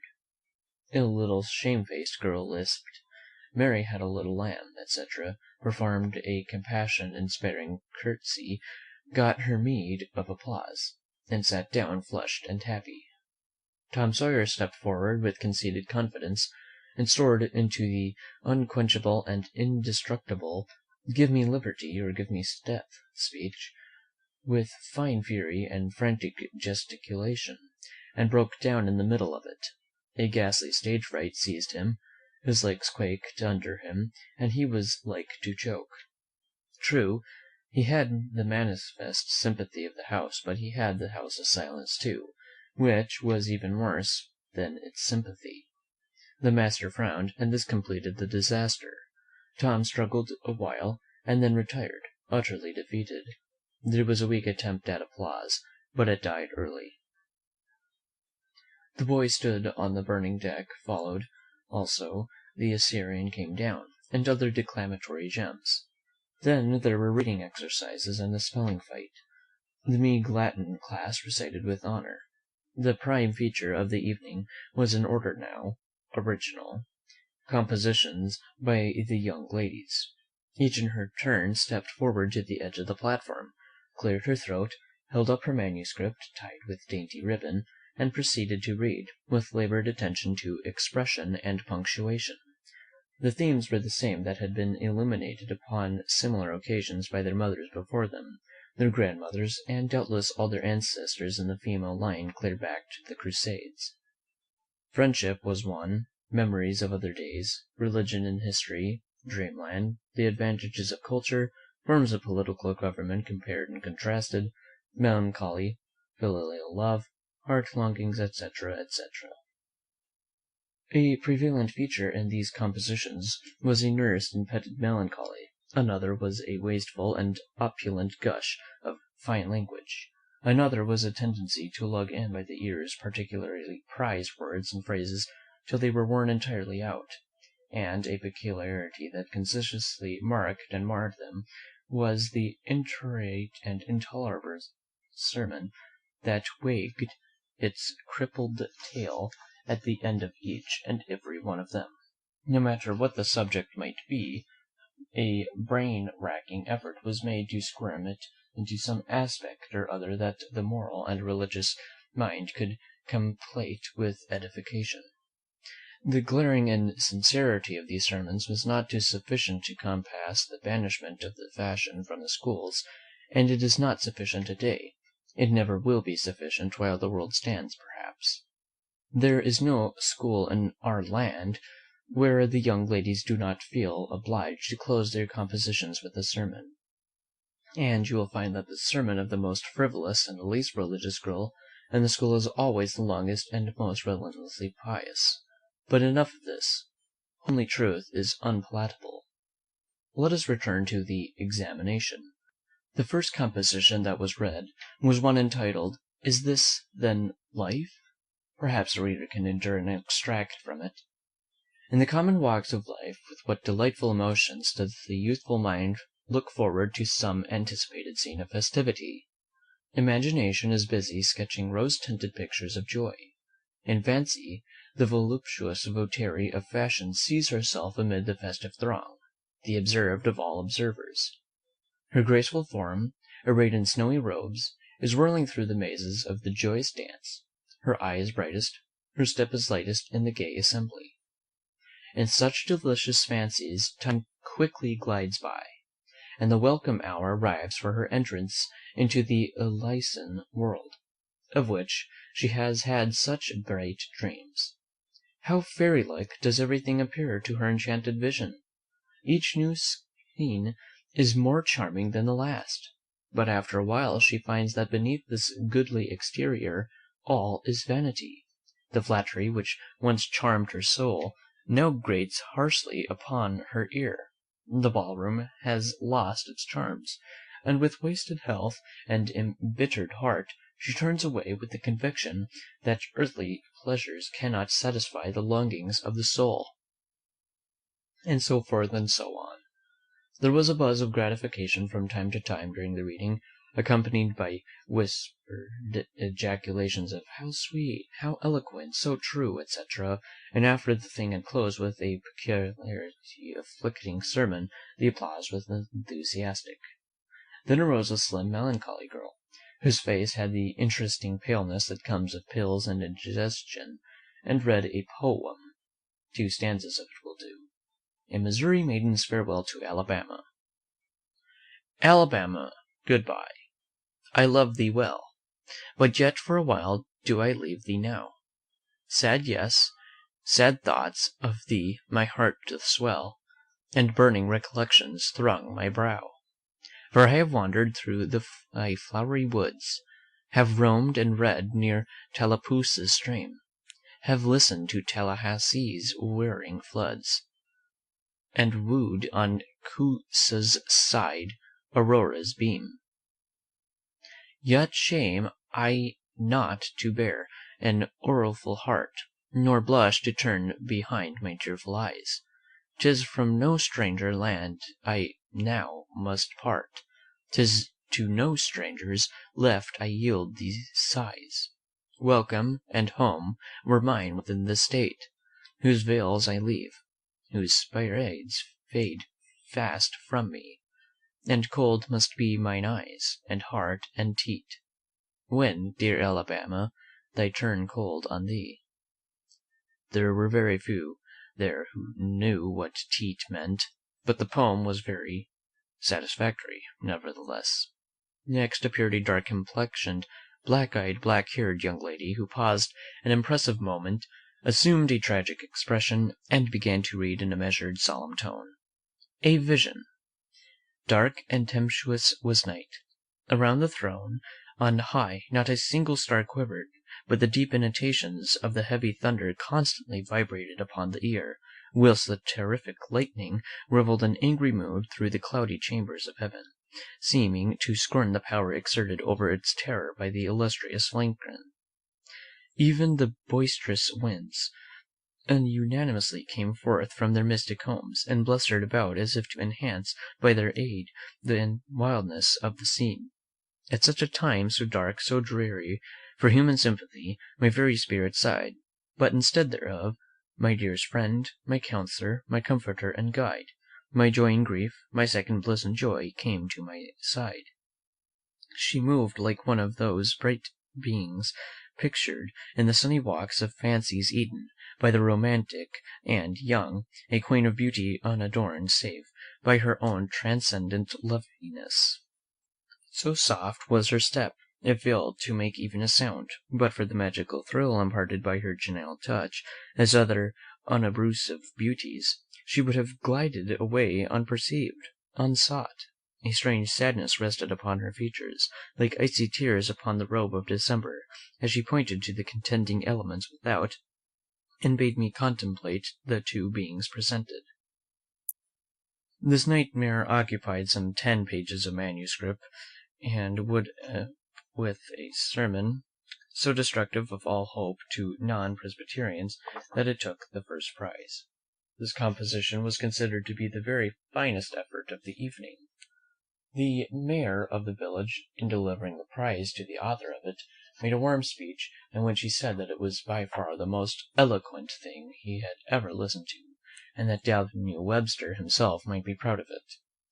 It may be remarked in passing that the number of compositions in which the word beauteous was ever fondled, and human experience referred to as life's page, was up to the usual average. Now the master, mellow almost to the verge of geniality, put his chair aside, turned his back to the audience, and began to draw a map of America on the blackboard to exercise the geography class upon. But he made a sad business of it with his unsteady hand, and a smothered titter rippled over the house. He knew what the matter was, and set himself right to it. He sprung out lines and remade them. but he only disordered them ever more, and the tittering was more pronounced.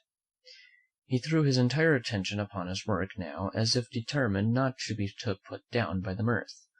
He felt that all eyes were fastened upon him. He imagined he was succeeding, and yet the tittering continued. It even manifestly increased, and well it might. There was a garret above, pierced with a scuttle over his head, and down through the scuttle came a cat, suspended around the haunches by a string. She had a rag tied about her head, and jaws to keep her from mewing. As she slowly descended, she curved upward and clawed at the string. She swung downward and clawed at the intangible air. The tittering rose higher and higher. The cat was within 6 inches of the absorbed teacher's head. Down, down a little lower, and she grabbed his wig with her desperate claws, clung to it, and was snatched up into the garret in an instant, with her trophy still in her possession. And how the light did blaze abroad from the master's bald pate, for the sign-painter's boy had gilded it. That broke up the meeting. The boys were avenged. Vacation had come. Note: the pretended compositions quoted in this chapter are taken without alteration from a volume entitled Prose and Poetry by a Western Lady, but they are exactly and precisely after the schoolgirl pattern, and hence are much happier than any mere imitations could be. Chapter 22. Tom joined the new order of cadets of temperance, being attracted by the showy character of their regalia. He promised to abstain from smoking, chewing, and profanity as long as he remained a member. Now he found out a new thing, namely that to promise not to do a thing is the surest way in the world to make a body want to go and do that very thing. Tom soon found himself tormented with a desire to drink and swear. The desire grew to be so intense that nothing but the hope of a chance to display himself in his red sash kept him from withdrawing from the order. 4th of July was coming, but he soon gave that up. Gave it up before he had worn his shackles over 48 hours, and fixed his hopes upon old Judge Fraser, Justice of the Peace, who was apparently on his deathbed and would have a big public funeral since he was so high an official. During 3 days, Tom was deeply concerned about the judge's condition and hungry for news of it. Sometimes his hopes ran high, so high that he would venture to get out his regalia and practice before the looking-glass. But the judge had a most discouraging way of fluctuating. At last he was pronounced upon the mend and then convalescent. Tom was disgusted, and felt a sense of injury, too. He handed in his resignation at once, and that night the judge suffered a relapse and died. Tom resolved that he would never trust a man like that again. The funeral was a fine thing. The cadets paraded in a style calculated to kill the late member with envy.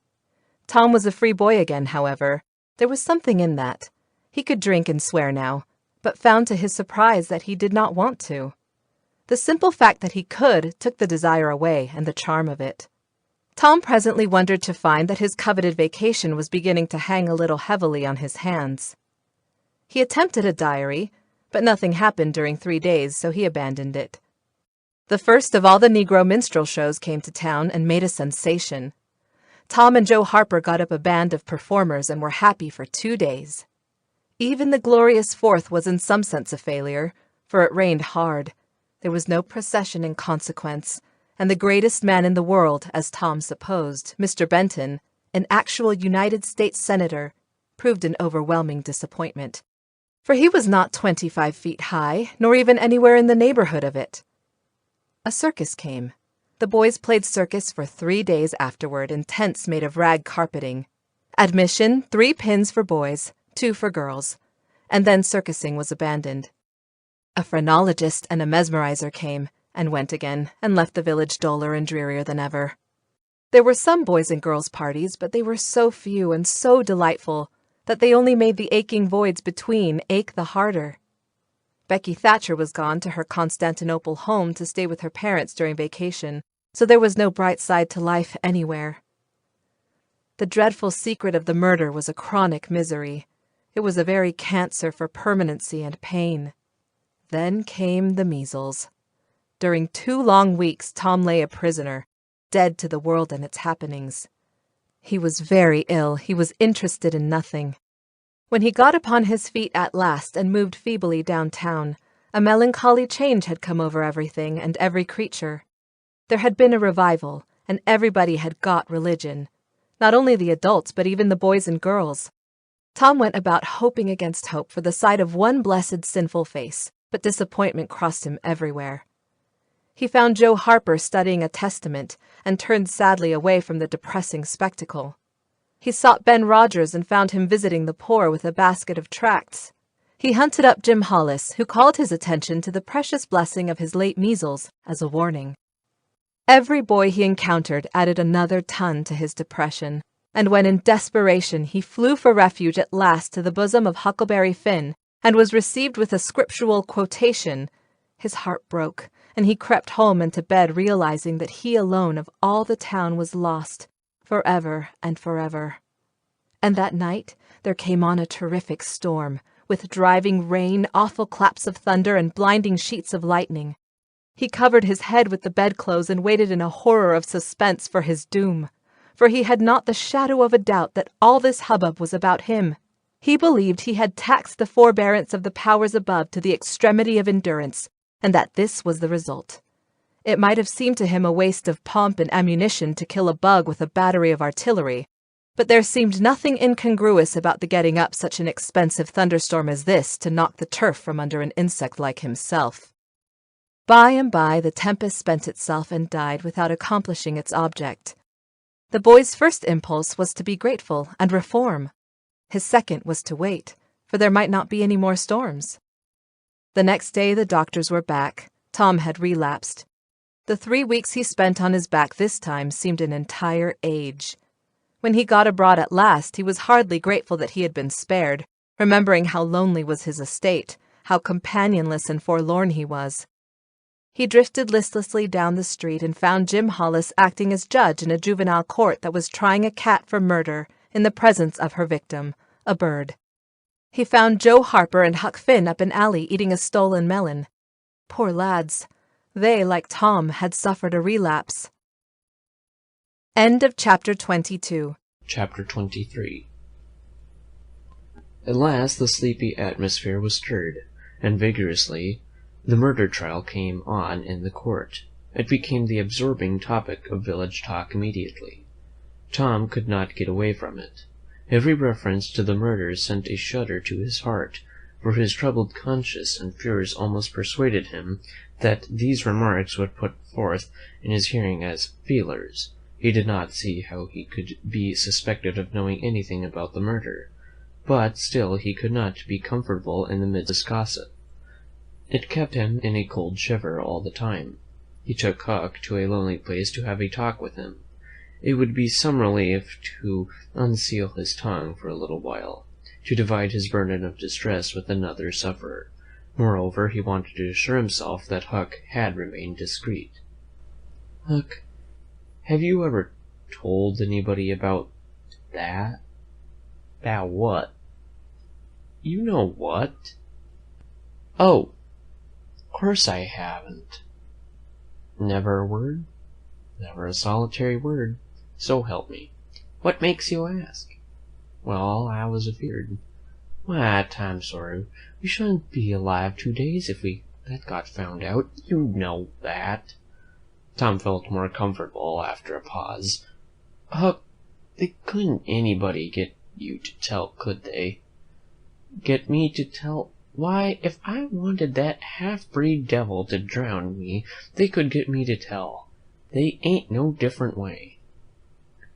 "Well, that's all right then. I reckon we're safe as long as we keep mum. But let's swear again, anyway. It's more sure." "I'm agreed." So they swore again with dread solemnities. "What is that talk around, Huck? I've heard a power of it." "Talk? Well, it's just Muff Potter, Muff Potter, Muff Potter all the time. It keeps me in a sweat constant. So's I want to hide summers. That's just the way they go on round me. I reckon he's a goner. Don't you feel sorry for him sometimes?" Most always. He ain't no account, but then he ain't ever done anything to hurt anybody. Just fishes a little to get money to get drunk on, and loaves around considerable. But Lord, we all do that. Leastways, most of us. Preachers and such like. But he's kind of good. He give me half a fish once, when there weren't enough for two, and lots of times he's kind of stood by me when I was out of luck. Well, he's mended kites for me, Huck, and knitted hooks onto my line. I wish we could get him out of there. My, we couldn't get him out, Tom. And besides, 'twould do any good. They'd catch him again. Yeah, so they would. But I hate to hear him abuse him so like the Dickens when he never done that. I do too, Tom. Lord, I hear him say he's the bloodiest looking villain in this country, and they wonder he hasn't ever hung before. Yes, they talk like that all the time. I've heard him say that if he was to get free, they'd lynch him. And they do it, too. The boys had a long talk, and it brought them little comfort. As the twilight drew on, they found themselves hanging about the neighborhood of the little isolated jail, perhaps with an undefined hope that something would happen that might clear away their difficulties. But nothing happened. There seemed to be no angels or fairies interested in this luckless captive. The boys did, as they had often done before, went to the cell grating and gave Potter some tobacco and matches. He was on the ground floor, and there were no guards. His gratitude for their gifts had always smote their consciences before, and cut deeper than ever this time. They felt cowardly and treacherous to the last degree when Potter said, "You've been mighty good to me, boys, better nor anybody else in this town. And I don't forget it, I don't. Often I says to myself, says I used to mend all the boys' kites and things, and show 'em where the good fishin' places was, and befriend 'em what I could. And now they've all forgot old Muff when he's in trouble. But Tom don't, and Huck don't. They don't forget him, says I, and I don't forget them. Well, boys, I'd done an awful thing. Drunk and crazy at the time. That's the only way I account for it. And now I've got to swing for it, and it's right. Right, and best too, I reckon. Hope so, anyway. Well, we won't talk about that. I don't want to make you feel bad. You've befriended me. But what I want to say is, don't you ever get drunk. Then you won't get here. Stand a little further west. So, that's it.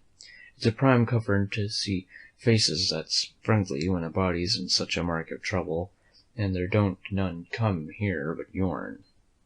Good friendly faces. Good friendly faces. Get up on one another's backs, and let me touch 'em. That's it.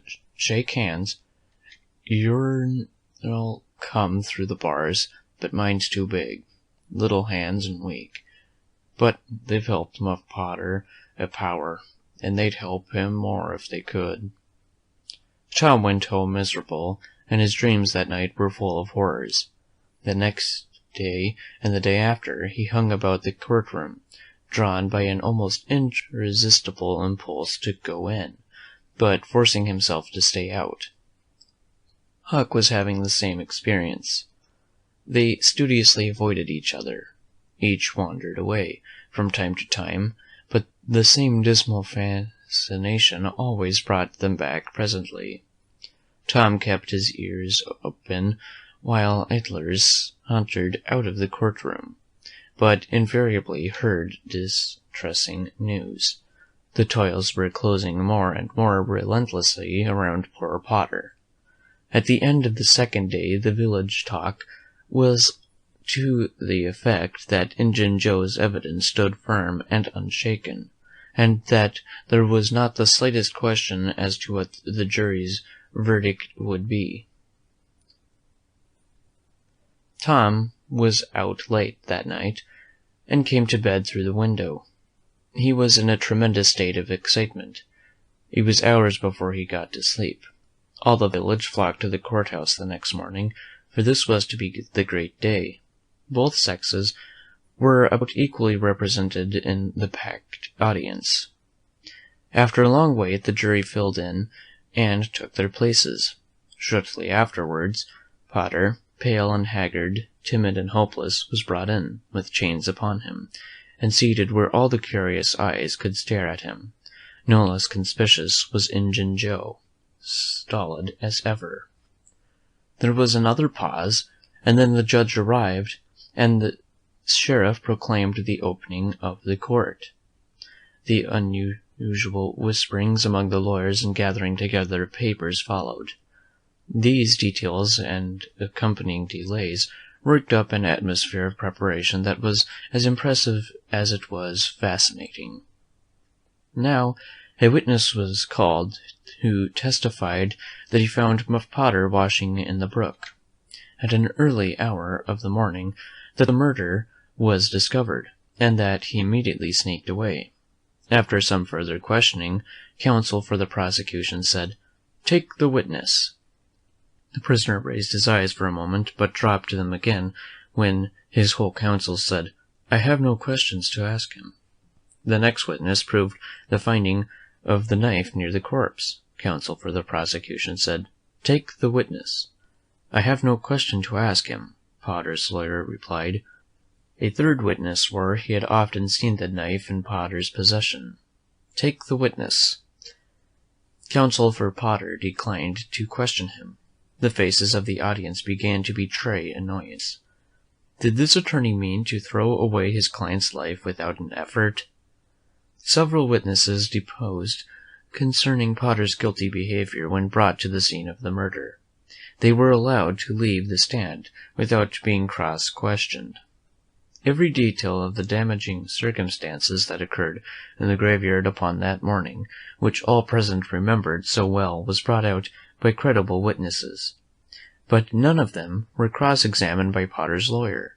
The perplexity and dissatisfaction of the House expressed itself in murmurs and provoked a reproof from the bench. Counsel for the prosecution now said, "By the oaths of citizens, whose simple word is above suspicion, we have fastened this awful crime, beyond all possibility of question, upon the unhappy prisoner at bar. We rest our case here." A groan escaped from poor Potter. He put his face in his hands and rocked his body swiftly to and fro, while a painful silence reigned in the courtroom. Many men were moved, and many women's compassion testified itself in tears. Counsel for the defense rose and said, "Your Honor, in our remarks at the opening of this trial, we foreshadowed our purpose to prove that our client did this fearful deed while under the influence of a blind and irresponsible delirium produced by drink. We have changed our mind. We shall not offer that plea." Then to the clerk, "Call Thomas Sawyer." A puzzled amazement awoke in every face in the house, not even excepting Potter's. Every eye fastened itself with wondering interest upon Tom as he rose and took his place upon the stand. The boy looked wild enough, for he was badly scared. The oath was administered. "Thomas Sawyer, where were you on the 17th of June, about the hour of midnight?" Tom glanced at Injun Joe's iron face, and his tongue failed him. The audience listened breathless, but the words refused to come. After a few moments, however, the boy got a little of his strength back, and managed to put enough of it into his voice to make part of the house near. "In the graveyard." "A little louder, please. Don't be afraid. You were in the graveyard." A contemptuous smile flitted across Injun Joe's face. "Were you anywhere near Horse William's grave?" "Yes, sir." "Speak up. Just a trifle louder." "How near were you?" "Near as I am to you." "Were you hidden or not?" "I was hid." "Where?" "Behind the elms that's on the edge of the grave." Injun Joe gave a barely perceptible start. "Anyone with you?" "Yes, sir, I went there with—" Wait a moment. "Never mind mentioning your companion's name. We will choose him at the proper time. Did you carry anything there with you?" Tom hesitated and looked confused. "Speak out, my boy. Don't be diffident. The truth is always respectable. What did you take there?" "Only a dead cat." There was a ripple of mirth, which the court checked. "We will produce the skeleton of that cat. Now, my boy, tell us everything that occurred. Tell it in your own way. Don't skip anything, and don't be afraid." Tom began, hesitatingly at first, but as he warmed to his subject, his words flowed more and more easily. In a little while every sound ceased but his own voice. Every eye fixed itself upon him.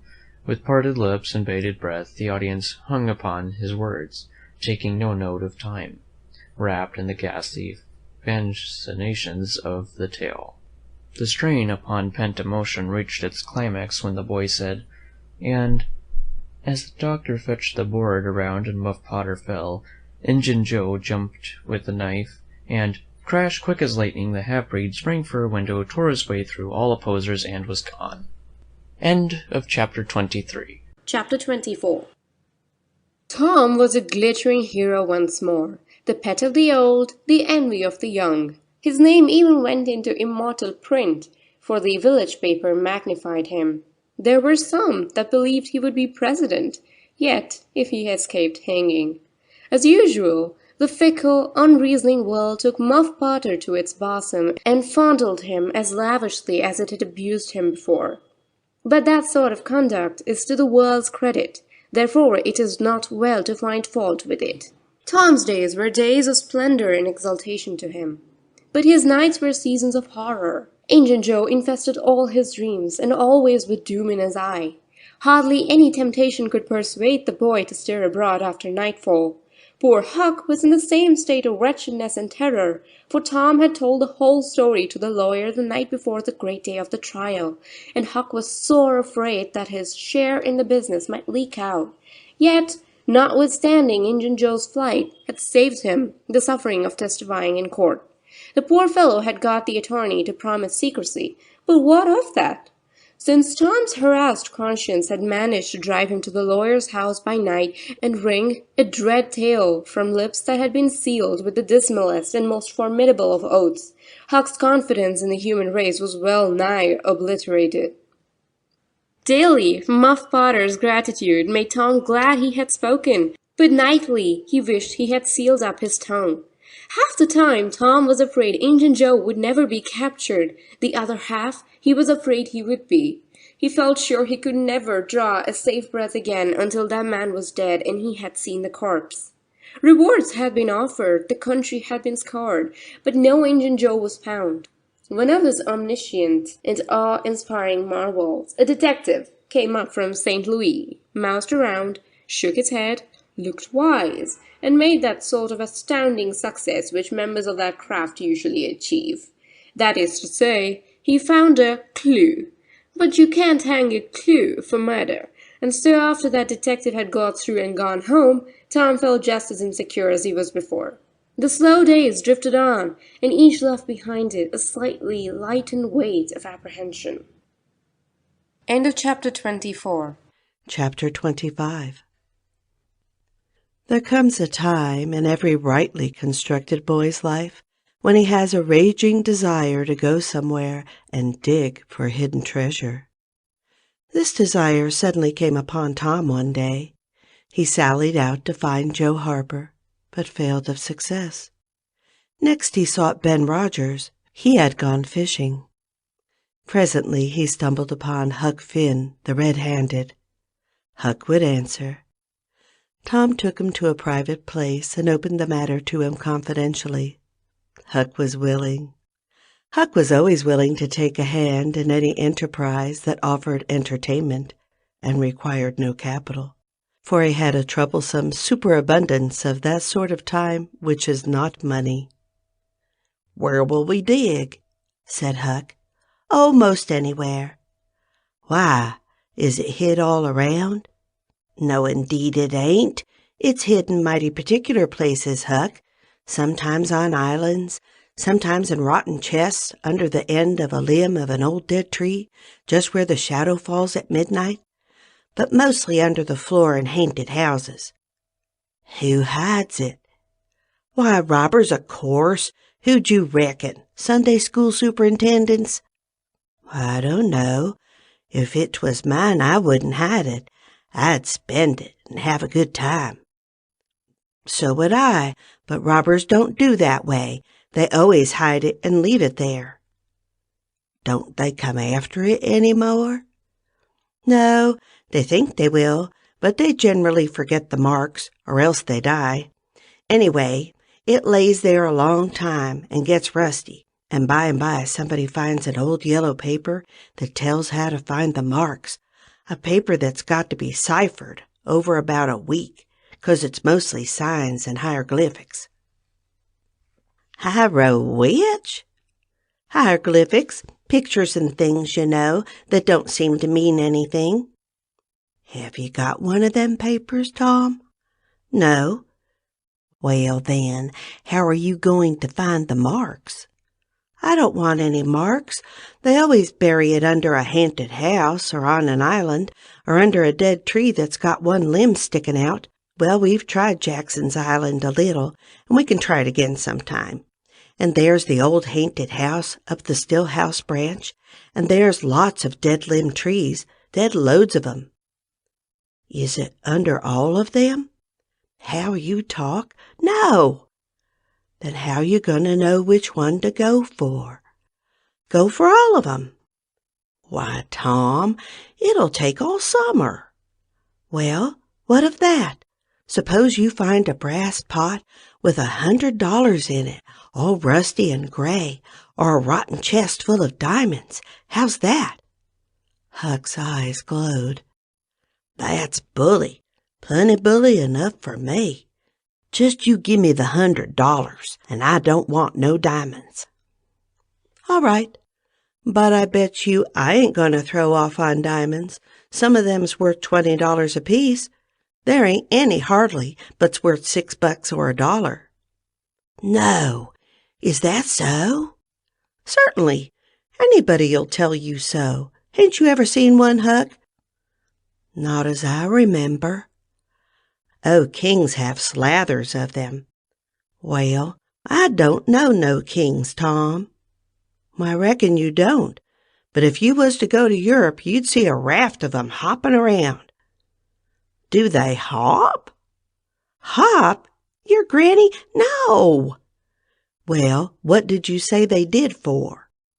Shucks, I only meant you'd see 'em, not hopping, of course.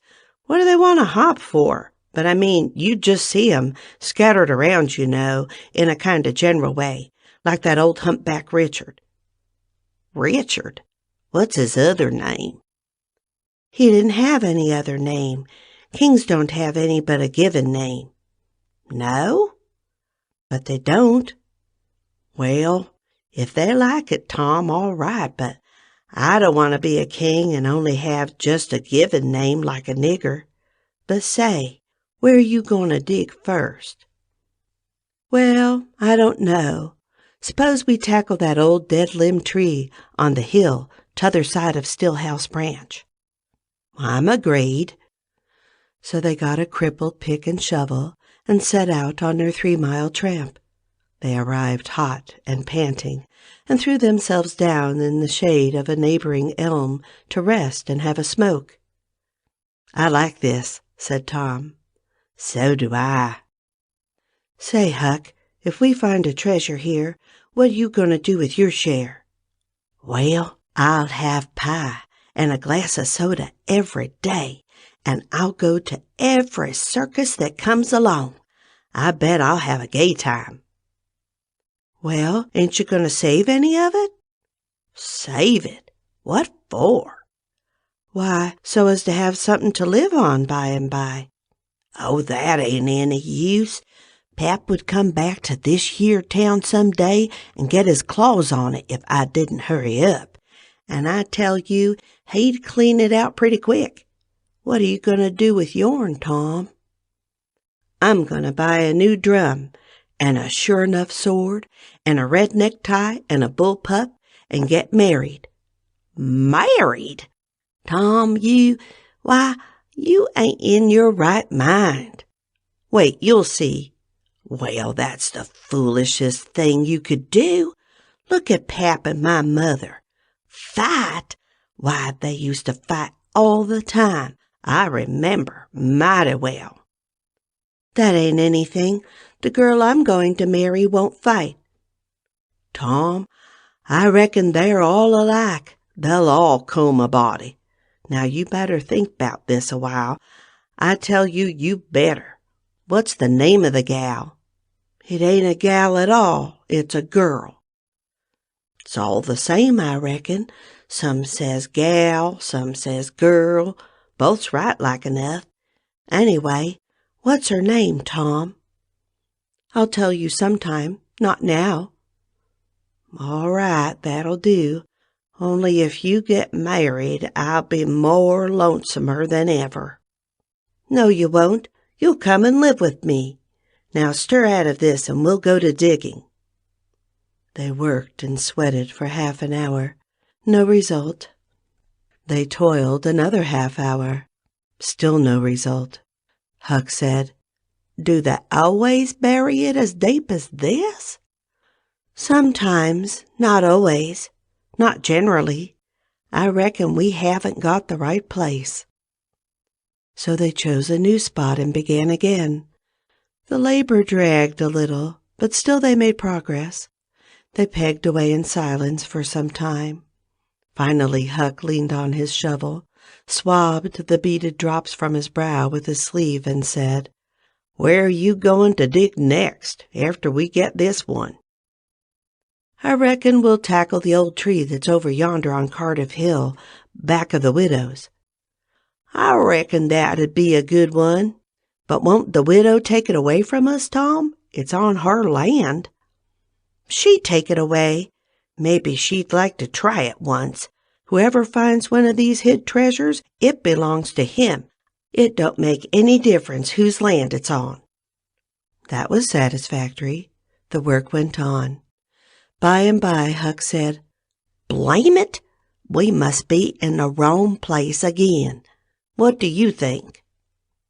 It is mighty curious, Huck. I don't understand it. Sometimes witches interfere. I reckon maybe that's what's the trouble now. Shucks! Witches ain't got no power in the daytime. Well, that's so. I didn't think of that. Oh, I know what the matter is. What a blamed lot of fools we are. You gotta find out where the shadow of the limb falls at midnight, and that's where you dig. Then consound it. We've fooled away all this work for nothing. Now hang it all, we got to come back in the night? It's an awful long way. Can you get out? I bet I will. We've got to do it tonight, too, because if somebody sees these holes, they'll know in a minute what's here and they'll go for it. Well, I'll come around to meow tonight. All right, let's hide the tools in the bushes. The boys were there that night, about the appointed time. They sat in the shadow waiting. It was a lonely place, and an hour made solemn by old traditions. Spirits whispered in the rustling leaves. Ghosts lurked in the murky nooks. The deep baying of a hound floated up out of the distance. An owl answered with his sepulchre note. The boys were subdued by these solemnities and talked little. By and by they judged that 12 had come. They marked where the shadow fell and began to dig. Their hopes commenced to rise. Their interest grew stronger, and their industry kept pace with it. The hole deepened, and still deepened, but every time their hearts jumped to hear the pick strike upon something, they only suffered a new disappointment.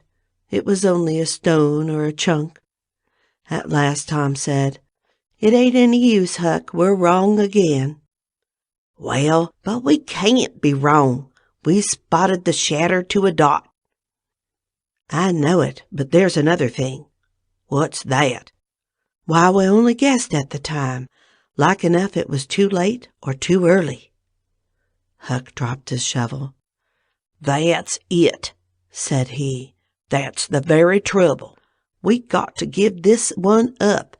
We can't ever tell the right time. And besides, this kind of thing's too awful.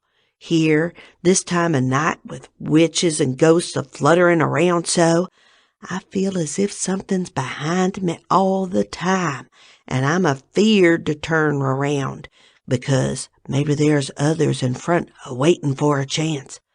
I've been creeping all over ever since I got here. Well, I've been pretty much so too, Huck.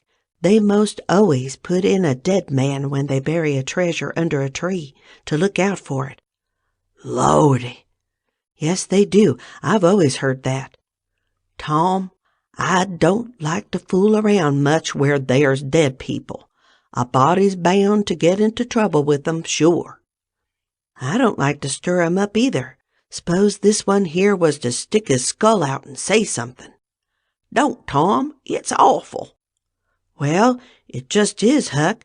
I don't feel comfortable a bit. Say, Tom, let's give this place up and try somewheres else. All right, I reckon we better. What'll it be? Tom considered a while and then said, The haunted house. That's it. Blame it! I don't like haunted houses, Tom. Why, they're a darn sight worse than dead people. Dead people might talk, maybe, but they don't come sliding around in a shroud when you ain't noticing and peep over your shoulder all of a sudden and grit their teeth the way a ghost does. I couldn't stand such a thing as that, Tom. Nobody could. Yes, but, Huck, ghosts don't travel around, only at night. They won't hinder us from digging there in the daytime. Well, that's so. But you know mighty well people don't go about that haunted house in the day nor the night. Well, that's mostly because they don't like to go where a man's been murdered anyway, but nothing's ever been seen around the house except in the night. Just some blue lights slipping by the windows, no regular ghosts. Well, where you see one of them blue lights flickering around, Tom, you can bet there's a ghost mighty close behind it. It stands to reason, because you know that they don't anybody but ghosts use 'em. Yes, that's so, but anyway, they don't come around in the daytime, so what's the use of our being afeard? Well, all right, we'll tackle the haunted house if you say so, but I reckon it's taking chances. They started down the hill by this time. There, in the middle of the moonlit valley below them, stood the haunted house, utterly isolated, its fences gone long ago, rank weeds smothering the very doorsteps, the chimney crumbled to ruin, the window sashes vacant, a corner of the roof caved in. The boys gazed a while, half expecting to see a blue light flit past a window. Then, talking in a low tone as befitted the time and the circumstances, they struck far off to the right to give the haunted house a wide berth, and took their way homeward through the woods that adorned the rearward side of Cardiff Hill. End of chapter 25. Chapter 26. About noon the next day, the boys arrived at the dead tree. They had come for their tools. Tom was impatient to go to the haunted house. Huck was measurably so also, but suddenly said, "Looky here, Tom, do you know what day it is?" Tom mentally ran over the days of the week, and then quickly lifted his eyes with a startled look in them. "My, I never once thought of it, Huck." "Well, I didn't neither, but all at once it popped into me that it was Friday." "Blame it, a body can't be too careful, Huck. We might have got into an awful scrape tackling such a thing on a Friday." "Might? Better we say would. There's some lucky days, maybe, but Friday ain't. Any fool knows that. I don't reckon you was the first that found it out, Huck." "Well, I never said I was, did I? And Friday ain't all neither. I had a rotten bad dream last night, dreamt about rats. No. Sure sign of trouble. Did they fight? No. Well, that's good, Huck. When they don't fight, it's only a sign that there's trouble around, you know. All we got to do is look mighty sharp and keep out of it. We'll drop this thing for today and play. Do you know Robin Hood, Huck? No. Who's Robin Hood? Why, he was one of the greatest men that ever was in England. And the best, he was a robber. Cracky. I wished I was. Who did he rob? Only sheriffs and bishops and rich people and kings and such like. But he never bothered the poor. He loved them. He always divided up with them perfectly square. Well, he must have been a brick. I bet you he was, Huck. Oh, he was the noblest man that ever was. They ain't any such men now, I can tell you. He could lick any man in England with one hand tied behind him, and he could take his yew-bow and plug a 10-cent piece every time 1.5 miles. What's a yew-bow? I don't know. It's some kind of bow, of course, and if he hit that dime only on the edge, he would set down and cry and curse. But we'll play Robin Hood. It's nobby fun. I'll learn you. I'm agreed. So they played Robin Hood all the afternoon, now and then casting a yearning eye down upon the haunted house, and passing a remark about the morrow's prospect and the possibilities there. As the sun began to sink into the west, they took their way homeward athwart the long shadows of the trees, and soon were buried from sight in the forests of Cardiff Hill. On Saturday, shortly after noon, the boys were at the dead tree again. They had a smoke and a chat in the shade, and then they dug a little in their last hole.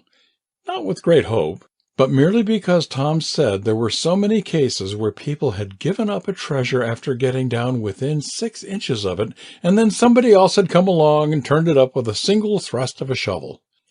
The thing failed this time, however, so the boys shouldered their tools and went away feeling they had not trifled with fortune, but had fulfilled all the requirements that belonged to the business of treasure hunting. When they reached the haunted house, there was something so weird and grisly about the dead silence that reigned there under the baking sun, and something so depressing about the loneliness and desolation of the place, that they were afraid, for a moment, to venture in. Then they crept to the door and took a trembling peep. They saw a weed-grown, floorless room, unplastered, an ancient fireplace, vacant windows, a ruinous staircase, and here, there, everywhere hung ragged and abandoned cobwebs. They presently entered softly with the quickened pulses, talking in whispers, ears alert to catch the slightest sound, and muscles tense and ready for instant retreat. In a little while familiarity modified their fears, and they gave the place a critical and interested examination, rather admiring their own boldness, and wondering at it too. Next they wanted to look upstairs. This was something like cutting off retreat, but they got to daring each other, and of course there could be but one result. They threw their tools into a corner and made the ascent. Up there were the same signs of decay. In one corner they found a closet that promised mystery, but the promise was a fraud. There was nothing in it. Their courage was up now and well in hand. They were about to go down and begin work when— "Shh!" said Tom. "What is it?" whispered Huck, blanching with fright. "Shh! There! Hear it?" "Yes. Oh, my! Let's run! Keep still. Don't you budge. They're coming right toward the door." The boys stretched themselves upon the floor with their eyes to knotholes in the planking, and lay waiting in a misery of fear. "They've stopped. No! Coming! Here they are! Don't whisper another word, Huck! My goodness, I wish I was out of this!" 2 men entered. Each boy said to himself, "There's the old deaf and dumb Spaniard that's been about town once or twice lately. Never saw t'other man before." T'other was a ragged, unkempt creature with nothing very pleasant in his face. The Spaniard was wrapped in a serape. He had bushy white whiskers, long white hair flowed from under his sombrero, and he wore green goggles. When they came in, T'other was talking in a low voice. They sat down on the ground facing the door, with their backs to the wall, and the speaker continued his remarks. His manner became less guarded, and his words more distinct as he proceeded. "No," he said, "I've thought it all over, and I don't like it. It's dangerous." "Dangerous," grunted the deaf and dumb Spaniard. To the vast surprise of the boys, Milksop!" This voice made the boys gasp and quake. It was Injun Joe's. There was silence for some time. Then Joe said, "What's any more dangerous than that job up yonder? But nothing's come of it." "That's different. Away up the river so, and not another house about. 'Twon't ever be known that we tried anyway, long as we didn't succeed." "Well, what's more dangerous than coming here in the daytime? Anybody would suspicion us that saw us. I know that, but there weren't any other place as handy after that fool of a job. I want to quit this shanty. Only it weren't any use trying to stir out of here, with those infernal boys playing over there on the hill right in full view." Those infernal boys quaked again under the inspiration of this remark, and thought how lucky it was that they had remembered it was Friday and concluded to wait a day. They wished in their hearts that they had waited a year. The two men got out some food and made a luncheon. After a long and thoughtful silence, Injun Joe said, "Look here, lad. You go back up the river where you belong. Wait there till you hear from me. I'll take the chances on dropping into town just once more for a look. We'll do that dangerous job after I've spied around a little and think things look well for it. Then for Texas. We'll leg it together." This was satisfactory. Both men presently fell to yawning, and Injun Joe said, "I'm dead for sleep. It's your turn to watch." He curled down in the weeds and soon began to snore. His comrade stirred him once or twice, and he became quiet. Presently the watcher began to nod. His head drooped lower and lower. Both men began to snore now. The boys drew a long, grateful breath. Tom whispered, "Now's our chance. Come." Huck said, "I can't. I'd die if they was to wake." Tom urged. Huck held back. At last Tom rose slowly and softly and started alone. But the first step he made wrung such a hideous creak from the crazy floor that he sank down almost dead with fright. He never made a second attempt.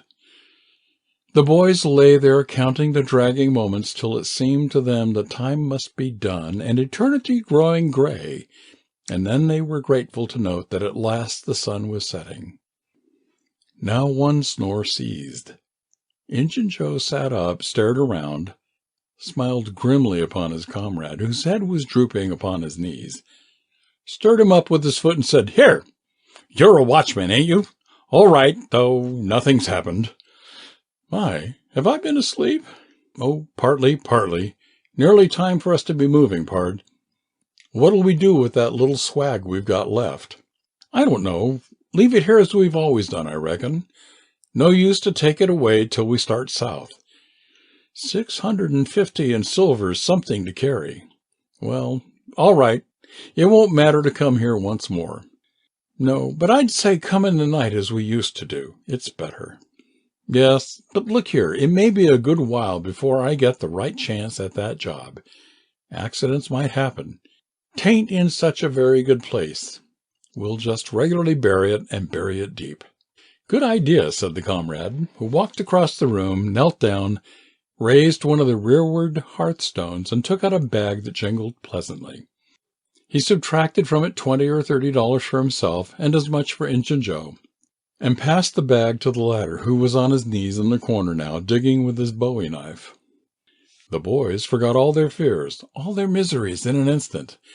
With gloating eyes they watched every movement. Luck! The splendor of it was beyond all imagination. $600 was money enough to make half a dozen boys rich. Here was treasure hunting under the happiest auspices. There would not be any bothersome uncertainty as to where to dig.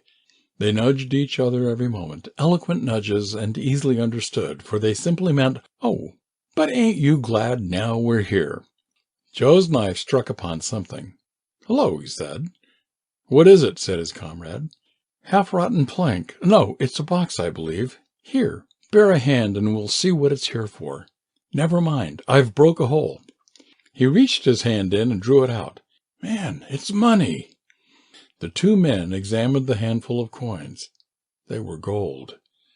The boys above were as excited as themselves, and as delighted. Joe's comrade said, "We'll make quick work of this. There's an old rusty pick over amongst the weeds in the corner the other side of the fireplace. I saw it a minute ago." He ran and brought the boy's pick and shovel. Injun Joe took the pick, looked it over critically, shook his head, muttered something to himself, and then began to use it. The box was soon unearthed. It was not very large. It was iron-bound and had been very strong before the slow years had injured it. The men contemplated the treasure a while in blissful silence.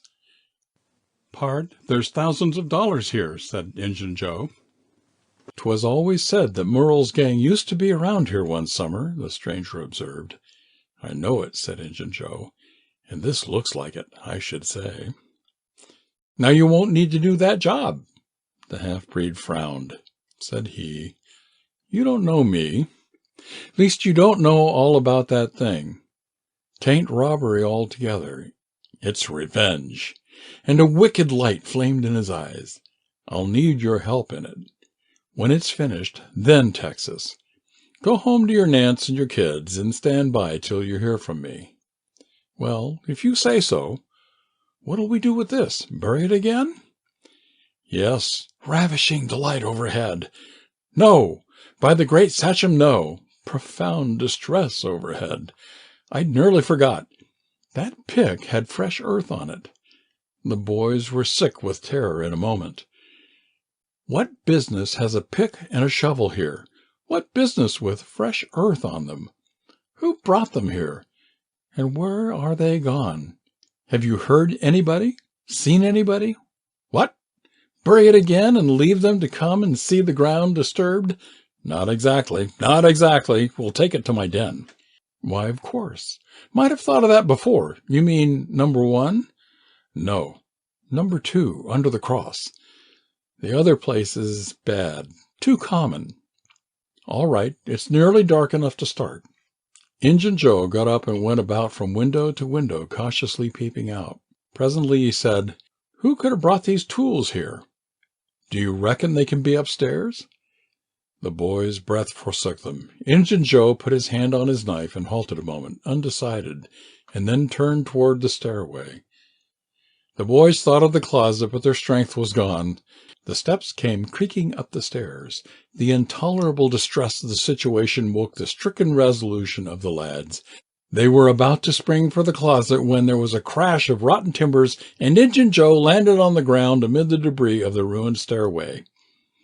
He gathered himself up, cursing, and his comrade said, "Now what's the use of all of that? If it's anybody and they're up there, let them stay there. Who cares?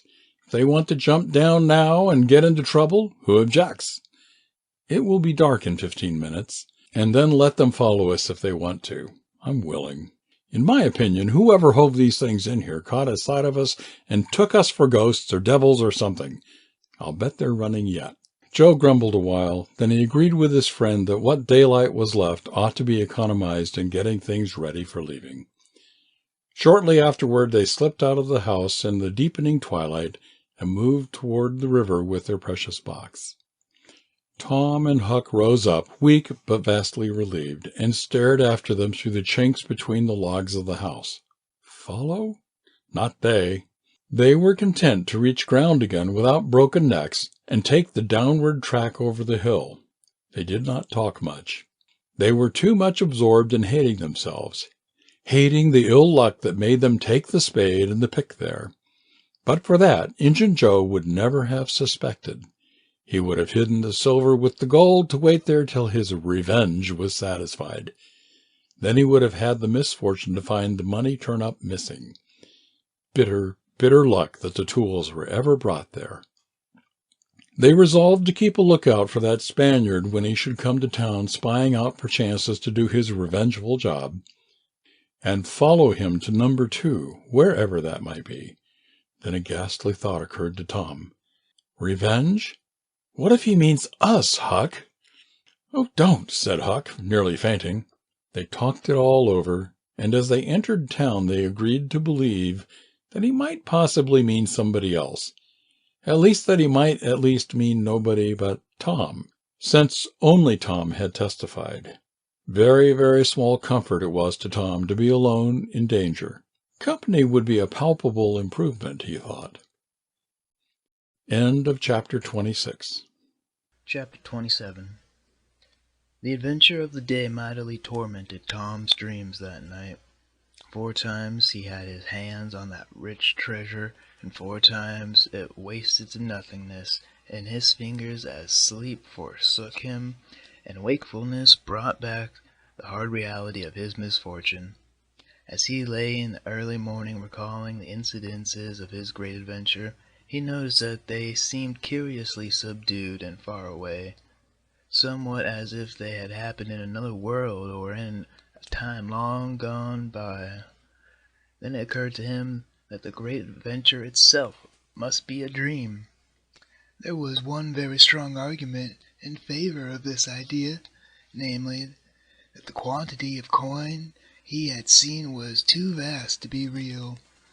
He had never seen as much as $50 in one mass before, and he was like all boys of his age and station in life, in that he imagined that all references to hundreds and thousands were mere fanciful forms of speech, and that no such sums really existed in the world. He never had supposed for a moment that so large a sum as $100 was to be found in actual money in any one's possession. If his notions of hidden treasures had been analyzed, they would have been found to consist of a handful of real dimes and a bushel of vague, splendid, ungraspable dollars. But the incidences of his adventure grew sensibly sharper and clearer under the attritions of thinking them over, and so he presently found himself leaning to the impression that the thing might not have been a dream after all. This uncertainty must be swept away.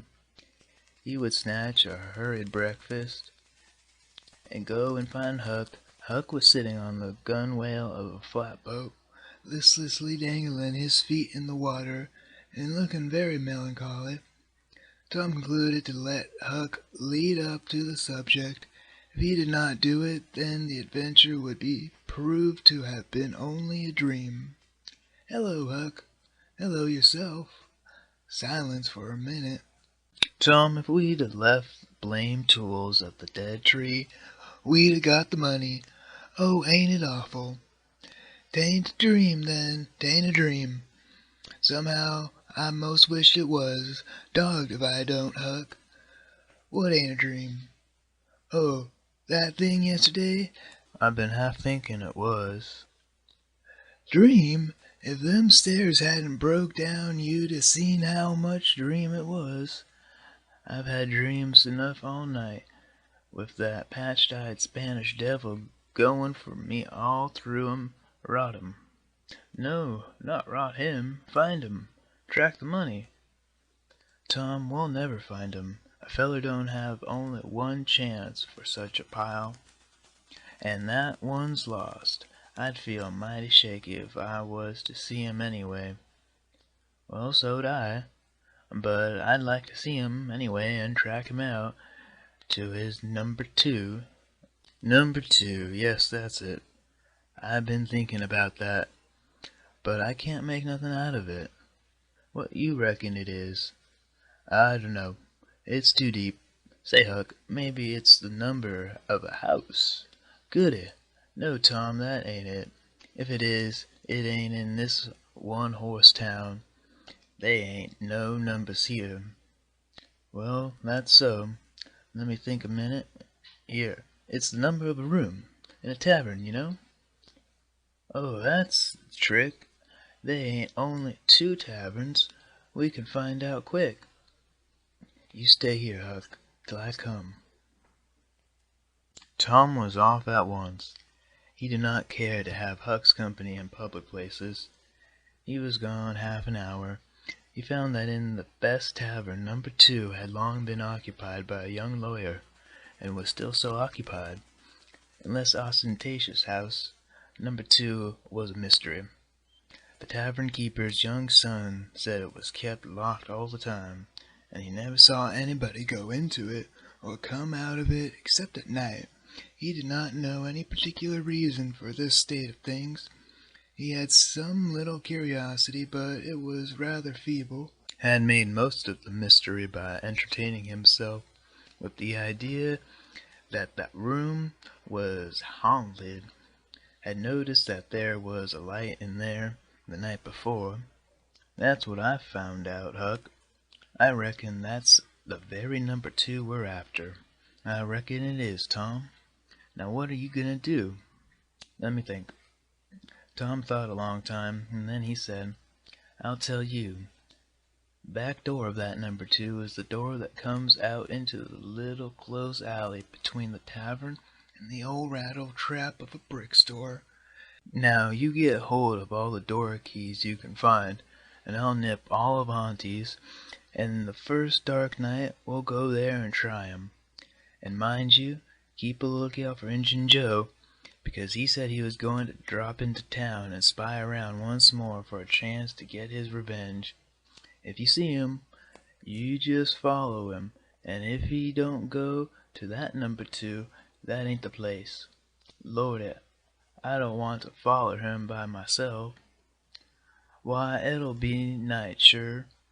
He mightn't ever see you, and if he did, maybe he'd never think anything. Well, if it's pretty dark, I reckon I'll track him. I don't know. I'll try. You bet I'll follow him. If it's dark, Huck, why, he might have found out he couldn't get his revenge and be going right after the money. It's so, Tom, it's so. I'll follow him. I will, by jingoes. Now you're talking. Don't you ever weaken, Huck, and I won't. End of chapter 27. Chapter 28. That night Tom and Huck were ready for their adventure. They hung about the neighborhood of the tavern until after 9, one watching the alley at a distance, and the other the tavern door. Nobody entered the alley or left it. Nobody resembling the Spaniard entered or left the tavern door. The night promised to be a fair one, so Tom went home with the understanding that if a considerable degree of darkness came on, Huck was to come and meow, whereupon he would slip out and try the keys. But the night remained clear, and Huck closed his watch and retired to bed in an empty sugar hogshead about 12. Tuesday the boys had the same ill luck, also Wednesday. But Thursday night promised better. Tom slipped out in good season with his aunt's old tin lantern and a large towel to blindfold it with. He hid the lantern in Huck's sugar hogshead, and the watch began. An hour before midnight the tavern closed up, and its lights, the only ones thereabouts, were put out. No Spaniard had been seen. Nobody had entered or left the alley. Everything was auspicious. The blackness of darkness reigned, and the perfect stillness was interrupted only by occasional mutterings of distant thunder.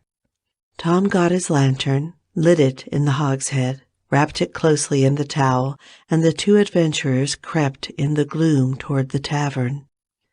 Huck stood sentry, and Tom felt his way into the alley. Then there was a season of waiting anxiety that weighed upon Huck's spirits like a mountain. He began to wish he could see a flash from the lantern. It would frighten him, but it would at least tell him that Tom was alive yet. It seemed hours since Tom had disappeared. Surely he must have fainted. Maybe he was dead. Maybe his heart had burst under terror and excitement. In his uneasiness, Huck found himself drawing closer and closer to the alley, fearing all sorts of dreadful things, and momentarily expecting some catastrophe to happen that would take away his breath. There was not much to take away, for he seemed only able to inhale it by thimblefuls, and his heart would soon wear itself out the way it was beating. Suddenly there was a flash of light, and Tom came tearing by him. "Run!" said he. "Run for your life!" He needn't have repeated it. Once was enough. Huck was making 30 or 40 miles an hour before the repetition was uttered. The boys never stopped till they reached the shed of a deserted slaughterhouse at the lower end of the village. Just as they got within its shelter, the storm burst and the rain poured down. As soon as Tom got his breath, he said, "Huck, it was awful. I tried 2 of the keys just as soft as I could, but they seemed to make such a power of racket that I couldn't hardly get my breath. I was so scared. They wouldn't turn in the lock either. Well, without noticing what I was doing, I took hold of the knob, and open comes the door. It weren't locked.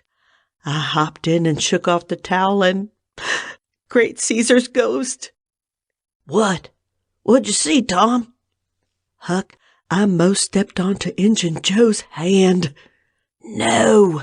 "Yes, he was lying there, sound asleep on the floor, with his old patch on his eye and his arms spread out." "Lord, what did you do? Did he wake up?" "No, never budged. Drunk, I reckon. I just grabbed that towel and started." "I'd never a thought of the towel, I bet." "Well, I would. My aunt would make me mighty sick if I lost it." "Say, Tom, did you see that box?" "Huck, I didn't wait to look around. I didn't see the box. I didn't see the cross. I didn't see anything but a bottle and a tin cup on the floor by Injun Joe. Yes, I saw 2 barrels and lots more bottles in the room. Don't you see now what's the matter with that hainted room?" "Hell!" "Why, it's hainted with whiskey. Maybe all the temperance taverns have got a hainted room. Hey, Huck?" "Well, I reckon maybe that's so. Who'd have thought of such a thing?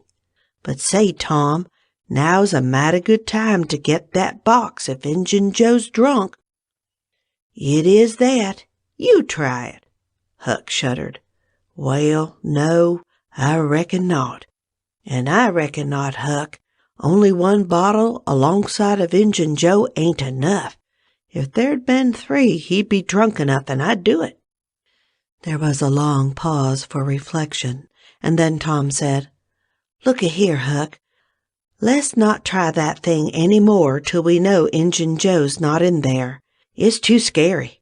Now, if we watch every night, we'll be dead sure to see him go out, sometime or other, and then we'll snatch that box quicker'n lightning." "Well, I'm agreed. I'll watch the whole night long, and I'll do it every night, too, if you'll do the other part of the job." "All right, I will. All you got to do is to trot up Hooper Street a block and meow, and if I'm asleep, you throw some gravel at the window and that'll fetch me." "Agreed, and good as wheat." "Now, Huck, the storm's over and I'll go home. It'll begin to be daylight in a couple of hours. You go back and watch that long, will you?" "I said I would, Tom, and I will. I'll haint that tavern every night for a year. I'll sleep all day, and I'll stand watch all night." "That's all right. Now, where are you going to sleep?" "In Ben Rogers' hayloft. He lets me, and so does his pap's nigger man, Uncle Jake. I tote water for Uncle Jake whenever he wants me to, and any time I ask him, he gives me a little something to eat if he can spare it. That's a mighty good nigger, Tom. He likes me, because I don't ever act as if I was above him. Sometime I've set right down and eat with him. But you needn't tell that. A body's got to do things when he's awful hungry he wouldn't want to do as a steady thing." "Well, if I don't want you in the daytime, I'll let you sleep. I won't come bothering around. Any time you see something's up in the night, just skip right around and meow."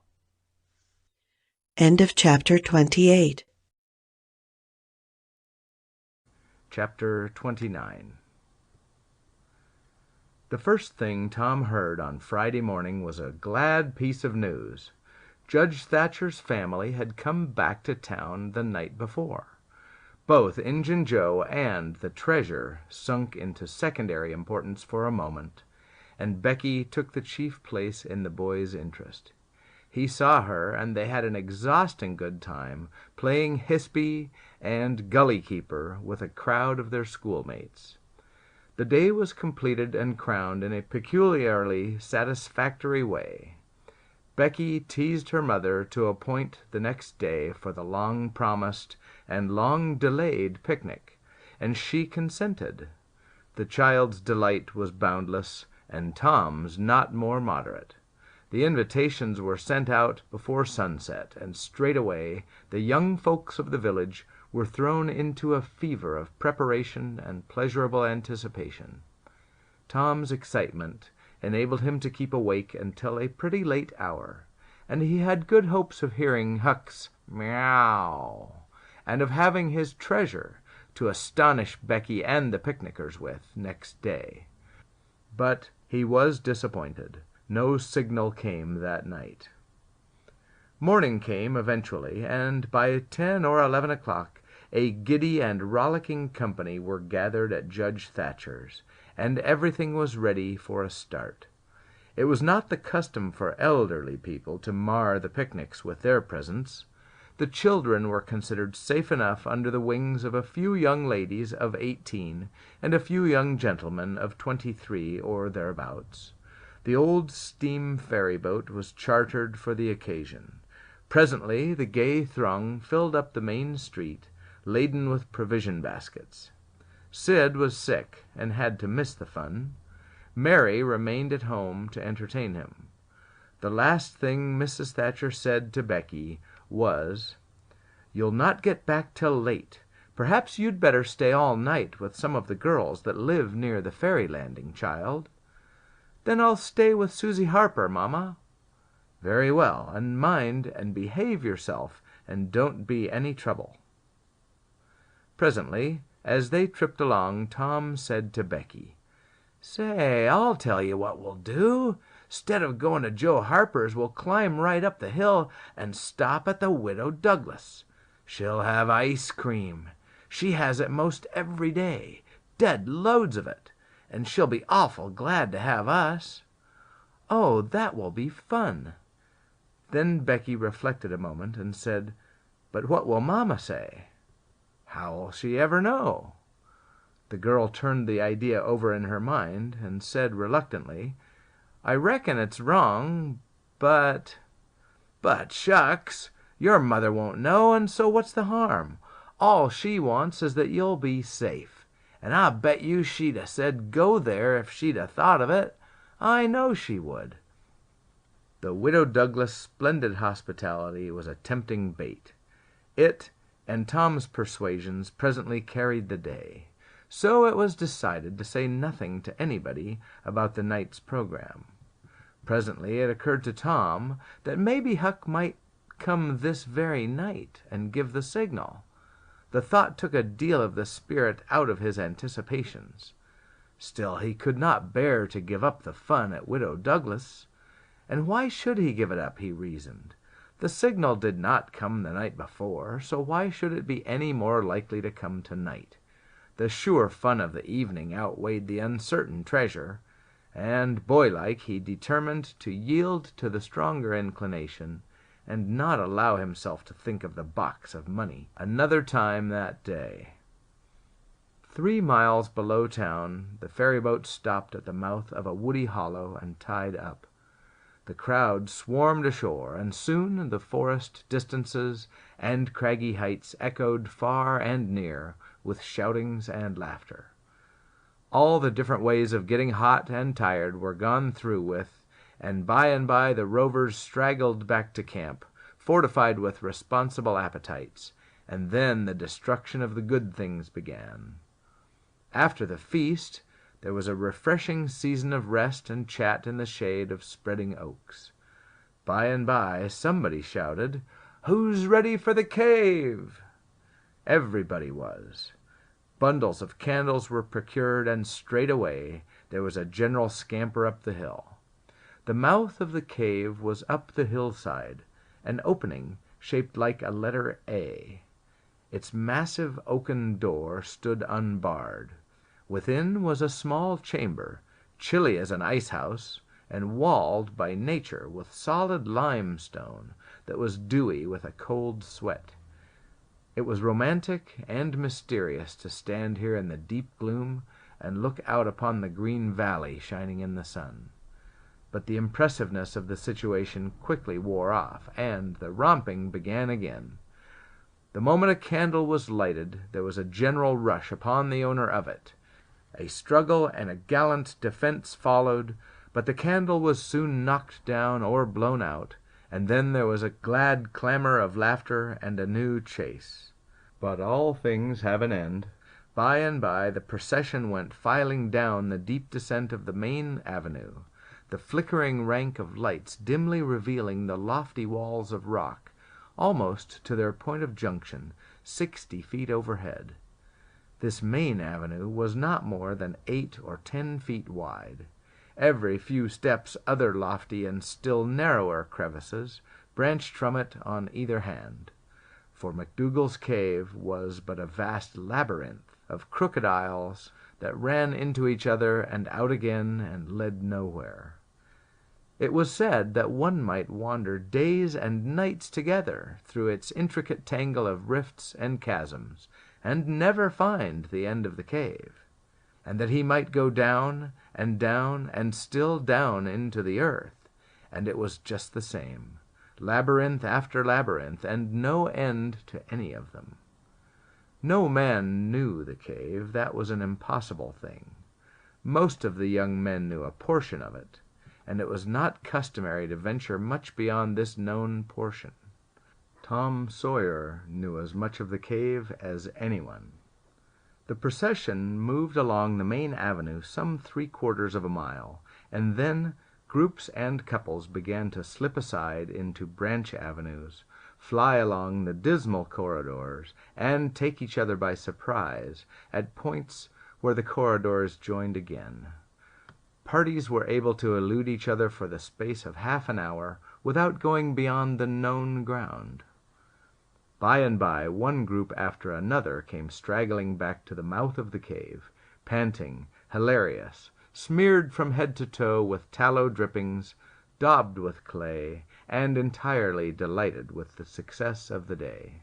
Then they were astonished to find that they had been taking no note of time, and that night was about at hand. The clanging bell had been calling for half an hour. However, this sort of close to the day's adventures was romantic and therefore satisfactory. When the ferry-boat with her wild freight pushed into the stream, nobody cared sixpence for the wasted time but the captain of the craft. Huck was already upon his watch when the ferry-boat's lights went glinting past the wharf. He heard no noise on board, for the young people were as subdued and still as people usually are who are nearly tired to death. He wondered what boat it was, and why she did not stop at the wharf, and then he dropped her out of his mind and put his attention upon his business. The night was growing cloudy and dark. 10 o'clock came, and the noise of vehicles ceased. Scattered lights began to wink out.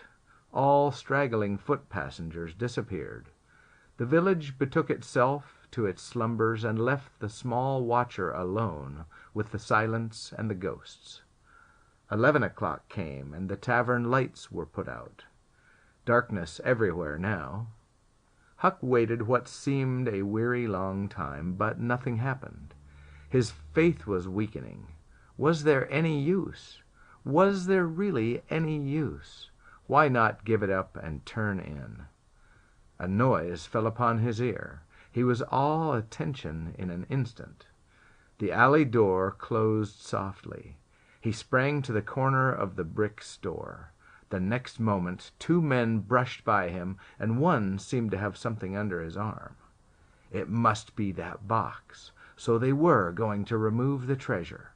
Why call Tom now? It would be absurd. The men would get away with the box and never be found again. No, he would stick to their wake and follow them. He would trust to the darkness for security from discovery. So, communing with himself, Huck stepped out and glided along behind the men, cat-like, with bare feet, allowing them to keep just far enough ahead not to be invisible. They moved up the river street 3 blocks, then turned to the left up a cross street. They went straight ahead then until they came to the path that led up Cardiff Hill. This they took. They passed by the old Welshman's house, halfway up the hill, without hesitating, and still climbed upward. Good, thought Huck. They will bury it in the old quarry. But they never stopped at the quarry. They passed on, up the summit. They plunged into the narrow path between the tall sumac bushes, and were at once hidden in the gloom. Huck closed up and shortened his distance now, for they would never be able to see him. He trotted along a while, then slackened his pace, fearing he was gaining too fast. Moved on a piece, then stopped altogether. Listened. No sound. None, save that he seemed to hear the beating of his own heart. The hooting of an owl came over the hill, ominous sound, but no footsteps. Heavens, was everything lost? He was about to spring with winged feet, when a man cleared his throat not 4 feet from him. Huck's heart shot into his throat, but he swallowed it again, and then he stood there shaking, as if a dozen agues had taken charge of him at once, and so weak that he thought he must surely fall to the ground. He knew where he was. He knew he was within 5 steps of the stile leading into Widow Douglas' grounds. Very well, he thought, let them bury it there. It won't be hard to find. Now there was a voice, a very low voice. Injun Joe's. Damn her, maybe she's got company. There's lights, late as it is. I can't see any. This was that stranger's voice, the stranger of the haunted house. A deadly chill went to Huck's heart. This, then, was the revenge job. His thought was to fly. Then he remembered that the Widow Douglas had been kind to him more than once, and maybe these men were going to murder her. He wished he dared venture to warn her, but he knew he didn't dare. They might come and catch him. He thought all this and more in the moment that elapsed between the stranger's remark and Injun Joe's next, which was, "Because the bush is in your way. Now, this way. Now, you see, don't you?" "Yes. Well, there is company there, I reckon. Better give it up." "Give it up? And I just leaving this country forever. Give it up and maybe never have another chance. I tell you again, as I've told you before, I don't care for her swag. You may have it. But her husband was rough on me. Many times he was rough on me, and mainly he was the justice of the peace that jugged me for a vagrant. And that ain't all. It ain't a millionth part of it. He had me horsewhipped in front of the jail like a nigger, with all the town looking on. Horsewhipped, do you understand? He took advantage of me and died. But I'll take it out of her." "Oh, don't kill her! Don't do that!" "Kill? Who said anything about killing? I would kill him if he was here, but not her. When you want to get revenge on a woman, you don't kill her. Bosh! You go for her looks. You slit her nostrils. You notch her ears like a sow. By God, that's... Keep your opinion to yourself. It will be safest for you. I'll tie her to the bed. If she bleeds to death, is that my fault? I'll not cry if she does. My friend, you'll help me in this thing, for my sake. That's why you're here. I mightn't be able alone. If you flinch, I'll kill you. Do you understand that? And if I have to kill you, I'll kill her. And then I reckon nobody'll ever know much about who done this business. Well, if it's got to be done, let's get at it. The quicker the better. I'm all in a shiver." "Do it now? And company there? Look here, I'll get suspicious of you first thing you know. No, we'll wait till the lights are out. There's no hurry." Huck felt that a silence was going to ensue, a thing still more awful than any amount of murderous talk. so he held his breath and stepped gingerly back, planted his foot carefully and firmly after balancing one-legged in a precarious way and almost toppling over, first on one side and then on the other. He took another step back, with the same elaboration and the same risks, then another, and a twig snapped under his foot. His breath stopped, and he listened. There was no sound. The stillness was perfect. His gratitude was measureless. Now he turned in his tracks between the walls of sumac bushes, turned himself as carefully as if he were a ship, and then stepped quickly but cautiously along. When he emerged at the quarry he felt secure, and so he picked up his nimble heels and flew. Down, down he sped, until he reached the Welshman's. He banged at the door, and presently the heads of the old man and his 2 stalwart sons were thrust from windows.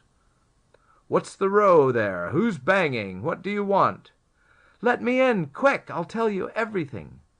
"Why, who are you?"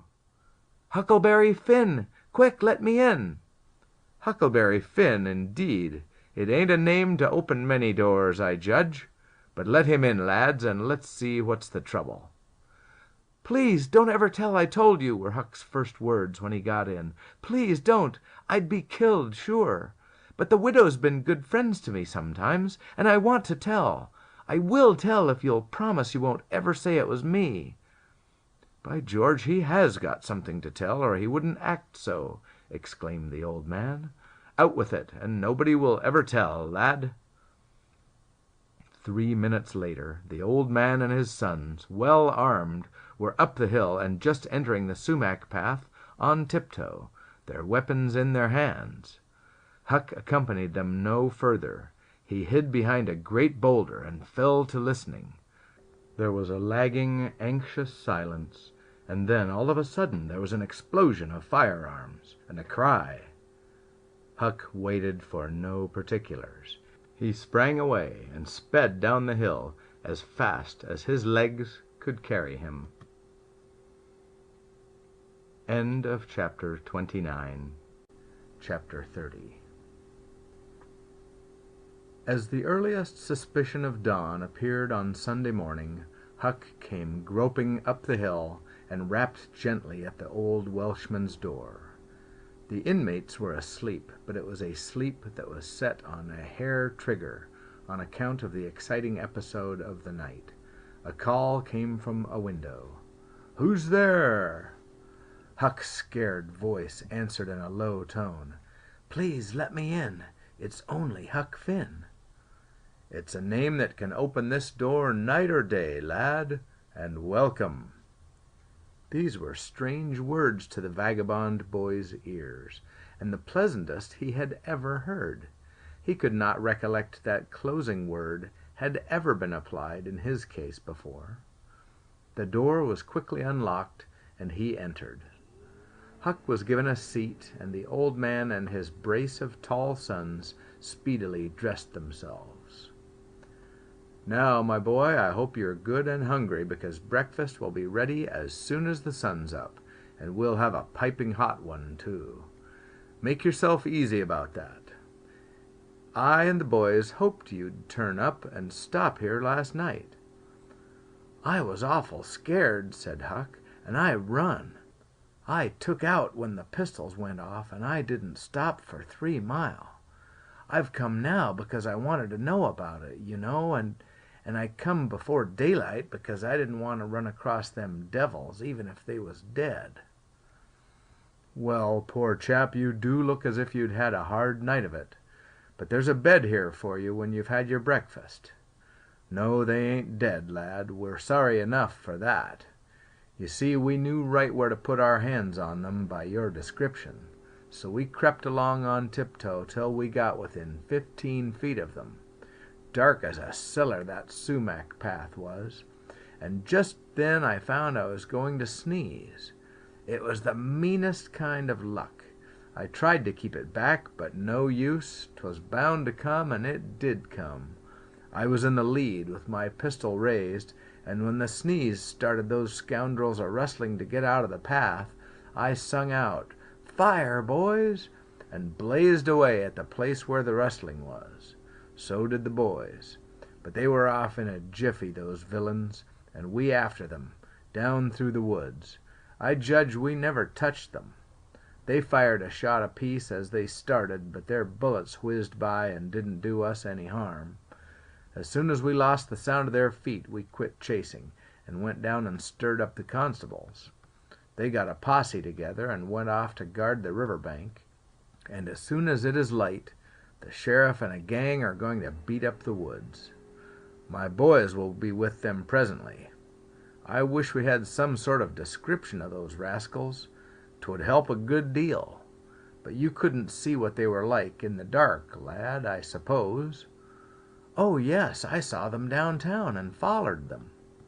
Splendid. Describe them. Describe them, my boy.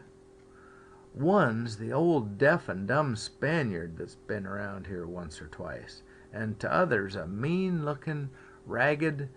That's enough, lad. We know the men. Happened on them in the woods back of the widow's one day, and they slunk away. Off with you, boys, and tell the sheriff. Get your breakfast tomorrow morning. The Welshman's sons departed at once. As they were leaving the room, Huck sprang up and exclaimed, "Oh, please don't tell anybody it was me that blowed on them.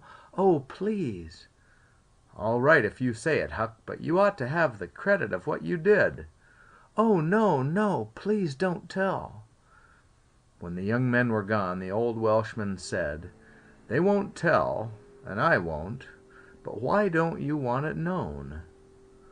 Huck would not explain, further than to say that he already knew too much about one of those men, and would not have the man know that he knew anything against him for the whole world, for he would be killed for knowing it, sure.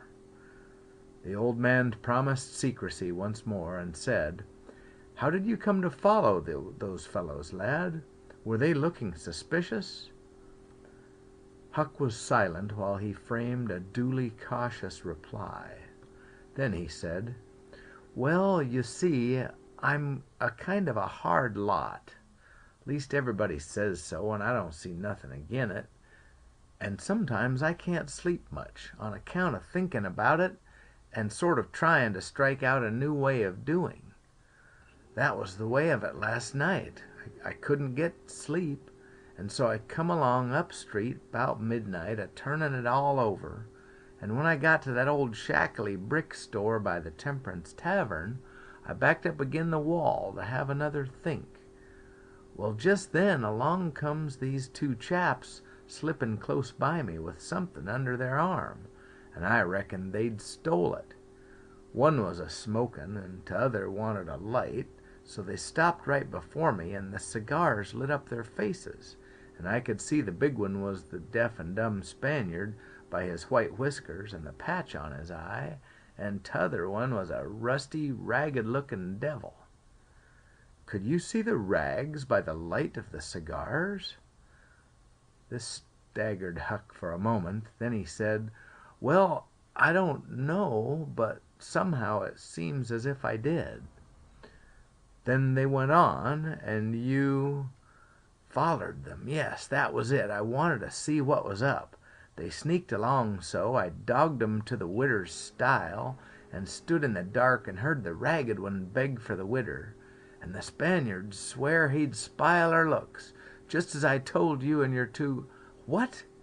The deaf and dumb man said all that?" Huck had made another terrible mistake. He was trying his best to keep the old man from getting the faintest hint of who the Spaniard might be, and yet his tongue seemed determined to get him into trouble in spite of all he could do. He made several efforts to creep out of his scrape, but the old man's eye was upon him, and he made blunder after blunder. Presently the Welshman said, "My boy, don't be afraid of me. I wouldn't hurt a hair of your head for all the world. No, I'd protect you. I'd protect you. This Spaniard is not deaf and dumb. You've let that slip without intending it.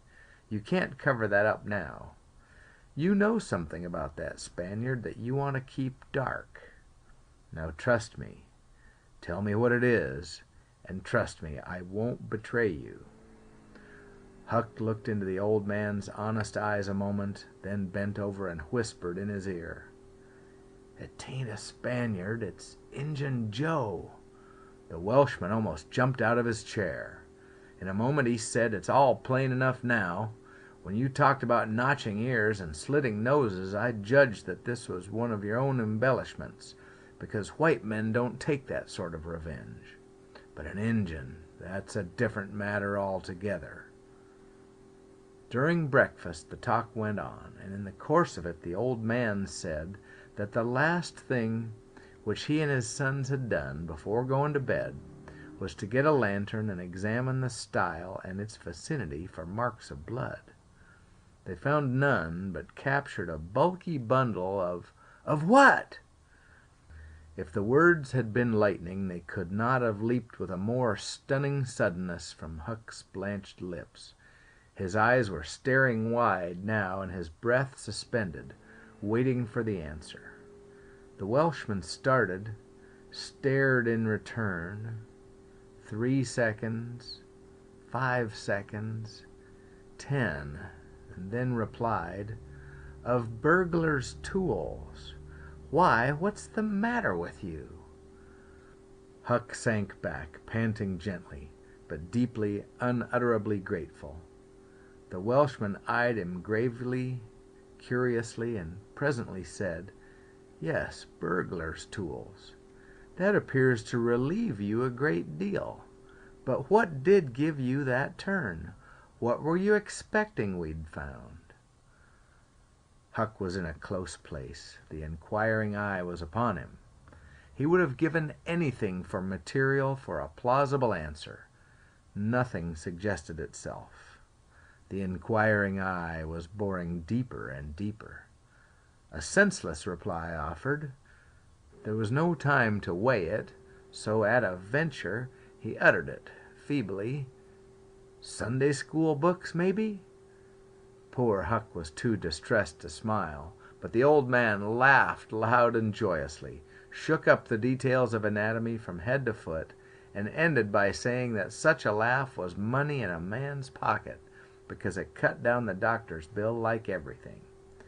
Then he added, "Poor old chap, you're white and jaded. You ain't well a bit. No wonder you're a little flighty and off your balance. But you'll come out of it. Rest and sleep will fetch you out all right, I hope." Huck was irritated to think he had been such a goose and betrayed such a suspicious excitement, for he had dropped the idea that the parcel brought from the tavern was the treasure as soon as he'd heard the talk at the widow's stile. He had only thought it was not the treasure, however. He had not known that it wasn't, and so the suggestion of a captured bundle was too much for his self-possession.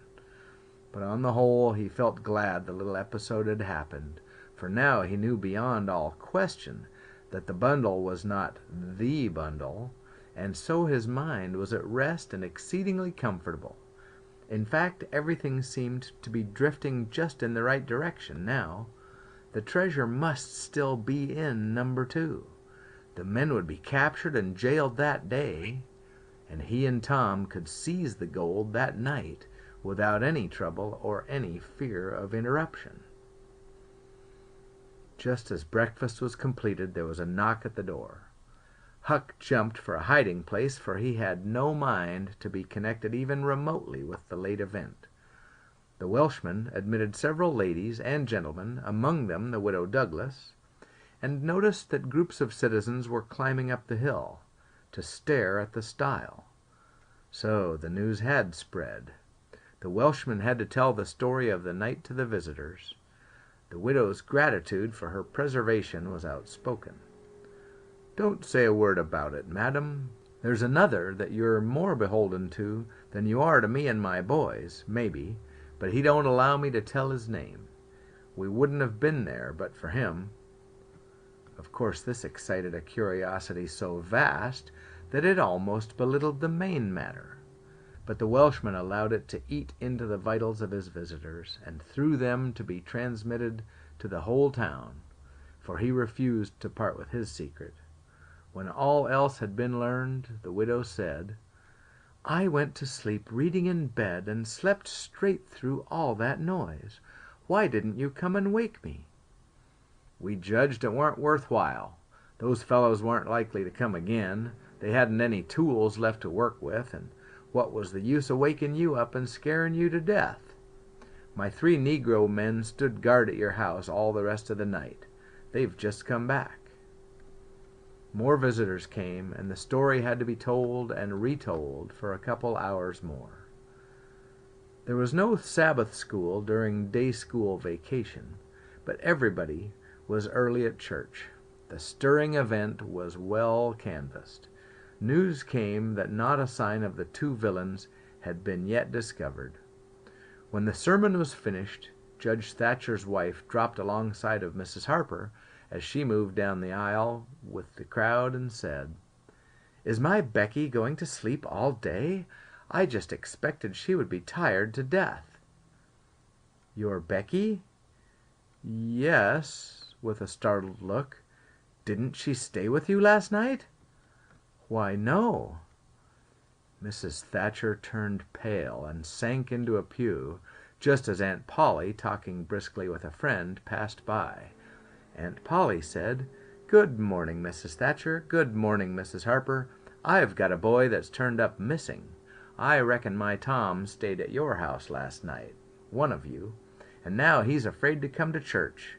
I've got to settle with him." Mrs. Thatcher shook her head feebly and turned paler than ever. "He didn't stay with us," said Mrs. Harper, beginning to look uneasy. A marked anxiety came into Aunt Polly's face. "Joe Harper, have you seen my Tom this morning?" "No'm." "When did you see him last?" Joe tried to remember, but was not sure he could say. The people had stopped moving out of church. Whispers passed along, and a boding uneasiness took possession of every countenance. Children were anxiously questioned, and young teachers. They all said that they had not noticed whether Tom and Becky were on board the ferry boat on the homeward trip. It was dark. No one thought of inquiring if anyone was missing. One young man finally blurted out his fear that they were still in the cave. Mrs. Thatcher swooned away. Aunt Polly fell to crying and wringing her hands. The alarm swept from lip to lip, from group to group, from street to street, and within 5 minutes the bells were wildly clanging and the whole town was up. The Cardiff Hill episode sank into instant insignificance. The burglars were forgotten. Horses were saddled. Skiffs were manned. The ferry boat ordered out, and before the horror was half an hour old, 200 men were pouring down high road and river toward the cave. All the long afternoon the village seemed empty and dead. Many women visited Aunt Polly and Mrs. Thatcher and tried to comfort them. They cried with them, too, and that was still better than words. All the tedious night the town waited for news, but when the morning dawned at last, all the word that came was, "Send more candles and send food." Mrs. Thatcher was almost crazed, and Aunt Polly also. Judge Thatcher sent messages of hope and encouragement from the cave, but they conveyed no real cheer. The old Welshman came home toward daylight, spattered with candle grease, smeared with clay, and almost worn out. He found Huck still in the bed that had been provided for him, and delirious with fever. The physicians were all at the cave, so the widow Douglas came and took charge of the patient. She said she would do her best by him, because, whether he was good, bad, or indifferent, he was the Lord's, and nothing that was the Lord's was a thing to be neglected. The Welshman said Huck had good spots in him, and the widow said, "You can depend on it. That's the Lord's mark. He don't leave it off. He never does. Puts it somewhere on every creature that comes from his hands." Early in the forenoon, parties of jaded men began to straggle into the village, but the strongest of the citizens continued searching. All the news that could be gained was that remotenesses of the cavern were being ransacked that had never been visited before, that every corner and crevice was going to be thoroughly searched, that wherever one wandered through the maze of passages, lights were to be seen flitting hither and thither in the distance, and shoutings and pistol shots sent their hollow reverberations to the ear down the somber aisles. In one place, far from the section usually traversed by tourists, the names Becky and Tom had been found traced upon the rocky wall with candle smoke, and near at hand a grease-soiled bit of ribbon. Mrs. Thatcher recognized the ribbon and cried over it. She said it was the last relic she would ever have of her child, and that no other memorial of her could ever be so precious, because this one parted latest from the living body before the awful death came. Some said that now and then in the cave a faraway speck of light would glimmer, and then a glorious shout would burst forth, and a score of men go trooping down the echoing aisle. And then a sickening disappointment always followed. The children were not there. It was only a searcher's light. 3 dreadful days and nights dragged their tedious hours along, and the village sank into a hopeless stupor. No one had heart for anything.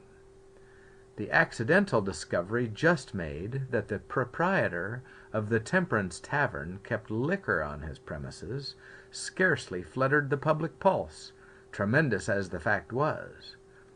In a lucid interval, Huck feebly led up to the subject of taverns, and finally asked, dimly dreading the worst, if anything had been discovered at the Temperance Tavern since he had been ill. "Yes," said the widow. Huck started up in bed, wild-eyed. "What? What was it?" "Liquor, and the place has been shut up." "Lie down, child. What a turn you did give me." "Only tell me just one thing, only just one, please. Was it Tom Sawyer that found it?" The widow burst into tears. "Hush, hush, child, hush. I've told you before you must not talk. You are very, very sick." Then nothing but liquor had been found. There would have been a great powwow if it had been the gold. So the treasure was gone forever. Gone forever. But what could she be crying about? Curious that she should cry. These thoughts worked their dim way through Huck's mind, and under the weariness they gave him, he fell asleep. The widow said to herself, "There, he's asleep, poor wreck. Tom Sawyer find it. Pity, but somebody could find Tom Sawyer. There ain't many left now that's got hope enough or strength enough either to go on searching." End of Chapter 30. Chapter 31.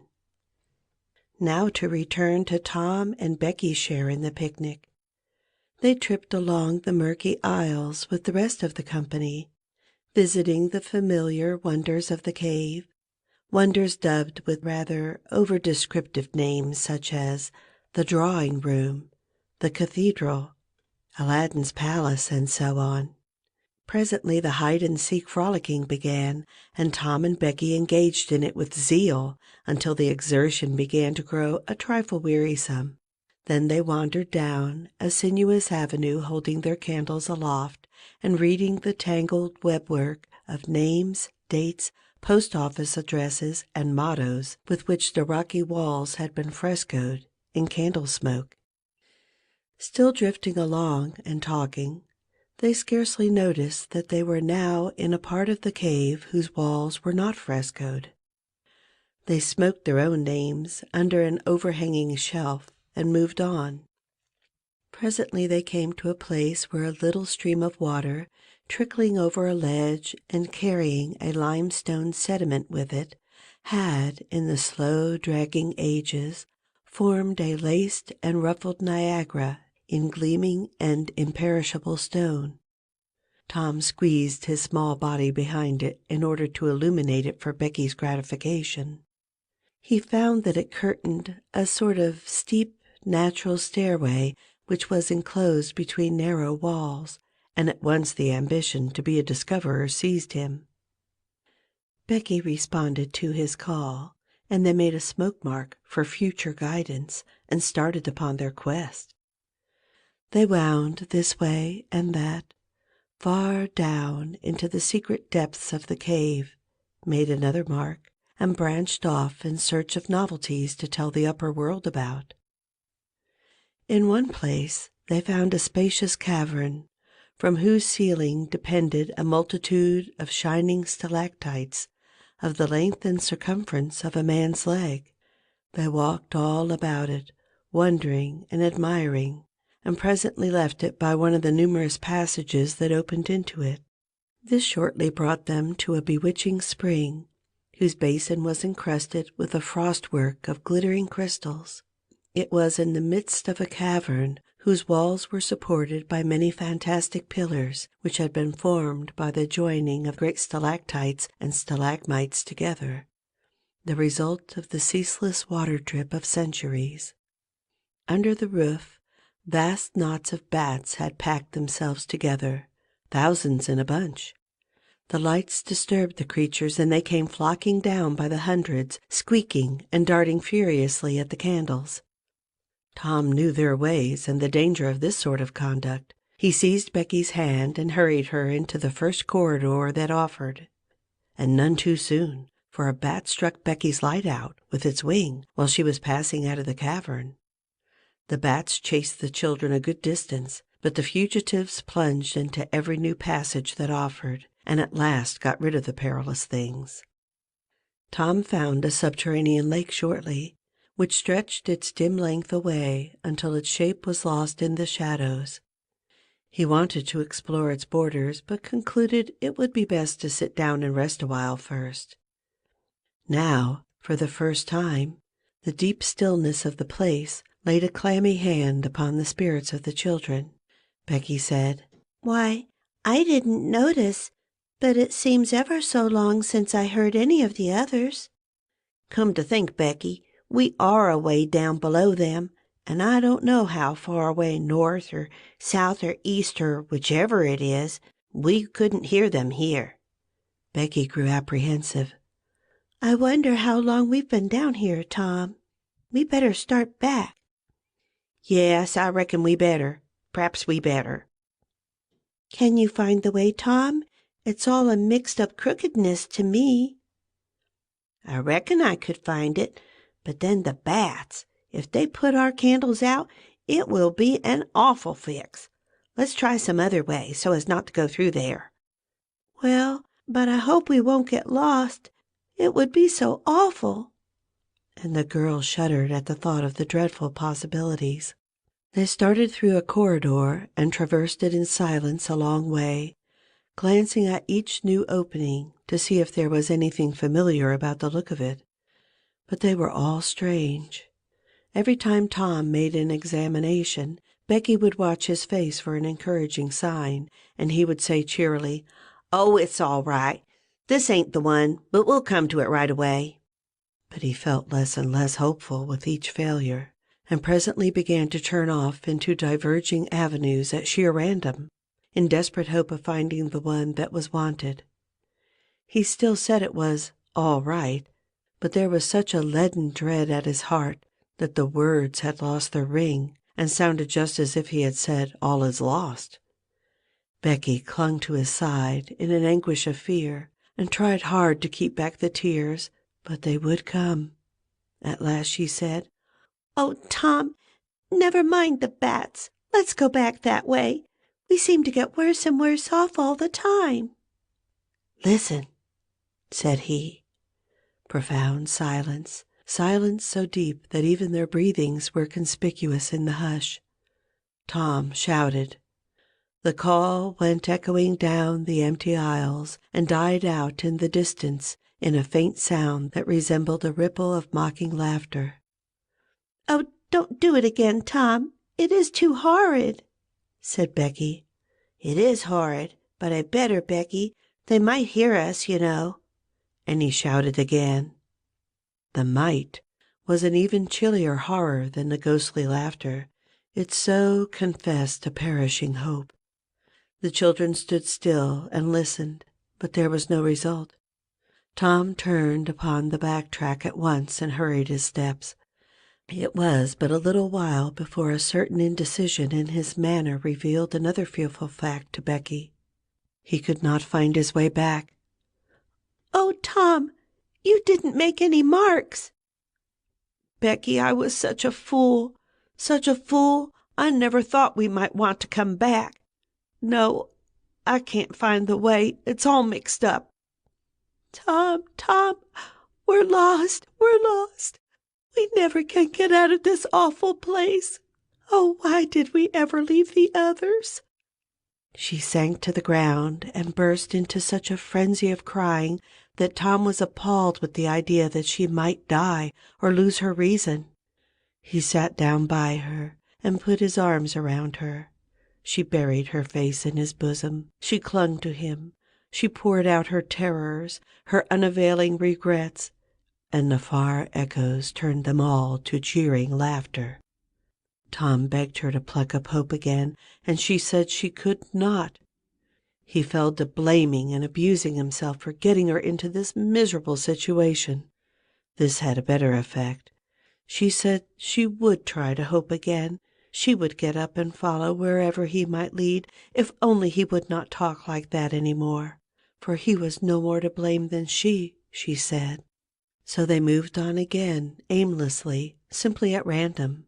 All they could do was to move, keep moving. For a little while, hope made a show of reviving, not with any reason to back it, but only because it is its nature to revive, when the spring has not been taken out of it by age and familiarity with failure. By and by Tom took Becky's candle and blew it out. This economy meant so much. Words were not needed. Becky understood, and her hope died again. She knew that Tom had a whole candle and 3 or 4 pieces in his pockets, yet he must economize. By and by fatigue began to assert its claims. The children tried to pay attention, for it was dreadful to think of sitting down when time was grown to be so precious. Moving, in some direction, in any direction, was at least progress and might bear fruit, but to sit down was to invite death and shorten its pursuit. At last Becky's frail limbs refused to carry her farther. She sat down. Tom rested with her, and they talked of home and the friends there, and the comfortable beds, and above all, the light. Becky cried, and Tom tried to think of some way of comforting her, but all his encouragements were grown threadbare with use, and sounded like sarcasms. Fatigue bore so heavily upon Becky that she drowsed off to sleep. Tom was grateful. He sat looking into her drawn face, and saw it grow smooth and natural under the influence of pleasant dreams, and by a smile dawned and rested there.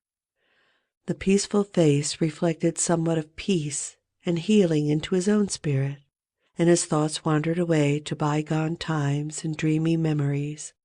While he was deep in his musings, Becky woke up with a breezy little laugh, but it was stricken dead upon her lips, and a groan followed it. "Oh, how could I sleep? I wish I never had waked." No, I don't, Tom. Don't look so. I won't say it again." "I'm glad you slept, Becky. You'll feel rested now, and we'll find a way out." "We can try, Tom, but I've seen such a beautiful country in my dream. I reckon we are going there." Maybe not. Cheer up, Becky, and let's go on trying." They rose up and wandered along, hand in hand and hopeless. They tried to estimate how long they had been in the cave, but all they knew was that it seemed days and weeks, and yet it was plain that this could not be, for their candles were not gone yet. A long time after this, they could not tell how long, Tom said they must go softly and listen for dripping water. They must find a spring.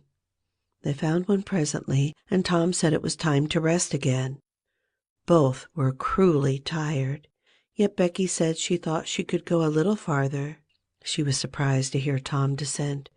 She could not understand it. They sat down, and Tom fastened his candle to the wall in front of them with some clay. Thought was soon busy. Nothing was said for some time. Then Becky broke the silence. "Tom, I am so hungry." Tom took something out of his pocket. "Do you remember this?" said he. Becky almost smiled. "It's our wedding cake, Tom." "Yes, and I wish it was as big as a barrel, for it's all we've got." "I saved it from the picnic for us to dream on, Tom, the way grown-up people do with wedding cake. But it'll be our—" She dropped the sentence where it was. Tom divided the cake, and Becky ate with good appetite, while Tom nibbled at his moiety. There was abundance of cold water to finish the feast with. By and by Becky suggested that they move on again. Tom was silent a moment. Then he said, "Becky, can you bear it if I tell you something?" Becky's face paled, but she thought she could. "Well then, Becky, we must stay here where there's water to drink. That little piece is our last candle." Becky gave loose to tears and wailings. Tom did what he could to comfort her, but with little effect. At length Becky said, "Tom." "Well, Becky, they'll miss us and hunt for us." "Yes, they will. Certainly they will." "Maybe they're hunting for us now, Tom." "Why, I reckon maybe they are. I hope they are." "When would they miss us, Tom?" "When they get back to the boat, I reckon." "Tom, it might be dark then. Would they notice we hadn't come?" "I don't know. But anyway, your mother would miss you as soon as they got home." A frightened look in Becky's face brought Tom to his senses, and he saw that he had made a blunder. Becky was not to have gone home that night. The children became silent and thoughtful. In a moment a new burst of grief from Becky showed Tom that the thing in his mind had struck hers also, that the Sabbath morning might be half spent before Mrs. Thatcher discovered that Becky was not at Mrs. Harper's. The children fastened their eyes upon their bit of candle and watched it melt slowly and piteously away, saw the half-inch of wick stand alone at last, saw the feeble flame rise and fall, climb the thin column of smoke, linger at its top a moment, and then the horror of utter darkness reigned. How long afterward it was that Becky came to a slow consciousness that she was crying in Tom's arms, neither could tell. All that they knew was that after what seemed a mighty stretch of time, both awoke out of a dead stupor of sleep and resumed their miseries once more. Tom said it might be Sunday now, maybe Monday. He tried to get Becky to talk, but her sorrows were too oppressive. All her hopes were gone. Tom said they must have been missed long ago, and no doubt the search was going on. He would shout, and maybe someone would come. He tried it, but in the darkness the distant echoes sounded so hideously that he tried it no more. The hours wasted away, and hunger came to torment the captives again. A portion of Tom's half of the cake was left. They divided and ate it. But they seemed hungrier than before. The poor morsel of food only whetted desire. By and by Tom said, "Shh! Did you hear that?" Both held their breath and listened. There was a sound like the faintest far-off shout. Instantly Tom answered it, and leading Becky by the hand, started groping down the corridor in its direction. Presently he listened again. Again the sound was heard, and apparently a little nearer. "It's them," said Tom. "They're coming. Come along, Becky. We're all right now." The joy of the prisoners was almost overwhelming. Their speed was slow, however, because pitfalls were somewhat common and had to be guarded against. They shortly came to one and had to stop. It might be 3 feet deep. It might be 100. There was no passing it at any rate. Tom got down on his breast and reached as far down as he could. no bottom. They must stay there and wait until the searchers came. They listened. Evidently the distant shoutings were growing more distant. A moment or two more, and they had gone altogether. The heart-sinking misery of it. Tom whooped until he was hoarse, but it was of no use. He talked hopefully to Becky, but an age of anxious waiting passed, and no sounds came again. The children groped their way back to the spring. The weary time dragged on. They slept again and awoke famished and woe-stricken. Tom believed it must be Tuesday by this time. Now an idea struck him. There were some side passages near at hand. It would be better to explore some of these than bear the weight of the heavy time and idleness. He took a kite line from his pocket, tied it to a projection, and he and Becky started, Tom in the lead, unwinding the line as he groped along. At the end of 20 steps, the corridor ended in a jumping-off place. Tom got down on his knees and felt below, and then as far around the corner as he could reach with his hands conveniently. He made an effort to stretch yet a little farther to the right, and at that moment, not 20 yards away, a human hand, holding a candle, appeared from behind a rock. Tom lifted up a glorious shout, and instantly that hand was followed by the body it belonged to. Injun Joe's. Tom was paralyzed. He could not move. He was vastly gratified the next moment to see the Spaniard take to his heels and get himself out of sight. Tom wondered that Joe had not recognized his voice and come over and killed him for testifying in court. But the echoes must have disguised the voice. Without doubt that was it, he reasoned. Tom's fright weakened every muscle in his body. He said to himself that if he had strength enough to get back to the spring, he would stay there, and nothing should tempt him to run the risk of meeting Injun Joe again. He was careful to keep from Becky what it was he had seen. He told her he had only shouted for luck. But hunger and wretchedness rise superior to fears in the long run. Another tedious wait at the spring, and another long sleep brought changes. The children awoke tortured with a raging hunger. Tom believed it must be Wednesday or Thursday or even Friday or Saturday now, and that the search had been given over. He proposed to explore another passage. He felt willing to risk Injun Joe and all other terrors. But Becky was very weak. She had sunk into a dreary apathy and would not be roused. She said she would wait, now, where she was, and die. It would not be long. She told Tom to go with the kite line and explore if he chose, but she implored him to come back every little while and speak to her, and she made him promise that when the awful time came, he would stay by her and hold her hand until all was over. Tom kissed her, with a choking sensation in his throat, and made a show of being confident of finding the searchers or an escape from the cave. Then he took the kite line in his hand and went groping down one of the passages on his hands and knees, distressed with hunger and sick with bodings of coming doom. End of Chapter 31. Chapter 32. Tuesday afternoon came and waned to the twilight. The village of St. Petersburg still mourned. The lost children had not been found. Public prayers had been offered up for them, and many a private prayer that had the petitioner's whole heart in it. But still no good news came from the cave. The majority of the searchers had given up the quest and gone back to their daily avocations, saying it was plain the children could never be found. Mrs. Thatcher was very ill, and a great part of the time delirious. People said it was heartbreaking to hear her call her child and raise her head and listen a whole minute at a time, then lay it wearily down again with a moan. Aunt Polly had drooped into a settled melancholy, and her gray hair had grown almost white. The village went to its rest on Tuesday night, sad and forlorn.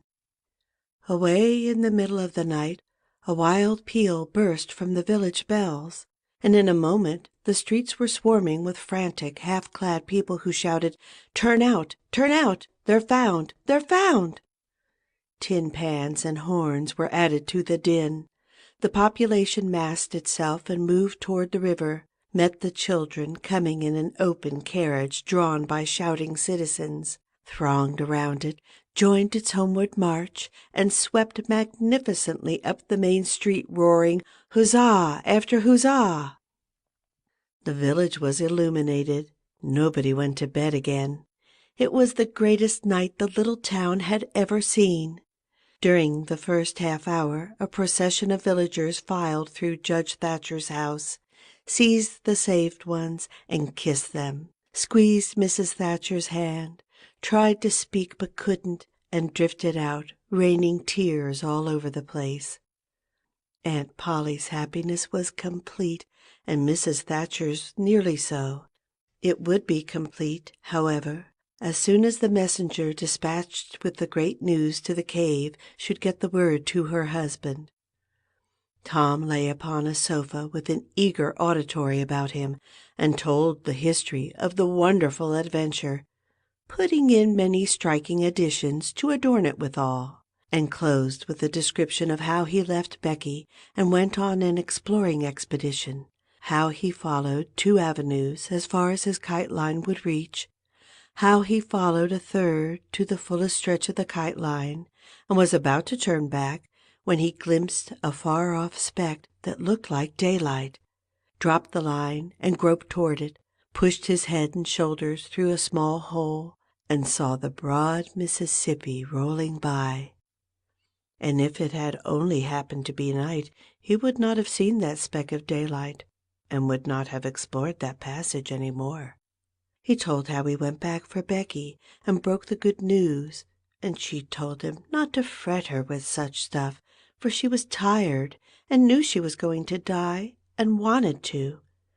He described how he labored with her and convinced her, and how she almost died for joy when she had groped to where she actually saw the blue speck of daylight, how he pushed his way out at the hole and then helped her out, how they sat there and cried for gladness, how some men came along in a skiff, and Tom hailed them and told them their situation and their famished condition, how the men didn't believe the wild tale at first, because, said they, "you are 5 miles down the river below the valley where the cave is in," then took them aboard, rowed to a house, gave them supper, made them rest till 2 or 3 hours after dark, and then brought them home.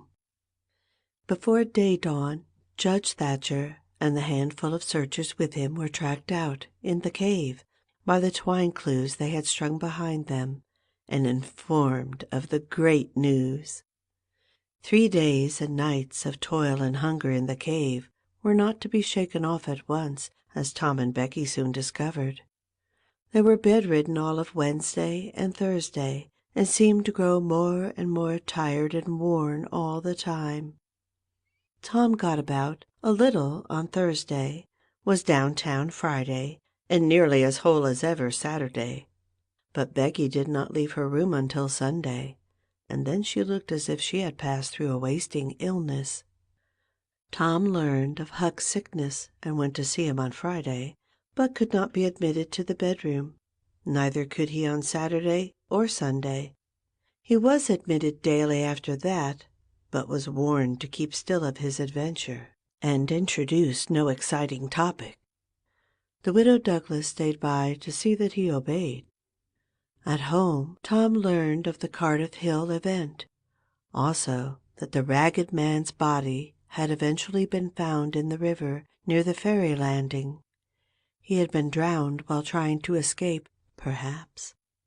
About a fortnight after Tom's rescue from the cave, he started off to visit Huck, who had grown plenty strong enough now to hear exciting talk, and Tom had some that would interest him, he thought. Judge Thatcher's house was on Tom's way, and he stopped to see Becky. The judge and some friends set Tom to talking, and someone asked him, ironically, if he wouldn't like to go to the cave again. Tom said he thought he wouldn't mind it. The judge said, "Well, There are others just like you, Tom. I've not the least doubt. But we have taken care of that. Nobody will get lost in that cave any more. Why? Because I had its big door sheathed with boiler iron 2 weeks ago and triple locked, and I've got the keys." Tom turned as white as a sheet. "What's the matter, boy? Here, run, somebody, fetch a glass of water." The water was brought and thrown into Tom's face. Now you're all right. What was the matter with you, Tom?" "Oh, Judge, Injun Joe's in the cave." End of chapter 32. Chapter 33. Within a few minutes the news had spread, and a dozen skiff loads of men were on their way to McDougal's cave, and the ferryboat, well filled with passengers, soon followed. Tom Sawyer was in the skiff that bore Judge Thatcher. When the cave door was unlocked, a sorrowful sight presented itself in the dim twilight of the place. Injun Joe lay stretched upon the ground, dead, with his face close to the crack of the door, as if his longing eyes had been fixed, to the latest moment, upon the light and the cheer of the free world outside. Tom was touched, for he knew by his own experience how this wretch had suffered. His pity was moved, but nevertheless he felt an abounding sense of relief and security, now, which revealed to him in a degree which he had not fully appreciated before how vast a weight of dread had been lying upon him since the day he lifted his voice against this bloody-minded outcast.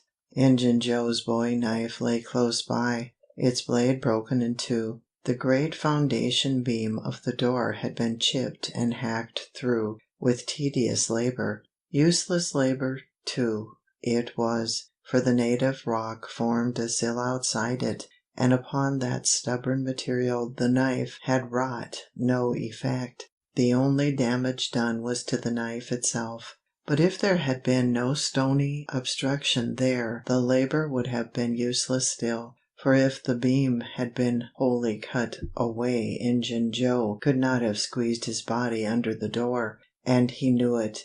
So he had only hacked that place in order to be doing something, in order to pass the weary time, in order to employ his tortured faculties. Ordinarily one could find half a dozen bits of candle stuck around in the crevices of this vestibule, left there by tourists, but there were none now. The prisoner had searched them out and eaten them. He had also contrived to catch a few bats, and these, also, he had eaten, leaving only their claws. The poor unfortunate had starved to death. In one place, near at hand, a stalagmite had been slowly growing up from the ground for ages, builded by the water drip from a stalactite overhead. The captive had broken off the stalagmite, and upon the stump had placed a stone, wherein he had scooped a shallow hollow to catch the precious drop that fell once in every 3 minutes with the dreary regularity of a clock tick.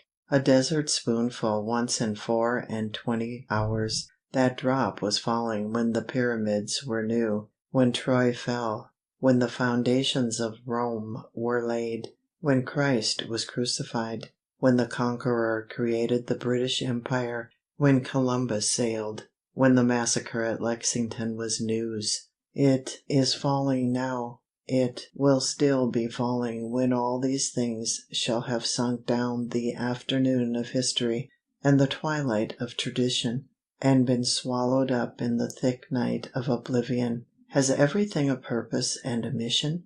Did this drop fall patiently during 5,000 years to be ready for this flitting human insect's need?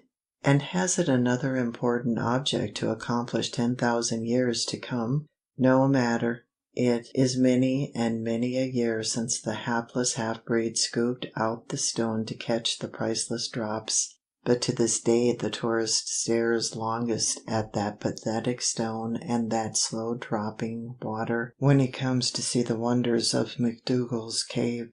Injun Joe's cup stands first in the list of the cavern's marvels. Even Aladdin's palace cannot rival it.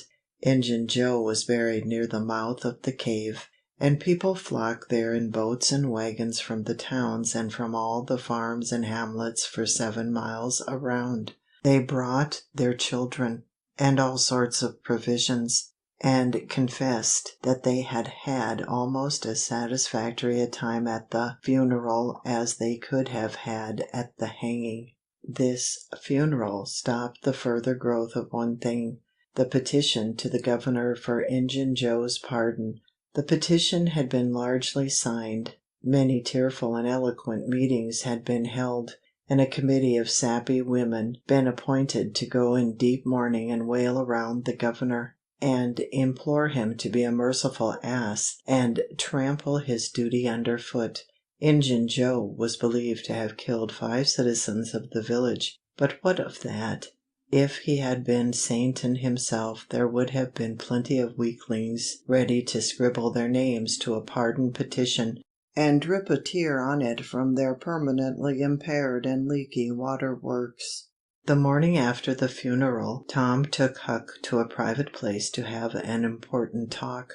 Huck had learned all about Tom's adventure from the Welshman and the widow Douglas by this time, but Tom said he reckoned there was one thing they had not told him. That thing was what he wanted to talk about now. Huck's face saddened. He said, "I know what it is. You got into number 2 and never found anything but whiskey. Nobody told me it was you, but I just knowed it must 'a' been you, soon as I heard 'bout that whiskey business. And I knowed you hadn't got the money because you'd 'a' got at me some way or other and told me even if you was mum to everybody else. Tom, something's always told me we'd never get holt of that swag. Why, Huck, I never told on that tavern keeper. You know his tavern was all right the Saturday I went to the picnic. Don't you remember you was to watch there that night? Oh, yes. Why, it seems 'bout a year ago. It was that very night that I follered Injun Joe to the Widder's." "You followed him?" "Yes, but you keep mum. I reckon Injun Joe's left friends behind him, and I don't want 'em souring on me and doing me mean tricks. If it hadn't been for me he'd be down in Texas now, all right."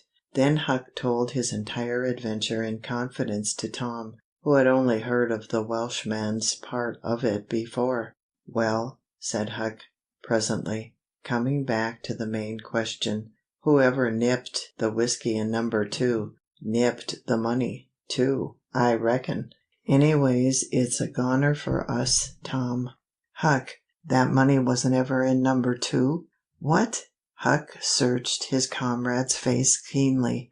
"Tom, have you got on the track of that money again?"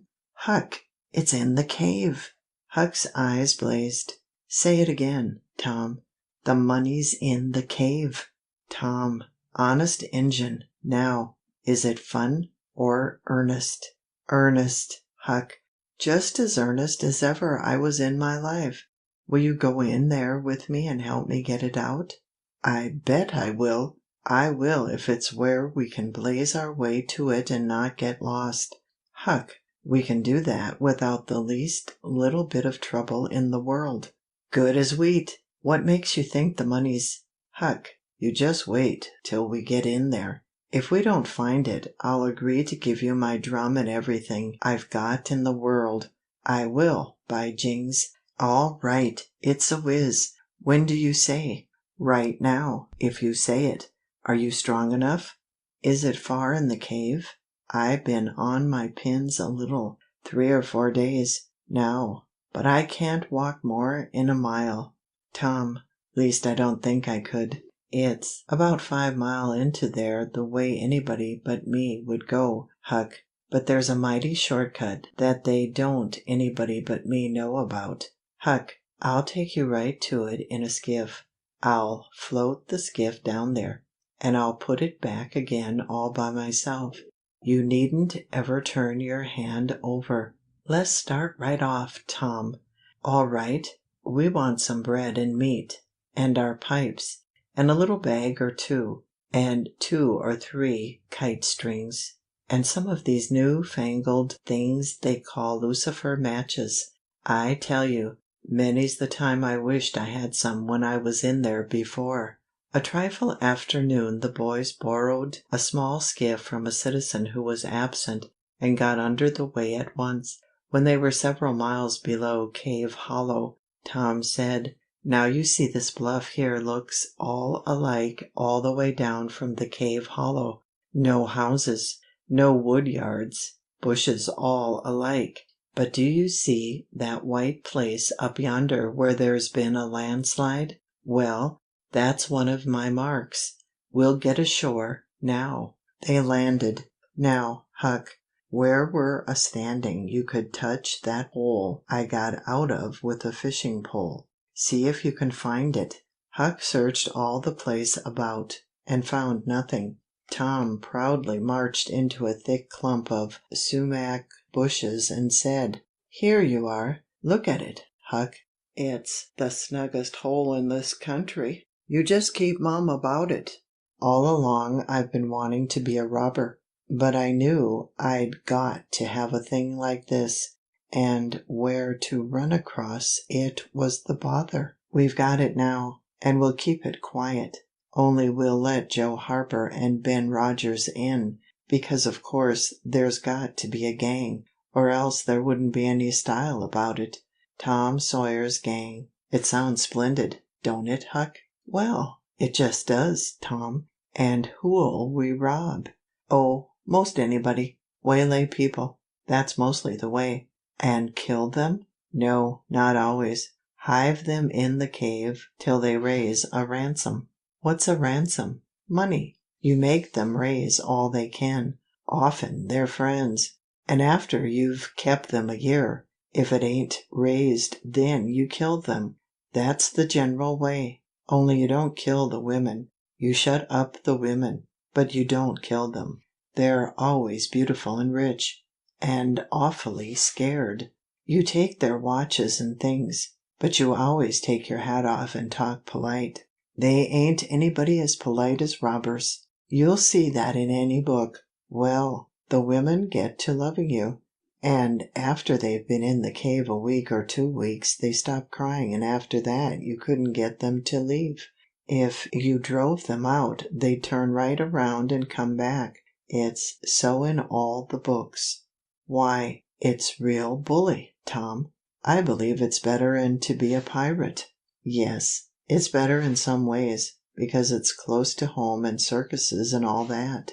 By this time everything was ready and the boys entered the hole, Tom in the lead. They toiled their way to the farther end of the tunnel, then made their spliced kite strings fast and moved on.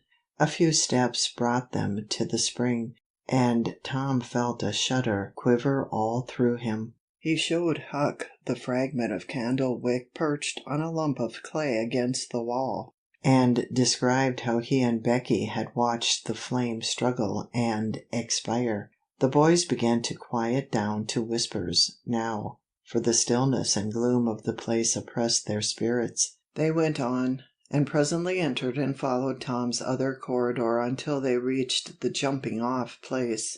The candles revealed the fact that it was not really a precipice, but only a steep clay hill 20 or 30 feet high. Tom whispered, "Now I'll show you something, Huck." He held his candle aloft and said, "Look as far around the corner as you can. Do you see that? There, on the big rock over yonder, done with candle smoke. Tom, it's a cross! Now, where's your number 2? Under the cross. Hey, right yonder's where I saw Injun Joe poke up his candle, Huck." Huck stared at the mystic sign a while, and then said with a shaky voice, "Tom, let's get out of here." "What? And leave the treasure?" "Yes, leave it. Injun Joe's ghost is round about there, certain." "No, it ain't, Huck, no, it ain't. It would not the place where he died." "Away out at the mouth of the cave? 5 miles from here." "No, Tom, it wouldn't. It would hang round the money. I know the ways of ghosts, and so do you. Tom began to fear that Huck was right. Misgivings gathered in his mind, but presently an idea occurred to him. "Looky here, Huck, what fools we're making of ourselves! Injun Joe's ghost ain't a-going to come around where there's a cross." The point was well taken. It had its effect. "Tom, I didn't think of that, but that's so. It's luck for us. That cross is. I reckon we'll climb down there and have a hunt for that box." Tom went first, cutting rude steps in the clay hill as he descended. Huck followed. 4 avenues opened out of the small cavern which the great rock stood in. The boys examined 3 of them with no result. They found a small recess in the one nearest the base of the rock, with a pallet of blankets spread down in it, also an old suspender, some bacon rind, and the well-gnawed bones of 2 or 3 fowls. But there was no money box. The lads searched and researched this place, but in vain. Tom said, "He said, under the cross." "Well, this comes nearest to being under the cross. It can't be under the rock itself, because that sets solid on the ground." They searched everywhere once more, and then sat down discouraged. Huck could suggest nothing. By and by Tom said, "Looky here, Huck, there's footprints and some candle grease on the clay about one side of this rock, but not on the other sides. Now, what's that for? I bet you the money is under the rock. I'm going to dig in the clay." "That ain't no bad notion, Tom," said Huck with animation. Tom's real Barlow was out at once, and he had not dug 4 inches before he struck wood. "Hey, Huck, you hear that?" Huck began to dig and scratch now. Some boards were soon uncovered and removed. They had concealed a natural chasm which led under the rock. Tom got into this and held his candle as far under the rock as he could, but said he could not see to the end of the riff. He proposed to explore. He stooped and passed under. The narrow way descended gradually. He followed its winding course, first to the right, then to the left. Huck at his heels. Tom turned a short curve, by and by, and exclaimed, "My goodness, Huck, looky here!" It was the treasure box, sure enough, occupying a snug little cavern, along with an empty powder keg, a couple of guns in leather cases, 2 or 3 pairs of old moccasins, a leather belt, and some other rubbish well soaked with the water drip. "Got it at last," said Huck, plowing among the tarnished coins with his hand. "My, but we're rich, Tom." "Huck, I always reckoned we'd get it. It's just too good to believe. But we have got it, sure. Say, let's not fool around here. Let's snake it out. Let me see if I can lift the box." It weighed about 50 pounds. Tom could lift it, after an awkward fashion, but could not carry it conveniently. "I thought so," he said. "They carried it like it was heavy, that day at the haunted house. I noticed that. I reckon I was right to think of fetching the little bags along." The money was soon in the bags, and the boys took it up to the cross rock. "Now let's fetch the guns and things," said Huck. "No, Huck, leave them there. They're just the tricks to have when we go to robbing. We'll keep them there all the time, and we'll hold our orgies there, too. It's an awful snug place for orgies." "What orgies?" "I dunno, but robbers always have orgies, and of course we've got to have them, too. Come along, Huck. We've been in here a long time. It's getting late, I reckon. I'm hungry, too. We'll eat and smoke when we get to the skiff." They presently emerged into the clump of sumac bushes, looked warily out, found the coast clear, and were soon lunching and smoking in the skiff. As the sun dipped toward the horizon they pushed out and got under way. Tom skimmed up the shore through the long twilight, chatting cheerily with Huck, and landed shortly after dark. "Now, Huck," said Tom, "we'll hide the money in the loft of the widow's woodshed, and I'll come up in the morning and we'll count it and divide, and then we'll hunt up a place out in the woods for it where it will be safe. Just you lay quiet here and watch the stuff till I run and hook Benny Taylor's little wagon. I won't be gone a minute." He disappeared, and presently returned with the wagon, put the 2 small sacks into it, threw some old rags on top of them, and started off, dragging his cargo behind him. When the boys reached the Welshman's house, they stopped to rest. Just as they were about to move on, the Welshman stepped out and said, "Hallo, who's that?"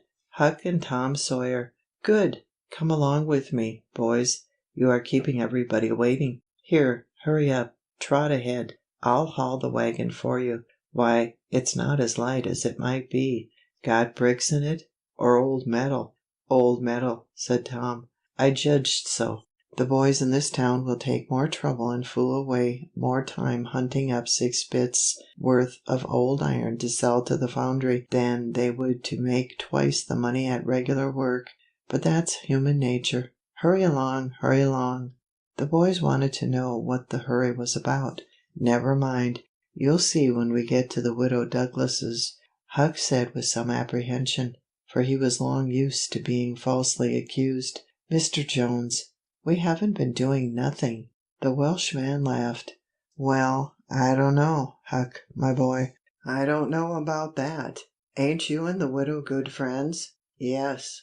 Well, she's been good friends to me, anyway." "All right, then. What do you want to be afraid for?" This question was not entirely answered in Huck's slow mind before he found himself pushed, along with Tom, into Mrs. Douglas's drawing room. Mr. Jones left the wagon near the door and followed. The place was grandly lighted, and everybody that was of any consequence in the village was there. The Thatchers were there, the Harpers, the Rogerses, Aunt Polly, Sid, Mary, the minister, the editor, and a great many more, and all dressed in their best. The widow received the boys as heartily as any one could well receive 2 such looking beings. They were covered with clay and candle grease. Aunt Polly blushed crimson with humiliation, and frowned and shook her head at Tom. Nobody suffered half as much as the 2 boys did, however. Mr. Jones said, "Tom wasn't at home yet, so I gave him up, but I stumbled on him and Huck right at my door, and so I just brought them along in a hurry." "And you did just right," said the widow. "Come with me, boys." She took them to a bedchamber and said, "Now wash and dress yourselves. Here are 2 new suits of clothes, shirts, socks, everything complete. They're Huck's. No, no, thanks, Huck. Mr. Jones bought one and I the other, but they'll fit both of you. Get into them. We'll wait. Come down when you are slicked up enough." Then she left. End of chapter 33. Chapter 34. Huck said, "Tom, we can slope, if we can find a rope. The window ain't high from the ground." "Shucks, what do you want to slope for?" "Well, I ain't used to that kind of a crowd. I can't stand it. I ain't going down there, Tom." "Oh, bother. It ain't anything. I don't mind it a bit. I'll take care of you." Sid appeared. "Tom," said he, "Auntie has been waiting for you all the afternoon. Mary got your Sunday clothes ready, and everybody's been fretting about you." "Say, ain't this grease and clay on your clothes?" "Now, Mr. City, you just tend to your own business. What's all this blowout about anyway?" "It's one of the widow's parties that she's always having. This time it's for the Welshman and his sons, on account of that scrape they helped her out of the other night. And say, I can tell you something if you want to know." "Well, what?" "Why, old Mr. Jones is going to try to spring something on the people here tonight, but I overheard him tell Auntie today about it, as a secret, but I reckon it's not much of a secret now. Everybody knows, the widow too, for all she tries to let on she don't. Mr. Jones was bound Huck should be there. Couldn't get along with his grand secret without Huck, you know." "Secret about what, Sid?" "About Huck tracking the robbers to the widow's. I reckon Mr. Jones was going to make a grand time over his surprise, but I bet you it will drop pretty flat." Sid chuckled in a very contented and satisfied way. "Sid, was it you that told?" "Oh, never mind who it was. Somebody told. That's enough. Sid, there's only one person in this town mean enough to do that, and that's you. If you had been in Huck's place, you'd have sneaked down the hill and never told anybody on the robbers. You can't do any but mean things, and you can't bear to see anybody praised for doing good ones. There, no thanks, as the widow says, and Tom cuffed Sid's ears and helped him to the door with several kicks. Now go and tell Auntie if you dare, and tomorrow you'll catch it. Some minutes later, the widow's guests were at the supper table, and a dozen children were propped up at little side tables in the same room, after the fashion of that country and that day. At the proper time, Mr. Jones made his little speech, in which he thanked the widow for the honor she was doing himself and his sons, but said that there was another person whose modesty, and so forth and so on. He sprung his secret about Huck's share in the adventure in the finest dramatic manner he was master of. But the surprised occasion was largely counterfeit, and not as clamorous and effusive as it might have been under happier circumstances. However, the widow made a pretty fair show of astonishment, and heaped so many compliments and so much gratitude upon Huck that he almost forgot the nearly intolerable discomfort of his new clothes in the entirely intolerable discomfort of being set up as a target for everybody's gaze and everybody's laudations. The widow said she meant to give Huck a home under her roof and have him educated, and that when she could spare the money, she would start him in business in a modest way. Tom's chance was come, he said. Huck don't need it. Huck's rich. Nothing but a heavy strain upon the good manners of the company kept back the due and proper complimentary laugh at this pleasant joke. But the silence was a little awkward. Tom broke it. Huck's got money. Maybe you don't believe it, but he's got lots of it. Oh, you needn't smile. I reckon I can show you. You just wait a minute. Tom ran out of doors. The company looked at each other with a perplexed interest, and inquiringly at Huck, who was tongue-tied. Sid, what ails Tom? Said Aunt Polly. Well, there ain't ever any making of the boy out. I never. Tom entered, struggling with the weight of his sacks, and Aunt Polly did not finish her sentence. Tom poured the mass of yellow coin upon the table and said, There, what did I tell you? Half of it's Huck's, and half of it's mine. The spectacle took the general breath away. All gazed, nobody spoke for a moment. Then there was an unanimous call for an explanation. Tom said he could furnish it, and he did. The tale was long but brimful of interest. There was scarcely an interruption from anyone to break the charm of its flow. When he had finished, Mr. Jones said, I thought I had fixed up a little surprise for this occasion, but it don't amount to anything now. This one makes it seem mighty small, I'm willing to allow. The money was counted. The sum amounted to a little over $12,000. It was more than anyone present had ever seen at one time before, though several persons were there who were worth considerably more than that in property. End of chapter 34. Chapter 35. The reader may rest satisfied that Tom's and Huck's windfall made a mighty stir in the poor little village of St. Petersburg. So vast a sum, all in actual cash, seemed next to incredible. It was talked about, gloated over, glorified, until the reason of many of the citizens tottered under the strain of the unhealthy excitement. Every haunted house in St. Petersburg and the neighboring villages was dissected, plank by plank, and its foundations dug up and ransacked for hidden treasure. And not by boys, but men. Pretty grave, unromantic men, too, some of them. Wherever Tom and Huck appeared, they were courted, admired, stared at. The boys were not able to remember that their remarks had possessed weight before, but now their sayings were treasured and repeated. Everything they did seemed somehow to be regarded as remarkable. They had evidently lost the power of doing and saying commonplace things. Moreover, their past history was raked up and discovered to bear marks of conspicuous originality. The village paper published biographical sketches of the boys.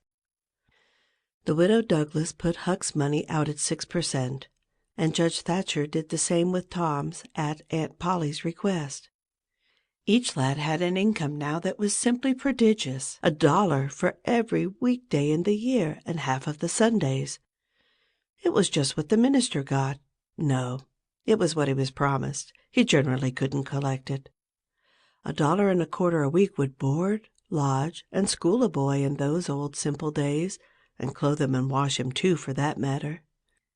Judge Thatcher had conceived a great opinion of Tom. He said that no commonplace boy could ever have got his daughter out of the cave. When Becky told her father, in strict confidence, how Tom had taken her whipping at school, the judge was visibly moved, and when she pleaded grace for the mighty lie which Tom had told, in order to shift that whipping from her shoulders to his own, the judge said with a fine outburst that it was a noble, a generous, a magnanimous lie, a lie that was worthy to hold up its head and march down through history, breast to breast, with George Washington's lauded truth about the hatchet. Becky thought her father had never looked so tall and so superb as when he walked the floor and stamped his foot and said that. She went straight off and told Tom about it.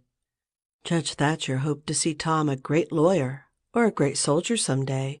He said he meant to look to it that Tom should be admitted to the National Military Academy and afterward trained in the best law school in the country, in order that he might be ready for either career or both.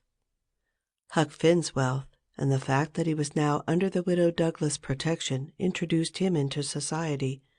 No, dragged him into it, hurled him into it, and his sufferings were almost more than he could bear. The widow's servants kept him clean and neat, combed and brushed, and they bedded him nightly in unsympathetic sheets that had not one little spot or stain which he could press to his heart and know for a friend. He had to eat with a knife and fork. He had to use napkin, cup, and plate. He had to learn his book. He had to go to church. He had to talk so properly that speech was become insipid in his mouth. Whithersoever he turned, the bars and shackles of civilization shut him in and bound him hand and foot. He bore his miseries 3 weeks, and then one day turned up missing. For 48 hours the widow hunted for him everywhere in great distress. The public were profoundly concerned. They searched high and low. They dragged the river for his body. Early the 3rd morning Tom Sawyer wisely went poking among some old empty hogsheads down behind the abandoned slaughterhouse, and in one of them he found the refugee. Huck had slept there. He had just breakfasted upon some stolen odds and ends of food, and was lying off now in comfort with his pipe. He was unkempt, uncombed, and clad in the same old ruin of rags that had made him picturesque in the days when he was free and happy. Tom routed him out, told him the trouble he had been causing, and urged him to go home. Huck's face lost its tranquil content and took a melancholy cast. He said, "Don't talk about it, Tom. I've tried it, and it don't work. It don't work, Tom. It ain't for me. I ain't used to it. The widder's good to me and friendly, but I can't stand them ways. She makes me get up just at the same time every morning. She makes me wash. They comb me all to thunder. She won't let me sleep in the woodshed. I got to wear them blamed clothes that just smothers me, Tom. They don't seem to any air get through them somehow. They are so rotten nice that I can't set down, nor lay down, nor roll around anywheres. I hain't slid on a cellar door for, well, it 'pears to be years. I gotta go to church and sweat and sweat. I hate them ornery sermons. I can't ketch a fly in there. I can't chaw. I got to wear shoes all Sunday.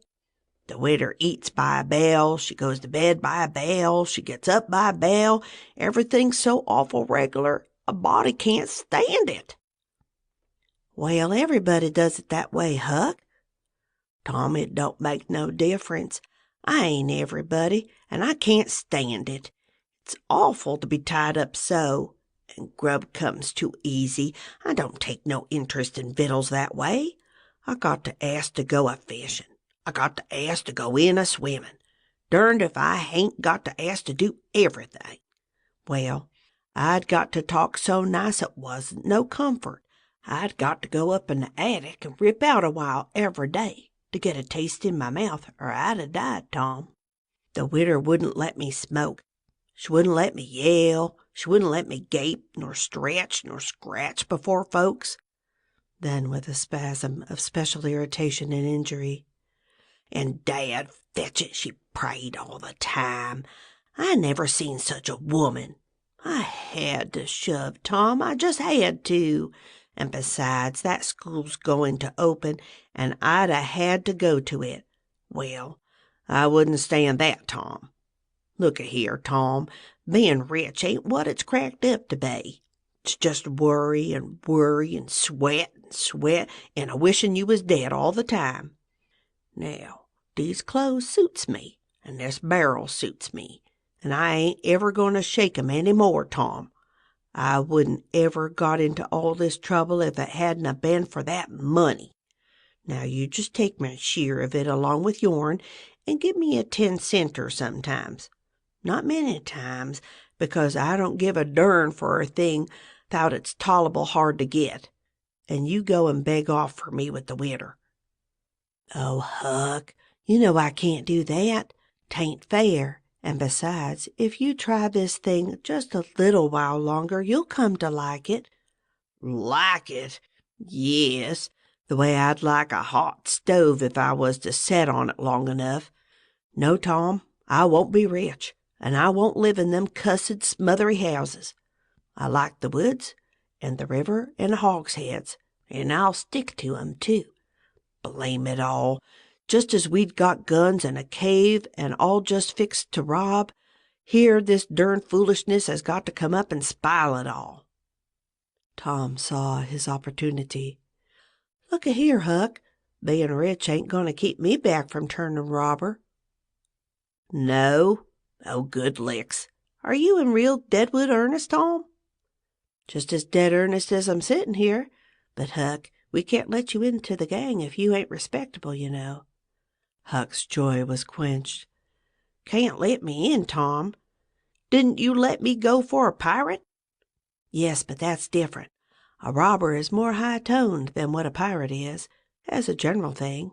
In most countries they're awful high up in the nobility, dukes and such. Now, Tom, hain't you always been friendly to me? You wouldn't shut me out, would you, Tom? You wouldn't do that now, would you, Tom? Huck, I wouldn't want to, and I don't want to. But what would people say? Why, they'd say, Tom Sawyer's gang. Pretty low characters in it. They'd mean you, Huck. You wouldn't like that, and I wouldn't. Huck was silent for some time, engaged in a mental struggle. Finally he said, Well, I'll go back to the widder for a month and tackle it and see if I can come to stand it. If you'll let me belong to the gang, Tom. All right, Huck, it's a whiz. Come along, old chap, and I'll ask the widow to let up on you a little, Huck. Will you, Tom? Now will you? That's good. If she'll let up on some of the roughest things, I'll smoke private and cuss private and crowd through or bust. When are you going to start the gang and turn robbers? Oh, right off. We'll get the boys together and have the initiation tonight, maybe. Have the which? Have the initiation. What's that? It's to swear to stand by one another, and never tell the gang secrets, even if you're chopped all to flinders, and kill anybody and all his family that hurts one of the gang. That's gay. That's mighty gay, Tom, I tell you. Well, I bet it is, and all that swearing's got to be done at midnight in the lonesomest, awfulest place you can find. A haunted house is the best, but they're all ripped up now. Well, midnight's good anyway, Tom. Yes, so it is, and you've got to swear on a coffin and sign it with blood. Now that's something like. Why, it's 1,000,000 times bullier than pirating. I'll stick to the widder till I rot, Tom, and if I get to be a regular ripper of a robber and everybody's talking about it, I reckon she'll be proud she snaked me in out of the wet. End of chapter 35. Conclusion. Sarah and Death is Chronicles. It being strictly a history of a boy, it must stop here. The story could not go much further without becoming the history of a man. When one writes a novel about grown people, he knows exactly where to stop, that is, with a marriage. But when he writes of juveniles, he must stop where he best can. Most of the characters that perform in this book still live, and are prosperous and happy. Someday it may seem worthwhile to take up the story of the younger ones again and see what sort of men and women they turned out to be. Therefore, it will be wisest not to reveal any of that part of their lives at present. End of conclusion.